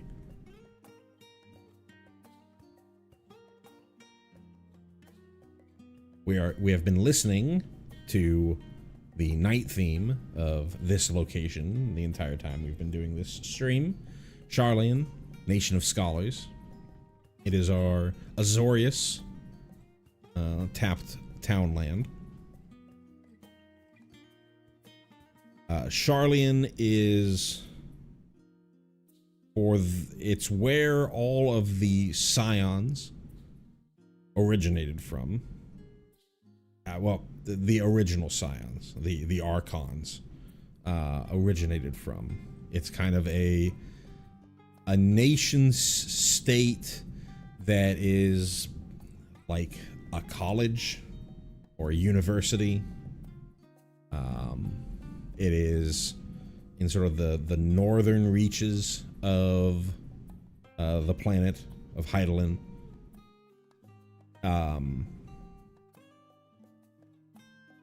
They kind of take a neutrality, or we're not going to do anything stance, but they are masters of knowledge and masters of technology.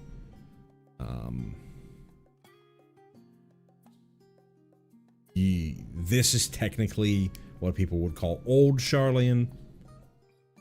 There was a new Sharlayan, which was an outpost city in Dravania, which is near Ishgard, which is another card which is another one. It's one of the town card, the Adventure Town cycle.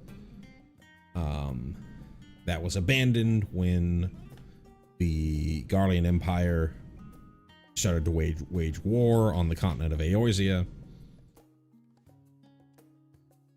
The Sharlayans just sort of retreated back to their own home.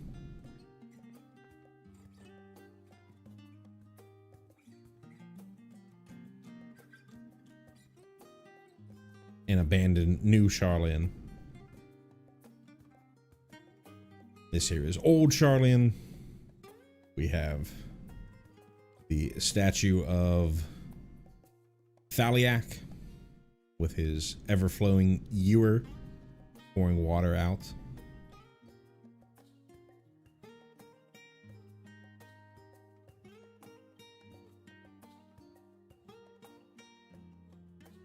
You can see the Aetheryte in the distance there. If you looked at, and studied the Grahatia card from the 14 commander deck, that is the same Aetheryte, that crystal structure in the background of the Grahatia card, right here. I believe over here, this roof right over here is the Levier estate. Alphino and Alize Levier and Louis-Soix Levier. We saw Louis-Soix depicted in the card earlier in this stream. Alphino and Alize are in the 14 commander deck. These are the docks that you arrive on when you actually go to Sharlayan in Endwalker.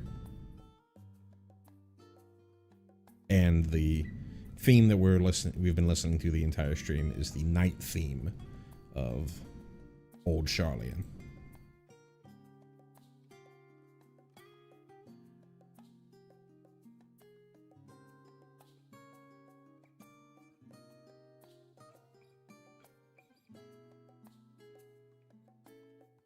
We have Trino, Dark City.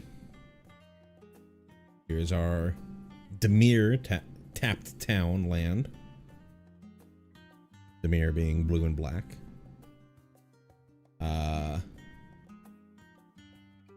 This sort of theater thing here is pretty iconic. This whole scene shot here is basically the same thing that you would see on one of the pre-rendered backgrounds for Final Fantasy IX. There's a lot of Tetramaster, which is the Final Fantasy IX's card game. We've seen a card for Triple Triad, which is the Final Fantasy VIII card game. There's no Tetramaster card, but there's a lot of stuff that you can do for Tetramaster out here. Marcus is one of the troop members of Tantalus. Is the traveling theater troupe that really is a thieving troupe. A very pretty location in FF9.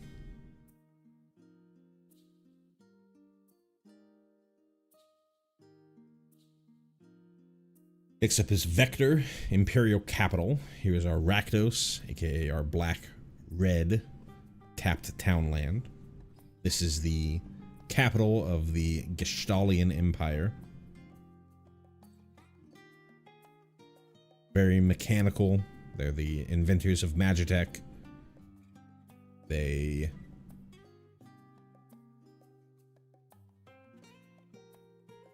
are the rediscoverers of the way to use magic post War of the Magi in FF6. And they are a fascist nation state trying to conquer the world. This is where Kefka is from, General Leo, Emperor Gestalt. They're the ones who put the slave crown on Terra and sent her off at the start of the game to go find the Esper Valiarmanda in Narshi. You infiltrate the capital and find a bunch of Espers being turned into Magicite by the Empire. Sort of the lower floors of the capital.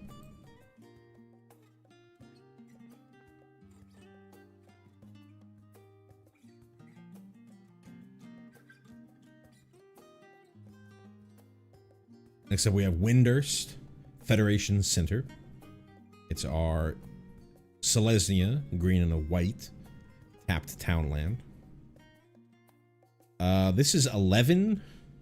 I was never an 11 player. I did all my 14 stuff.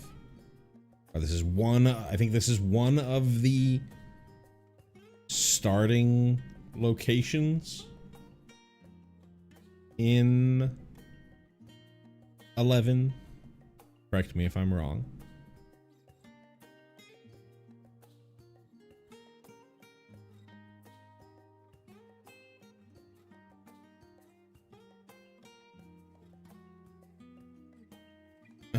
And right, I forgot. I think this might be our last one, and I think all I've seen is the... No, we've got this and one other. 999. It shouldn't have shown up as 999, but we got this and one other. But I've only seen the this version of the card, which is why this isn't showing up in the where the rest of the blue cards were. We have Gogo, Master of Mimicry. For 2 and a blue, we have a legendary creature wizard at Mythic. Gogo is a 2/4 that has 4 XX and tap. You can copy target activated or triggered ability you control X times. You may choose new targets for the copies. This ability can't be copied, and X can't be 0. And it's just a reminder, the way that the rules work, you can't use this to somehow copy a mana ability. Mana ability meaning some activated ability that only produces mana.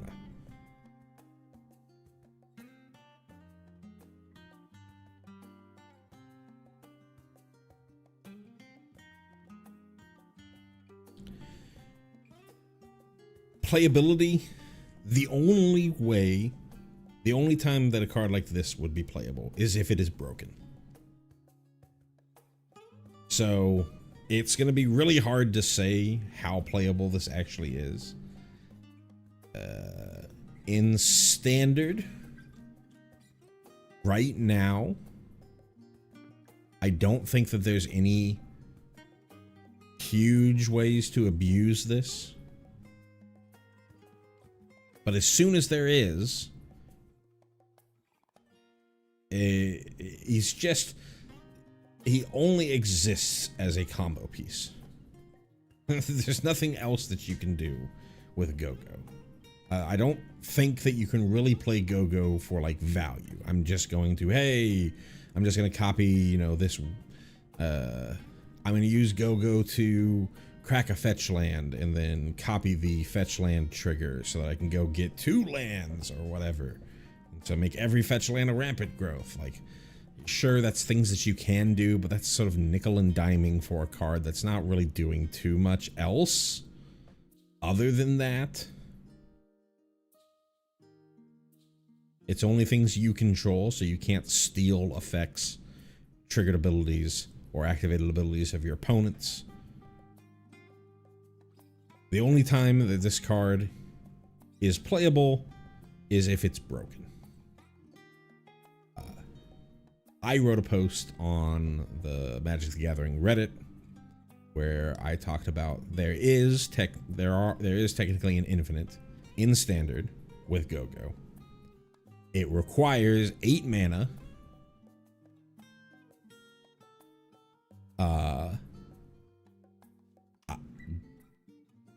Go-Go and Sleep Cursed Fairy, either both on the battlefield with a Marvin Murderous Mimic on the battlefield as well, or one or both in the underneath an Agatha Soul Cauldron. And the whole idea is that you play a Boom Mobile, which is a card from Aether Drift, which ETBs and generates mana. Because it is an ETB, even though it's just generating mana, it's not a mana ability. You can copy that at least twice the first time around. Then you can have a creature that has both Go-Go and the Sleep Cursed Fairies abilities to tap to copy the mana generating ETB, and then use some of that mana to untap Go-Go, and then recopy for more times, and then untap and recopy it for more to generate infinite mana, and then put all that mana into the exhaust of a Boom Mobile to kill your opponent. It's a 4-card combo that requires 8 mana to get started. Not really viable in any sort of competitive standard sense. But there is technically an infinite with Go-Go in standard.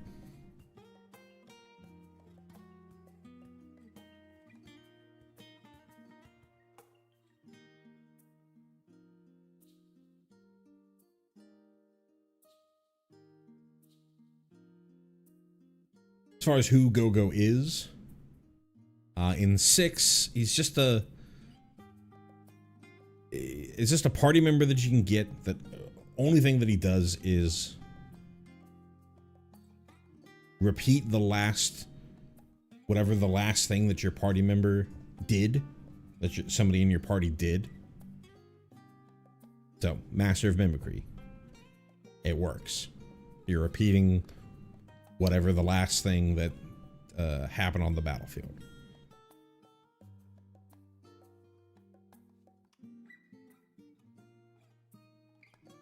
But again, my evaluation, only playable if broken. And then finally, for whatever reason, this ends up being the last card here. I think it's because they didn't have... Right, it's because they didn't have the... in Scryfall, they didn't have the... what the actual collector's number was. So we have Lionheart for 4 generic. We have an artifact equipment at uncommon. When this equipment enters, it deals 2 damage to any target. Equipped creature gets +2/+1 and has an equip cost of 2. Pretty generic equipment. 4 mana to shock something,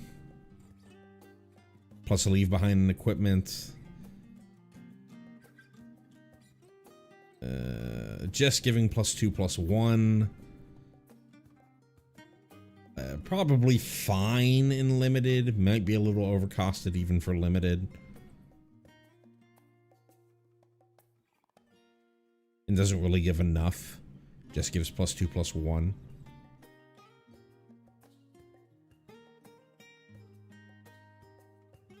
Not really much to write home about with this one. As far as reference, I think a lot of people dislike this card because this is kind of the ultimate weapon of Squall here, who is a gunbreaker. You can see it's a gun blade. The gun part here.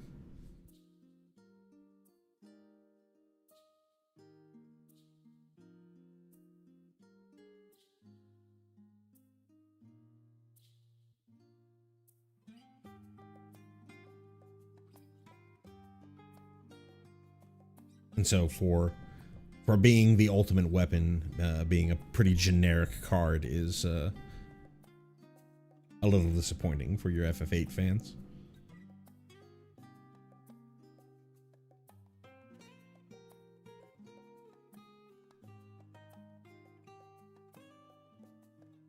I believe there has been a couple of additional cards spoiled since I started the stream.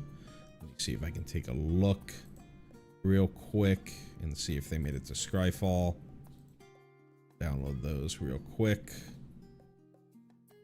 Go over them.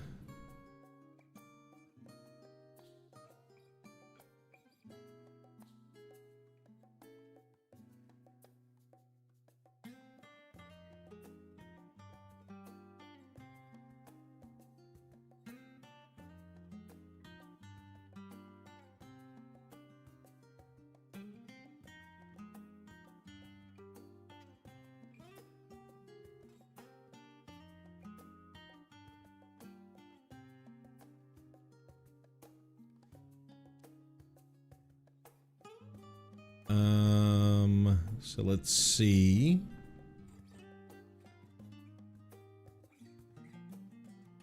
Fresh here. There we are.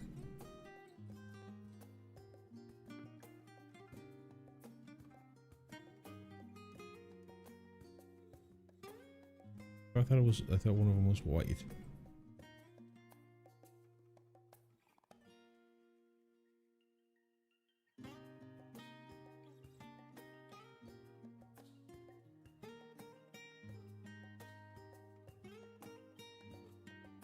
Oh, there it is.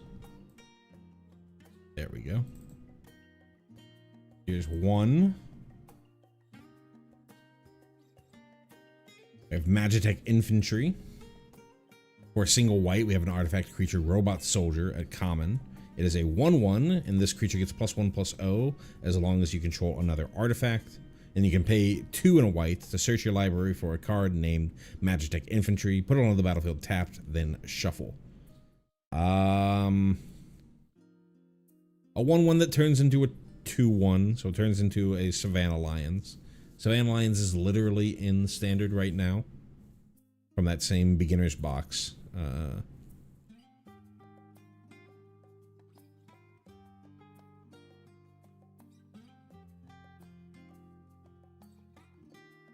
As far as it can be better than something like a Savannah Lions, because you can, you know, tutor out additional copies. If you have enough mana, you can tutor out more than one copy in a single turn.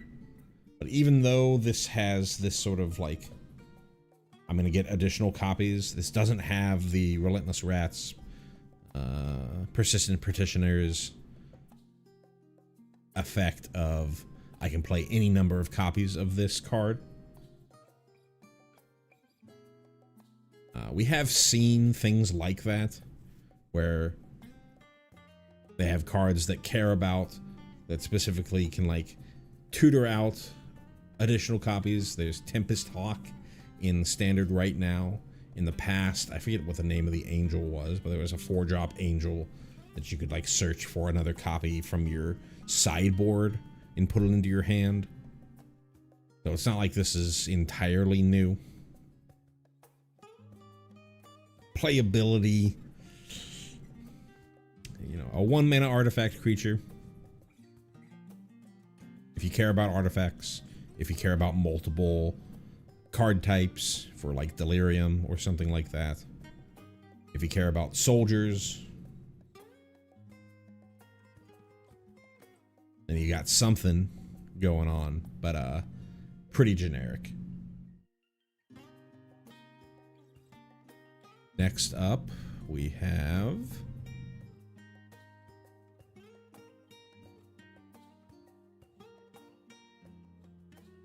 let's see,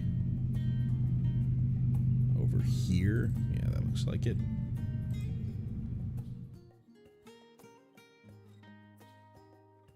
Judge Magister Gabranth. For a white and a black, we have a legendary creature, Human Advisor Knight at uncommon. Gabranth is a 2/2 with Menace, that whenever another creature or artifact you control dies, put a +1/+1 counter on Judge Magister Gabranth. 2-drop legendary creature with Menace. You know, fits into some sort of Orzhov Sacrifice deck, Orzhov Aristocrat style deck, but is just sort of a big beater. And it does have Menace, which is some nice evasion, but is it really going to be better than like Amalia? You're going to trigger Amalia way easier and way more often than you're going to trigger Gabranth.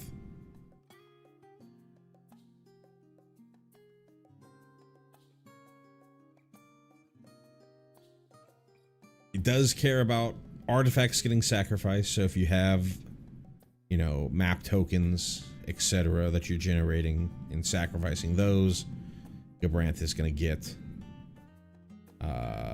bigger and faster based off of that. But I think you really have to take advantage of the fact that he also cares about artifacts for him to be any sort of playable.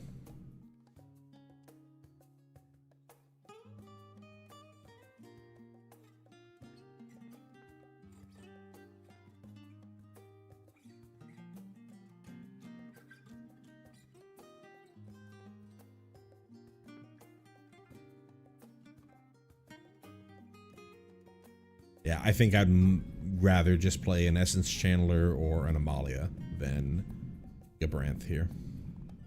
And there was one more. It was in red. It's this one here.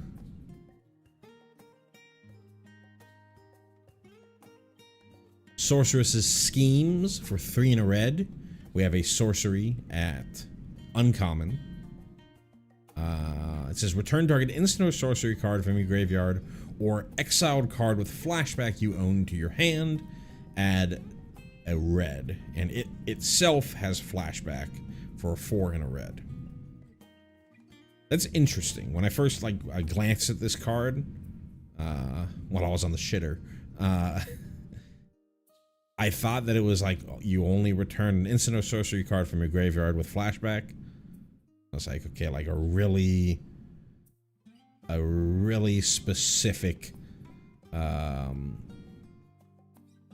instant or sorcery regrowth, like a really specific Archaeomancer effect.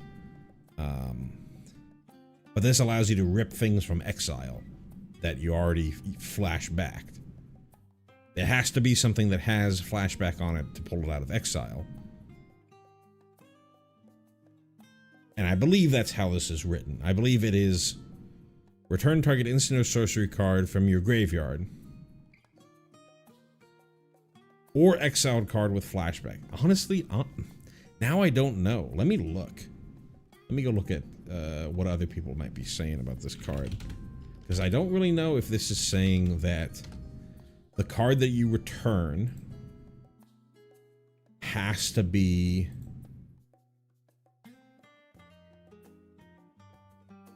has to have flashback if it's in your graveyard.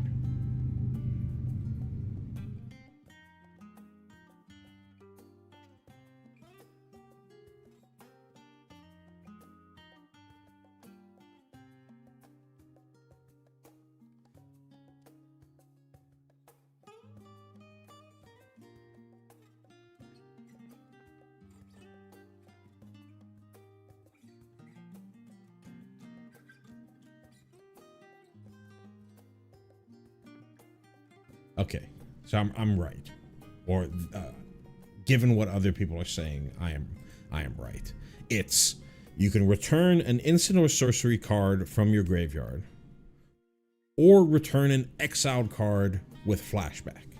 It is not return an instant or sorcery card from your graveyard or exiled card with flashback, where both, if it exists in your graveyard, it has to have flashback. It has to be an instant or sorcery with flashback. And if it's in your exile, it has to be with flashback. It is anything that's in your graveyard that's an instant or sorcery, or only things from exile that have flashback. And then you get to add a single red, presumably to help you cast whatever you brought back. Pretty expensive. Whether or not this is expensive for this effect, I don't necessarily know, but just expensive in general for this kind of recursion.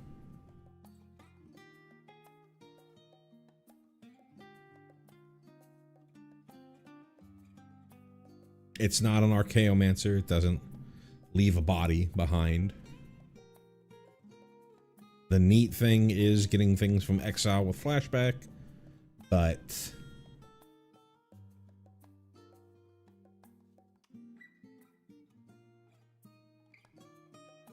that's fairly niche.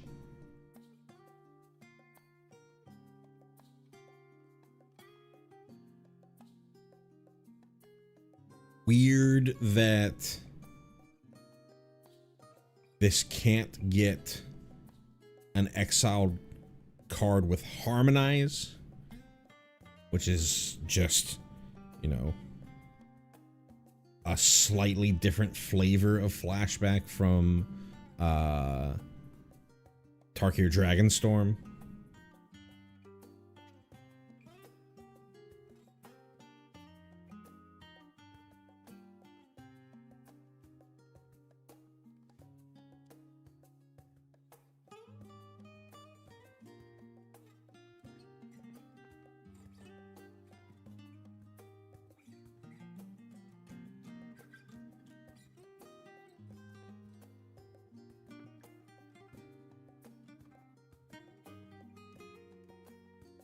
Is the same cost of something like a Storm Chaser's Talent, Chapter 2. But again, Storm Chaser's Talent, like Archaeomancer, you technically had a body earlier, and you get the obvious benefit from Storm Chaser's talent in that you can this town it and get that whole loop going. Whereas this is 2 shots. It's fine. I don't really see an application for it. Like a huge application for it, but it's fine.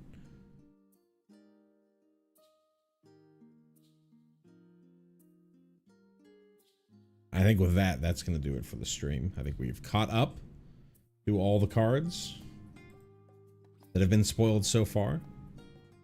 I will sometime either Friday or this weekend pop back up to finish off the rest of the cards that have been spoiled and the full card image spoiler when that card image gallery goes online, to talk about anything else that might have popped up. Usually by the time it gets to the card image gallery, there's either not many left or it's mostly just draft stuff. But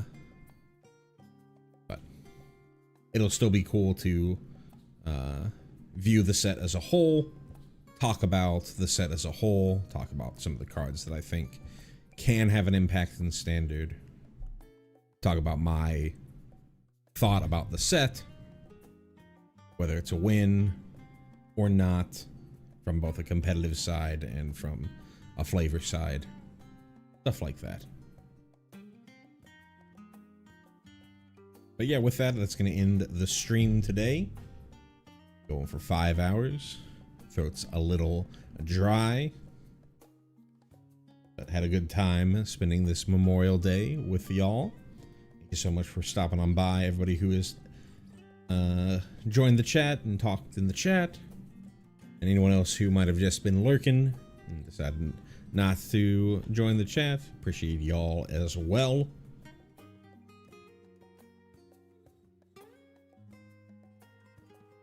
And I will see you whenever it is the next time that I see you.